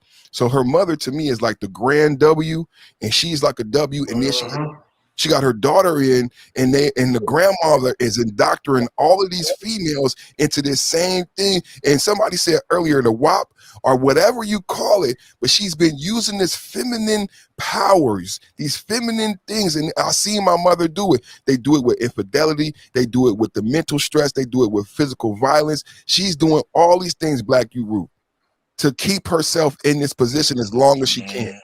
It's voodoo. Man, Pac is the best thing she can pull up right now. This is the sad part. Pac is the best thing she can try to hold over Will's head, and Will is far more successful than Pac was. I like Pac. I'm not saying that because I don't like Pac. I like Pac, but at the end of the day, Will has achieved heights that Pac never did. So it must be something in that marriage. It must be something. Are you guys deliberately trying to not see this? Go ahead, Judge. Go ahead. What reason do they have to stay married? I don't see at this point. No, his money. Well, let me offer some clarity to that. Will claims to have a no divorce policy. Yeah, what is that? You said that earlier. Yeah, basically. Yeah, and there's a reason for that no divorce policy, Kev. Open marriage. No, what is it, Judge? What is it? I want to know. Say it, man. What man in their right mind is going to accept all of this and continue to stay married to that woman? I need to know. Inquiring minds want to know. It's called Boys Walkets. 20. No. Come on, think about it. Think about it. Think about it. Look, he's how much is he? What's his net worth? What's his net worth? Are you going back to 6 degrees? Are you going back to 6 degrees? No, not necessarily. Not necessarily. I thought you was getting that next. People have positive that. So what I'm saying is this. They could easily split 50-50 and be done with, right? Kids are grown. All the kids are grown. Right. They could easily go 50-50 and it's done with. Why wouldn't they? Because she wants more than 50. Holy shit. Why would she feel that she's entitled to more than 50? Because she ain't been working. No, it was getting that gynocracy. This she thinks she's better. This black woman thing that we argue about, we fight every day. So why would she think that she has that leverage? That's why I brought up that mama. Because she does. That what is it that she has? I don't know what she's got, but it's enough for him not to divorce her, and it's enough for him not to knock her off. Hey, Judge, it's enough for that damn mama to live in that house too. I agree with you. It's enough. It's enough for another man to live in his house, fucking his wife regularly, right under his fucking nose while he's knowledgeable about it. Come on, man. Like she has got lawyers, she has got a safe deposit fucking box, and she has got instructions on her death. And that mama is the queen pin. You can see it when they be at that table. Come on, man. Oh, I don't know. I mean, I think it doesn't make any I think more Will just living his life. I think he probably knocking down all his female co-stars like Margot Robbie and all that type of shit. So what's the point to stay married? I don't think it even really matters to Will that much what the hell she does. So what is the point of, if he's doing all of that, then what is the point for them to stay married? It's a Hollywood thing. That's all. That's what this is. That's the other piece of it. Yeah. He's staying married for his Hollywood image. It's not hurting him. He knows how to do whatever dirt everybody think Will doing. He knows how to do it in the dark. His stuff ain't coming out to the light. He ain't trying to beat her over the head with no chick. She's obviously losing right now because she's trying to use a dead man against him. Whatever's going on, she losing. Period. She looking for attention now, like a mug. Now that the August Alsina thing come out, it's not like she can really kind of blackmail him. So he's probably just doing what the hell he want to do with whomever he wants to do it because he can hold. Because everybody knows she a hoe. The whole world knows she a hoe. Exactly. She can't use that in court as a reason for a divorce either. No, she can't because she already did that with an interview. She can't. Yeah, because it's already public. It's already public. She can. So. She can. She can. It's fine. But he can't. He can't. Why? Because there's lawyers and there's instructions, right? And secondarily, I just got to say this: perfect timing, right? For anything and everything, when I mentioned 6 degrees of separation, for anything and everything that I've said about Will Smith and him being soft, he wasn't a ballet dancer. He wasn't. Look, I caught that. Some of y'all catch that. I caught that. I'm with you. I heard. That's why you clarified. Will is a strategist. Will could put that. He could put that public face on, but behind all that smiles and shit is a shrewd motherfucker. Mm-hmm. He's an actor. He's an A quality actor. Will Smith is not that motherfucker to play around with. Exactly. He ain't that motherfucker to play around with. You tell me how A quality actors, how you can tell an A quality actor when they're being sincere. You tell me that. When their literal job is to pretend and lie. When it comes to a situation like this, look, there have been men who have way more money than Will Smith, who had every reason to divorce a chick and they specifically wouldn't divorce her just to make that bitch suffer. Woo. Yeah. Is she suffering though? And sometimes live in part of the cuckold is her suffering. Is daring the woman to divorce you. Yeah, no, that's part of the suffering. I think live in cuckold is her suffering. No, but I think what Rael is saying is real, because check this. Will at one point was they rumored it wasn't never guaranteed or brought to light like hers, but it was rumored that Will and Angelina Jolie at her height when she was sexy was together. So I mean, come on now. Will had you know, they didn't attach all type of women to Will's name, but that's what I'm saying. Whatever's going on in the background, Will is winning. He ain't got no reason. Will pays money specifically. It's known. This is known. Articles have come out about this, right? He specifically pays money to the legal and what do you call them? The guys that handle it's a manager, agent, and public public relations person, but of Scientology. They keep Tom Cruise's shit under wraps. They keep fucking what's his name, Travolta shit under wraps. They keep all those fucking people shit under wraps by threatening, by literally going after people to the nth degree. He's not a Scientologist, but he pays them a significant. Why would he do something like that? His wife is the actual Scientologist because she's a weirdo.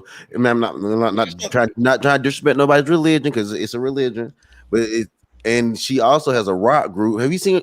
She has a music video for her rock song, and it is very different. She has information that, if it gets out, is damaging to his future earning potential and his public persona.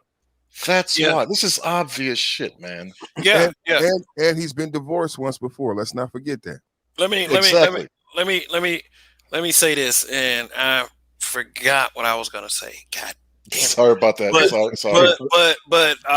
But while I got the floor, I guess somebody is not very happy about this broadcast happening, and sometimes people base that shit on the thumbnail and the title. So 4 dislikes. Oh. See, everybody thinks. See, when I talk about this, and when I've talked about this in public, everybody thinks I'm going to the G-Hay zone. I'm not necessarily going there. I don't know what it is. But I know it's something, because nothing else makes sense. I'm just gonna say. I just want to say publicly, all we know about Will Smith is he's a saint. And I'm gonna let him keep his same image. Will is a great man. If Jada was really winning, this red pill, look, this is no different than what Shaq's ex-wife tried to do to him with that basketball show. She used a show to try to air Shaq out. Did that shit make Shaq skip a fucking beat? Nope. Then the motherfucker that racked up more endorsements. He getting more money. He on a damn primetime show in terms of Shaq will endorse anything. Yes. Basketball show. Papa John. Look. There are certain things that women do, because women are very passive aggressive. That's their nature. So this show is not about these people that's featured on the show. This show is about her. That's why she got a mama up there with her. Yes. She's trying to use her mama to fight her battles against him, because she can't win against him. Yes. Because of a bitch like her, think about it. If Will loses her, it's a come up for him. If she loses him, motherfuckers gonna be like, bitch, how you lose Will Smith? Exactly. She's never gonna step higher than where she's at. Right. Who's gonna lose that at the end of the day? And see, the thing about it is, because this is what pisses her off in a female like Aisha Curry. It's not about just losing men like that. Are you going to get something comparable or better than them once you lose them? That's a real fucking fear. You know what I'm saying? It's the reason why Hillary Clinton didn't let Bill go, because it was like, who the fuck you gonna get besides him that's gonna be better than him? But listen. The deal is this: they're both like we're assuming that they're together, and they're not.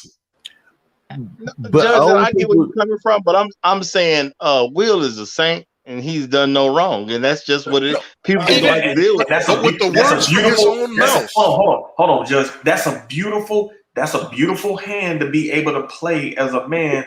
For you to be the man, for you to be in public and people looking at you as the victim like that. Sometimes you gotta. Sometimes playing possum is more powerful than being the motherfucking wolf. Absolutely. In terms of public perception, you gotta look at this from public perception. Until she drops those videos, audios, or whatever the fuck she's got. But check this, Judge. This happens in real life, right? If you look at modern life, right? Majority of women do not get remarried to a better guy. Okay, and that's fine. Right? If she leaves and takes half. If she leaves and takes half, right, which is what California would basically do, right? She leaves and she takes it. All right, bitch, you do your thing, I'll do mine, like we've been doing for the last 3.5 fucking years. But explicitly. Hold on. Does Jada Pinkett look better than Nicole Murphy around the same age? Who looks better? You mean that nigga on the screen? Who looks better at this point in their lives? Jada Pinkett doesn't look bad, man. Stop that. Nicole Murphy does not look bad. Nicole Murphy is gorgeous. Nicole Murphy. I don't know. I don't know what she looks like. I'll pick Nicole. Okay, we gonna say Nicole Murphy. Nicole is Eddie Murphy gave that motherfucker millions, man. She blew through that shit. Right. She blew. Think about it. Yes. Eddie, hold on. Eddie Murphy now, and it's been rumored throughout the years that he kind of iffy. Now it's been rumored, and nobody knows for sure, but he got rid of that bitch. Mm-hmm. Right. He moved on to the white girl. She want to get thought in that 55. Who win? And I dig that. Look, and this is what I'm saying. These people by the own words that came out of their mouth, right? If we're assuming that it's not completely bullshit scripted that they came up with to put out before the public, with the words that they came out to the public with, right? They had both said, yes, he was doing his thing, she was doing her thing, and then she had an insult to injury to bringing her thing under his roof. And they had both said that they were at the point where they were going to call it, wipe their hands of it, and be done with each other, right? Yep, he said that. The sisterhood scared for Hancock that movie to become true, because we're gonna get the baddest white girl. He's been getting them. But it's gonna be public though. It'll be public. Behind the doors is different. And that's what I'm saying is that's not gonna ruin his career. That's what I'm saying. I think Judge and Rael saying the same thing. Y'all saying no when you won. And why would he leave? I agree. Y'all saying the same thing. Rael saying you should know when you won, and Judge is saying that, and everybody's saying that Will is winning, being there now, and he has nothing to gain by divorcing her. So I agree. Like, know when you've already won. So like, actually, he'd have a lot to gain by fucking divorcing her. He wouldn't have to deal with any of her fucking bullshit anymore. But you just said that he can't dealing with her bullshit, man. Right, he is, because he sat down at that fucking table, didn't he? Yeah, I just don't know. So it's because she wants more than half. That was PR. She wants 75. She wants 80%, and she thinks she's entitled to it. And why would she think she's entitled to that? That's politics. Judge Zilla, Judge Zilla may be absolutely right, which just goes to show how much of a saint Will Smith is. As black men, we just gonna have to accept that man is a saint. We just gonna have to accept it. We may not want to, but Will ain't did nothing wrong. Will been being a great husband, a great father, doing the best he can to raise his kids. He even admitted that even one of his theories about raising his kid was probably wrong, and he should have did something different. But now he sees things in hindsight, and it's 2020, and he said, "Well, you know, maybe if I did this, I could have been a better father." This man is a great human being, and he's a great provider, a great leader. You know, he got so much to deal with. We just got to accept this man is just a great man. I know it's hard. We just got to accept it. He's a great man who has a woman that he gave a great opportunity to, even when her career is not exploding the way she thought it may be exploding at this particular time. He has been there for her through thick and thin, even with all her mess. This man is a saint, and we just got to accept Saint Will. I'm just saying. And the sisterhood cannot deal with the fact that they gave him up, because it'll be her fault. Right? And they give up Will, and he ain't coming back. Hell no, he ain't. God damn it. He gonna be over there with Eddie. He gonna be over there with Eddie. God damn it. With Kanye. He ain't coming back. Four glasses for them, lenses for them to see, yet they shall not put them before thine eyes. Judge, you can't accept he a saint. You cannot accept that he is a saint, Judge. Is that what's going on? We just can't accept he is a saint. No, I know what you were doing, but not everybody's doing what you were doing. He really is the Bill Cosby in this shit. Will Smith has so much currency built up. He can't do no wrong. Do you think know about it? Do you know what? Take the next step in your rationality. Listen to what I'm saying, man. He has so much currency built up. He can't do any wrong. That's what I'm saying. Do you know what kind of hand that is to play for a black man publicly? Okay, do you want to play the game of hypothetical? That's a mean hand to be able to play. To be able to have a hand where you can't do anything wrong. Like you gotta think about it, man. Will Smith had a lot of crossover appeal with white folks. If you go back and to watch the always has. Hold on. If you go back and watch the documentary 30 for 30 on OJ, what shocked me so much about that situation was when it was white folks in his circle who didn't believe he did that shit. They was like, not OJ. No, he wouldn't do that. Do you know what kind of cachet that shit is to have that kind of pull? Well, motherfucker, and they had videotapes of this motherfucker coming through the house, storming. She's screaming, white girl screaming, and they still didn't. They were like, they couldn't even conceive of OJ doing that shit. Rael, Will Smith had white grandparents saying, "Yeah, that rap shit is awesome." NWA ruined it. Will to the point where he's even tried to dirty up his image. He's that type of person where he can't even go dirty. How in the hell did he try to dirty up his image? That's what he did. Well, certain people in Hollywood get like pigeonholed to being the good guy. You know what I'm saying? He's tried to go against that, and they won't let him. He won't let Will out of the box of being the good guy in the Golden Boy. He need to pull a Denzel training day. That's what he needs to do. Let me tell you what my theory was on Will Smith's squeaky clean image and why he's receiving what he's receiving. They're trying to humiliate him any way they can. When you're not involved in scandals, you're not involved in constantly being in trouble, DUIs and shit, or you didn't pick up some strange looking shim on the corner. When you didn't do any of that, they're going to try to find a way to humiliate you anyway. And Jada is a really good way to do that. Yeah.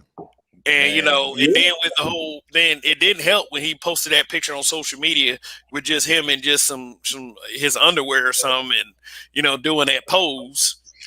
You know what? Look, all I'm going to say is this. And like I said, I think it's beyond this. I think it's beyond this. But anybody wonder what questions don't ever get asked to Tisha Campbell? What? Oh, about Dwayne, about Dwayne being his bad. What is that? What is that all about? People keep bringing that up. I don't know. Because random superstars always pay for years of living expenses for other defunct superstars, or sorry, not superstars, actresses. She was superstar. I guess Tisha Campbell could be considered a superstar. I know what you're talking about. I know exactly. So is he still paying her bills post divorce? He's still paying her bills post divorce with Dwayne. Well, she's got she like they put her in a position to get her own paycheck now. So okay, and all I'm gonna say is Will Smith eventually will play Barack Obama, I'm sure, but Will can actually bring the change that Barack Obama couldn't. Y'all remember when he was running? It was about change.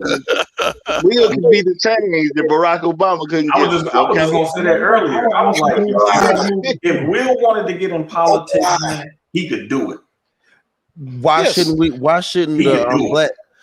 black man? He could. Why shouldn't we push that? Why shouldn't we start live streaming and pushing that? Because I believe that too. Why should we push it? He could, but there's probably good reasons why he's not. Man, come on, bro. The whole thing is Obama said yes, we can, and I'm just saying Will could actually do more than Obama could. That's all I'm saying, brother. Will could get more done than Obama. Hey, fellas, listen up, man. Yeah, I know we're having a good time, but let's start on our final statements. I mean, any given Sunday, 4th of July is still happening. Even though I got a long day ahead of me tomorrow, including cooking for the family and just popping fireworks. Not because I'm celebrating the 4th of July, just because it's a fucking excuse to make some loud noise. In fact, after this broadcast, I might go pop a couple firecrackers just because I fucking want to. So people can look, motherfucker, it's goddamn 3:30 in the morning. What you popping them firecrackers for? And then I can be like, hey man, kiss my ass. But anyway, let's go ahead and do final statements. I'll go first. All right, Judge Zilla, the beast. All right. First off, Kev, thanks for having me up, man. Very much appreciated. And it was a good fun time for at least 2/3 of it anyway. Before I stepped away. I just want to say this. Look, the impressions that people have that you're better or worse for your hands because of the wolf tickets that come from people's mouth, yelling, screaming, exhibitions of craziness. None of those determine anything. It's about after that first that first connection, that first hit to the face. That first hit to the gut, and then how it turns out after the game. So whether you got a whole bunch of tattoos to make yourself look tough, or you don't have any tattoos but you still think you're tough, none of that fucking matters. It's when those knuckles make connection. And on top of that, I defy anybody. I will put this up against anything else out there. Parents don't understand wins every battle. I'm out. All right. Thank you, Judge I'll go. Zilla. And, I'll go if you don't mind. Well, I just want to thank Judge Zilla and offered up that idea to open up a shit sandwich shop. And if you ever do that, I'll just kind of drop you $5, but you don't have to fulfill the order. So it's called it's gonna be called Skid Marks, and franchising is forecast for next year. All right. Oh, what the fuck? All right. Well, keep us posted. A Black Guru, go ahead. Yeah. Thanks for having me up, Kevin. Okay. There are several, I guess, manosphere or red pill messages that you can derive from observing the Smiths. I recall I think this kind of came out during the whole, you know, August Alsina catastrophe or whatever, or maybe sometime before that, where there was some discussion about their relationship. And, you know, Will so somewhat earnestly said, you know, about Jada or in regards to Jada is, you know, he reached a point where he realized and had to communicate to her that he no longer considers it his responsibility. Her happiness is no longer his responsibility. You know, now what that suggests to me is he spent a lot of time trying to make her happy. And of course, nobody can make anybody really happy. So you know, you kind of, that's sort of like a futile mission. And what that also suggested to me was, and it kind of explains what's going on now, where I mean, I get the impression that Will is he's just kind of checked out. I get the impression he's checked out of that marriage. I get the impression he's checked out of those weird kids of his. You know, I get the impression that Will is effectively living his own life, you know, as sort of a single or whatever unattached man to a large degree. He goes through the perfunctory, you know, PR stuff with his family, I'm sure. But I'm sure that's just a thing on his agenda, you know, that maybe, you know, his agent reminds him of that day. Oh, you have a photo op with, you know, your kooky kids and your estranged wife. You're going to be here at this day and time. You take these photographs, meet these people, shake these hands, and then you just go on about the rest of your life.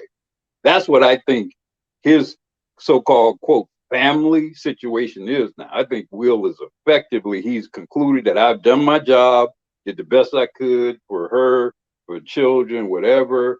I've worked very hard. I've gotten all these accomplishments. I can live how and where, anywhere on the earth I choose to, and that's what I'm going to do. So I would say the message there, the red pill message in that as Will is, you know, maybe to aspire to be able to have earned enough and created enough for yourself that at some point, when you choose to, regardless of whatever marriage or whatever children or family you have, position yourself to at some point be able to give it all up and go and live free and happy by yourself. If there's any red pill message that can be gleaned from that, and that is aspire to be like Will Smith, where you can live as free and potently as you choose to. And I'll end it with that. That was pretty awesome. That was pretty awesome. You know what? That actually kind of makes me want to go behind Black Hole Rule. Okay. And I'm just going to say, with all due respect, Will Smith has been a fantastic father who has raised 3 children. Yeah, there's that guy traded that people don't hear about it as much. But he's been a fantastic father that has raised 3 children and got them to adulthood and got them to privileged positions.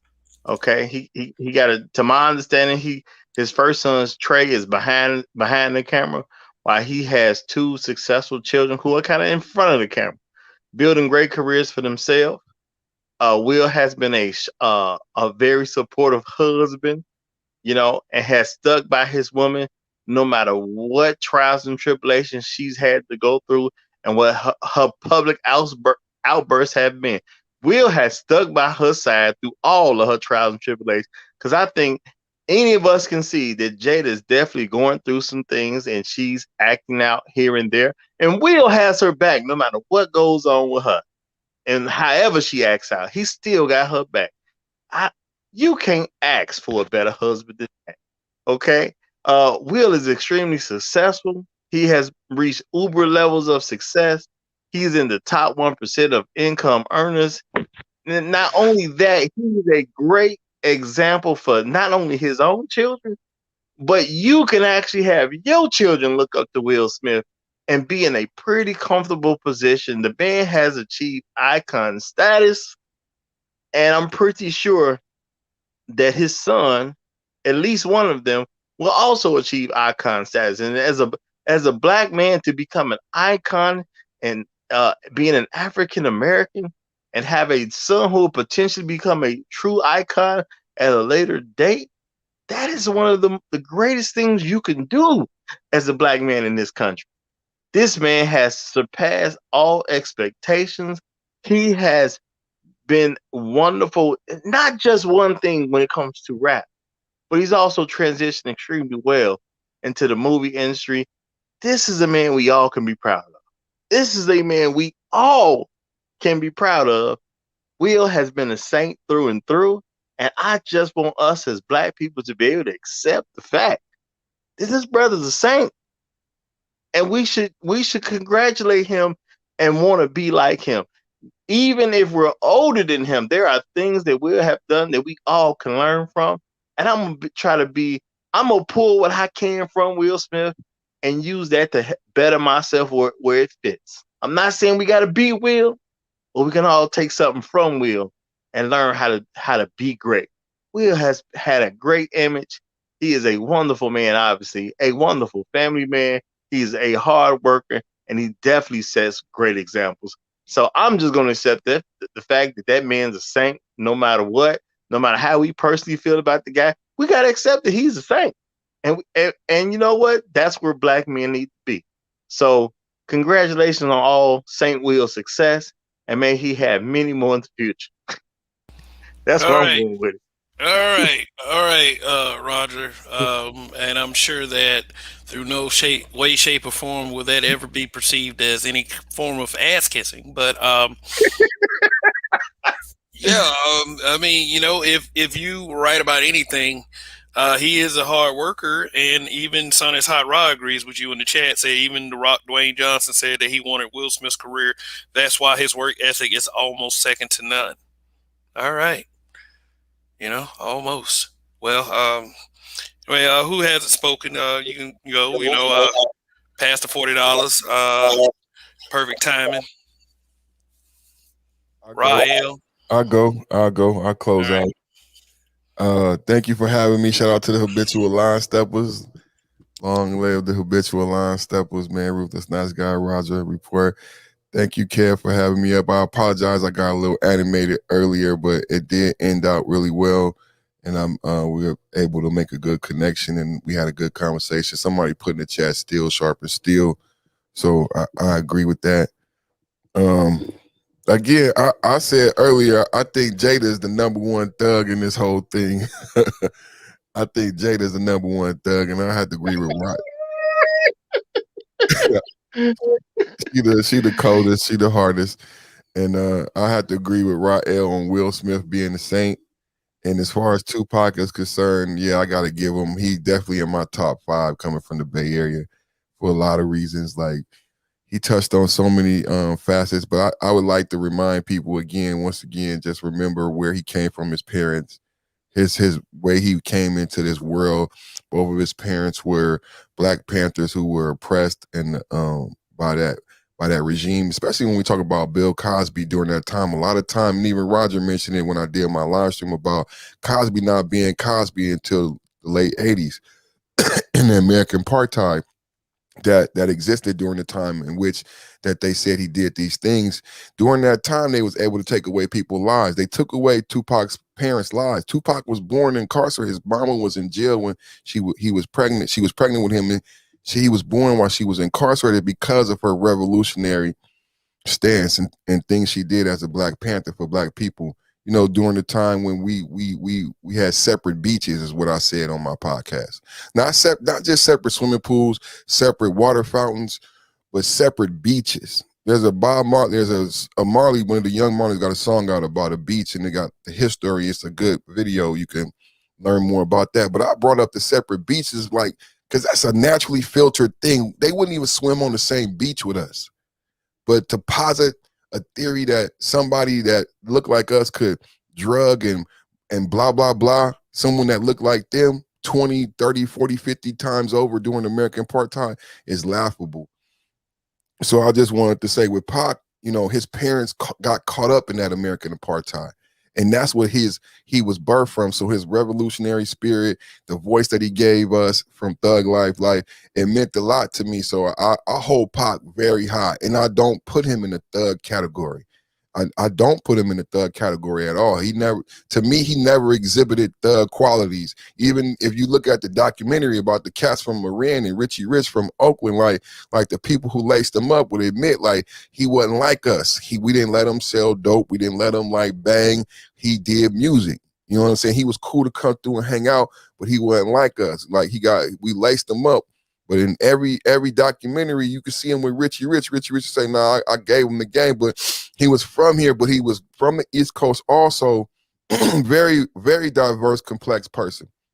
And what I've posited tonight is that when you see a woman using these tactics, if you are in a relationship with someone who is using tactics like this, who is not giving you genuine love and reciprocating on a level, then you got to do what I heard tonight in the last couple statements is something that Roger helped me with. Like, cats don't know how to break up with a broad. And I mentioned that mom living in the house, he had another man. Like, there's so much to learn from these situations. And somebody said tonight about solutions. Well, solutions every day, action items every day. You know what I'm saying? She's threatened. It was a person threatened about Roger saying 29 and down. Where's she gonna go? What's she gonna do? Her last name not Smith. So it's solutions every day. 29 and down, 2-day rule, 90-day rule, old lady solutions. This old lady solutions could be applied to this nigga right here. But it's solutions every day. And when you see tactics like this, it's very sad that men get caught up and get treated like this. So it's a lot from us to learn from this. I wouldn't put Will Smith in one category. I wouldn't put Tupac in one category. I definitely would put this individual in the category. I wouldn't even call her a woman. She's definitely not a wife. The way she's treated this saint, this individual, this leader, yeah, I would say this is the person that deserves our ridicule. The way she's treated this man, this father, this saint, this leader in the community, this is the person that deserves our vitriol. And the tactics that she brought out this poem is very hurtful, that she would do this to someone that made you into the person that you are. Legitimized you by making you a wife. It's a slap in the face. So we got to learn how to break up with a broad. I got a show I'm working on called Lemon Laws. And some of the things she's done, you know, it's going to be called something like, are you married to a lemon? Is your wife a lemon? Because I had a lemon, and I learned from Roger that I didn't know how to break up with a broad. You know what I'm saying? You got a lemon, I'm a list the lemon laws. So you can really take her back. I'm going to end on that. Thank you, Big Dennis, for that final statement, dissertation. But, you know, yeah, that's your input is really appreciated as always. And like I said, you're always welcome back to come through. And also start making it a habit of posting your link in the chat whenever you're over here. Or, you know, I can get one of the mods to do it. Or okay, thank you. Or what I'll do is I'll just mod you up. You know, I'll go back to one of your, you know, so because without you being a mod, it won't let you post a link. So what I'll do is let me see if I see a comment. Go ahead and make a comment in the chat so I go ahead and mod you up. Thank you. I will. All right, you know, so you can always, you know, post your link and, you know, yeah, let people know where you at and when you're gonna do something. So we got past the $40, Mr. Imp and Rael left. All right, thanks for having me up, Kev, Roger, Rael, all the brothers up. Perfect podcast, man. I feel you on that. Perfect. We need to start breaking up with these brides, man, because we get so caught up on what everyone else is going to say in public. You know, that right now, Will Smith could be running around talking about solution. Will Smith could be running around with one of the best Beckys in Hollywood, not dealing with this mess. Not saying, life could be completely different, but we try to stay in for our families. We take emotional, psychological abuse, and we still find a way to smile and pick ourselves up and be great. Still make more movies and provide for our children. Just do great things because we never stop. We just never stop, no matter what they do, no matter how disrespectful they become. All right, pass the $40, aka Irv. Thanks for your input, and of course, I will see you soon, maybe on Roger's channel. Maybe back here. So thanks once again for giving your input. And as always, to all the guests, thank you for always coming on the channel. Now, Rael. Thanks, Kev, for having me up. Peace of the panel, peace of the chat once again.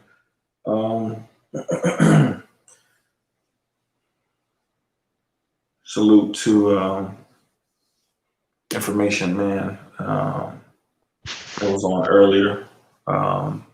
Salute the work that he has done helping men mental health issues. The men he has helped in jail, prisons, gangs. Glad that both of the brothers were able to work it out eventually.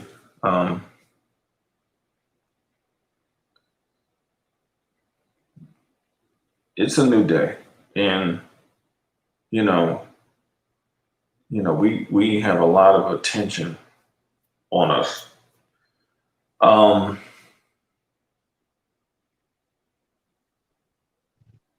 We are driving a lot of narratives and conversations. Celebrities are watching us. We're speaking for a lot more men than we realize, young and old and older.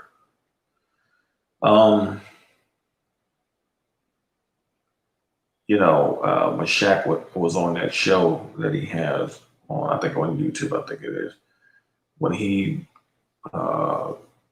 referenced a statement that Kevin Samuels made, that showed the magnitude of what's being said over here and how it's reaching the consciousness of people. So, that's a responsibility. And I just, I'm one of those people that just makes it, my duty and obligation to make sure that, when I speak, I'm speaking life into men. Growing up with my pops, I was able to see things from a man's perspective, seeing the things that men have to endure and go through. And I appreciated, my pop's endurance. So I just want us to just really, appreciate this space, the good work that is done for men, the way that it has helped men find their purpose. It's nothing like seeing, a dude make a comment that, I came in this space a year ago and, I just got my certification and I'm doing this. It's because of this space that I was able to get on the right path. But that's what it's all about, men finding their purpose. At the end of the day, you need that internal compass to point you in a direction you need to go in as a man. Being around sound-minded men actually helps you find what that is. And once you find that purpose, life just becomes a whole lot easier for you. It's okay to be selfish for self-development purposes. As long as you're not hurting anybody, it's okay to be selfish and be about you, the betterment of you. And I just want, all the men that, listen to these spaces to know that, you know, when we're speaking, we're just speaking for the betterment of you. Yeah, it's going to be tough. It's going to be scathing sometimes, but, you know, nobody is, you know, in these spaces, you know, wanting to see any brothers fail out here. You know, we know what it's like when we see brothers out there in the street, homeless, you know, life messed up. You know, we know what it does to us to see that. So if we got answers, we got information, you know, you can utilize for the betterment of yourself, you know, we're going to give it. And sometimes we're going to give it to you like daddy going to give it to you and going to be on your ass. But it's just to help you be better men. And that's what it's all about. And I'll leave it there. All right, Rael, thank you for coming by once again and offering your input. Very, very, and every time you're on, you add to the panel, you know, some great knowledge. So thank you once again for coming by. Mr. Imp, anything to say? Thanks for having.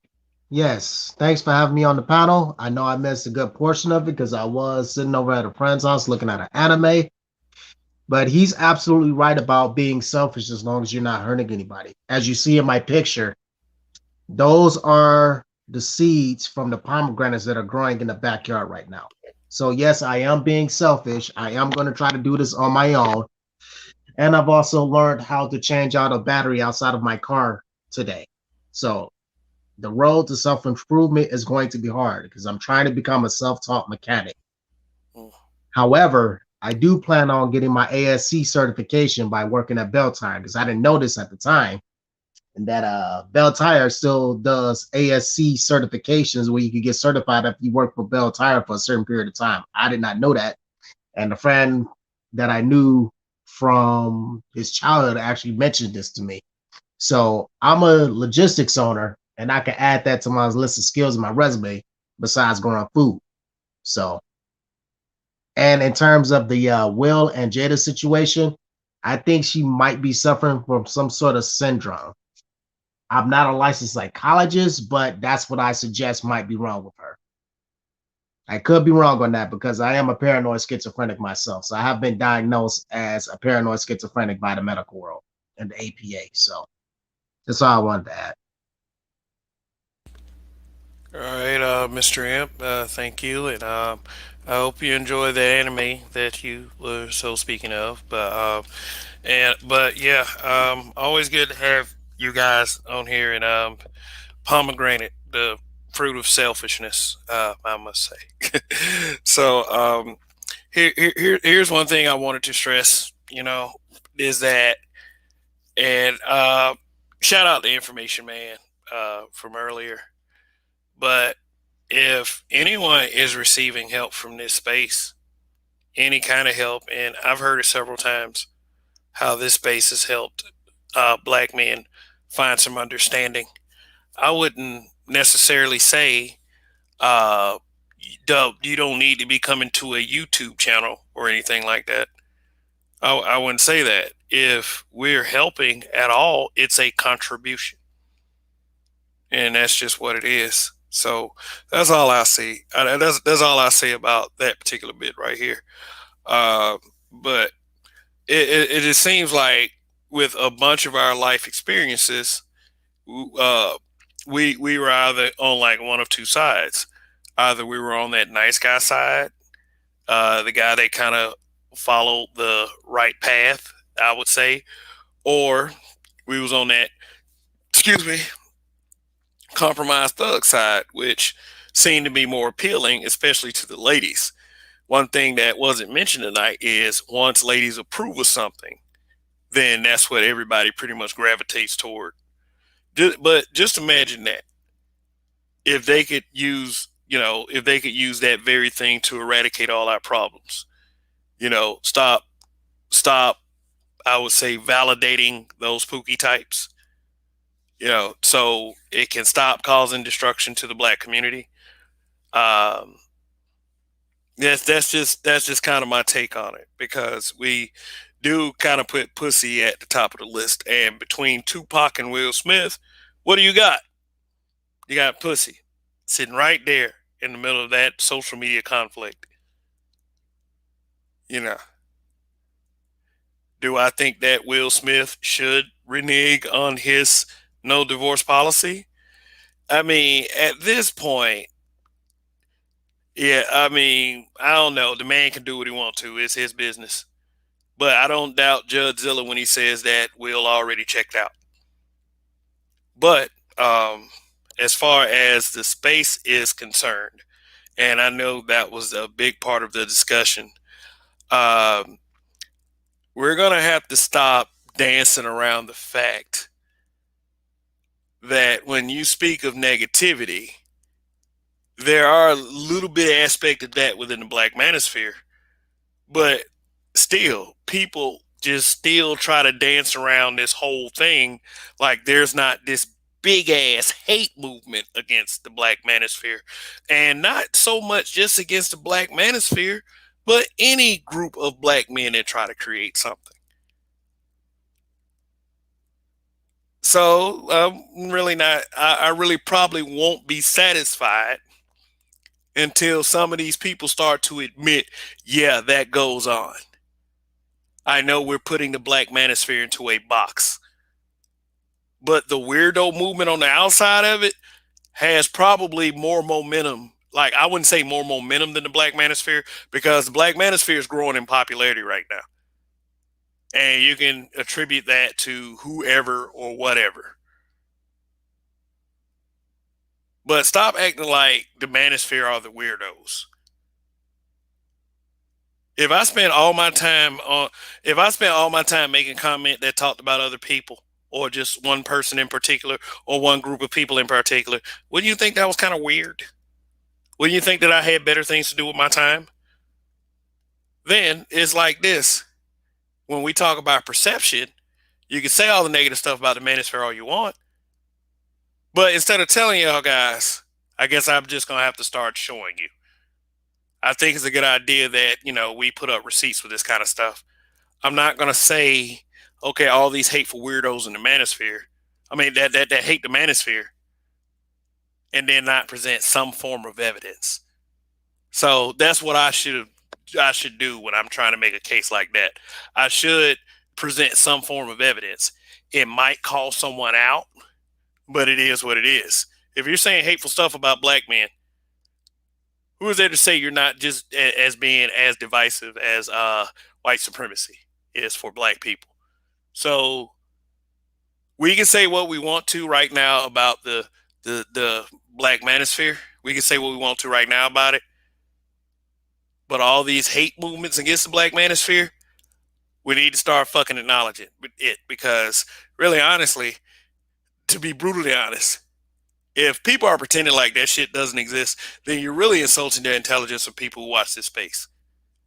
So just my suggestion to people like that is to be careful. Not so much directly directed toward Information Man, but it does seem like a commonality every time I bring up like the weird, hateful motherfuckers that can't do anything else with their time but hate on the Black manosphere. Then it's just kind of glossed over. So, I'm sure this particular discussion won't end anytime soon. As far as perception, I really didn't mean to say that while he was here, but someone else kind of said it before I did.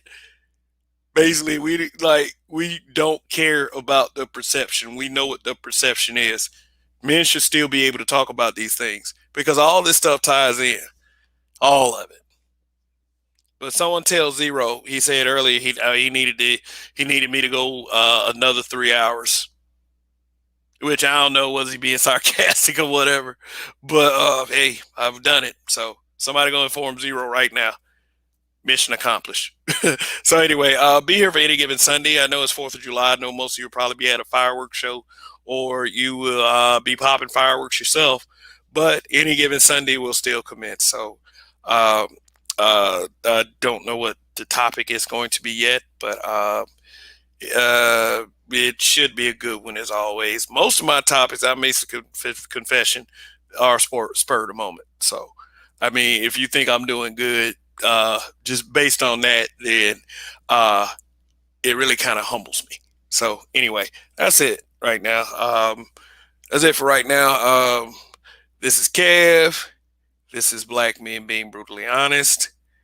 Long live the habitual line steppers. In Kev we trust. Look at this dog twerking and then goodbye.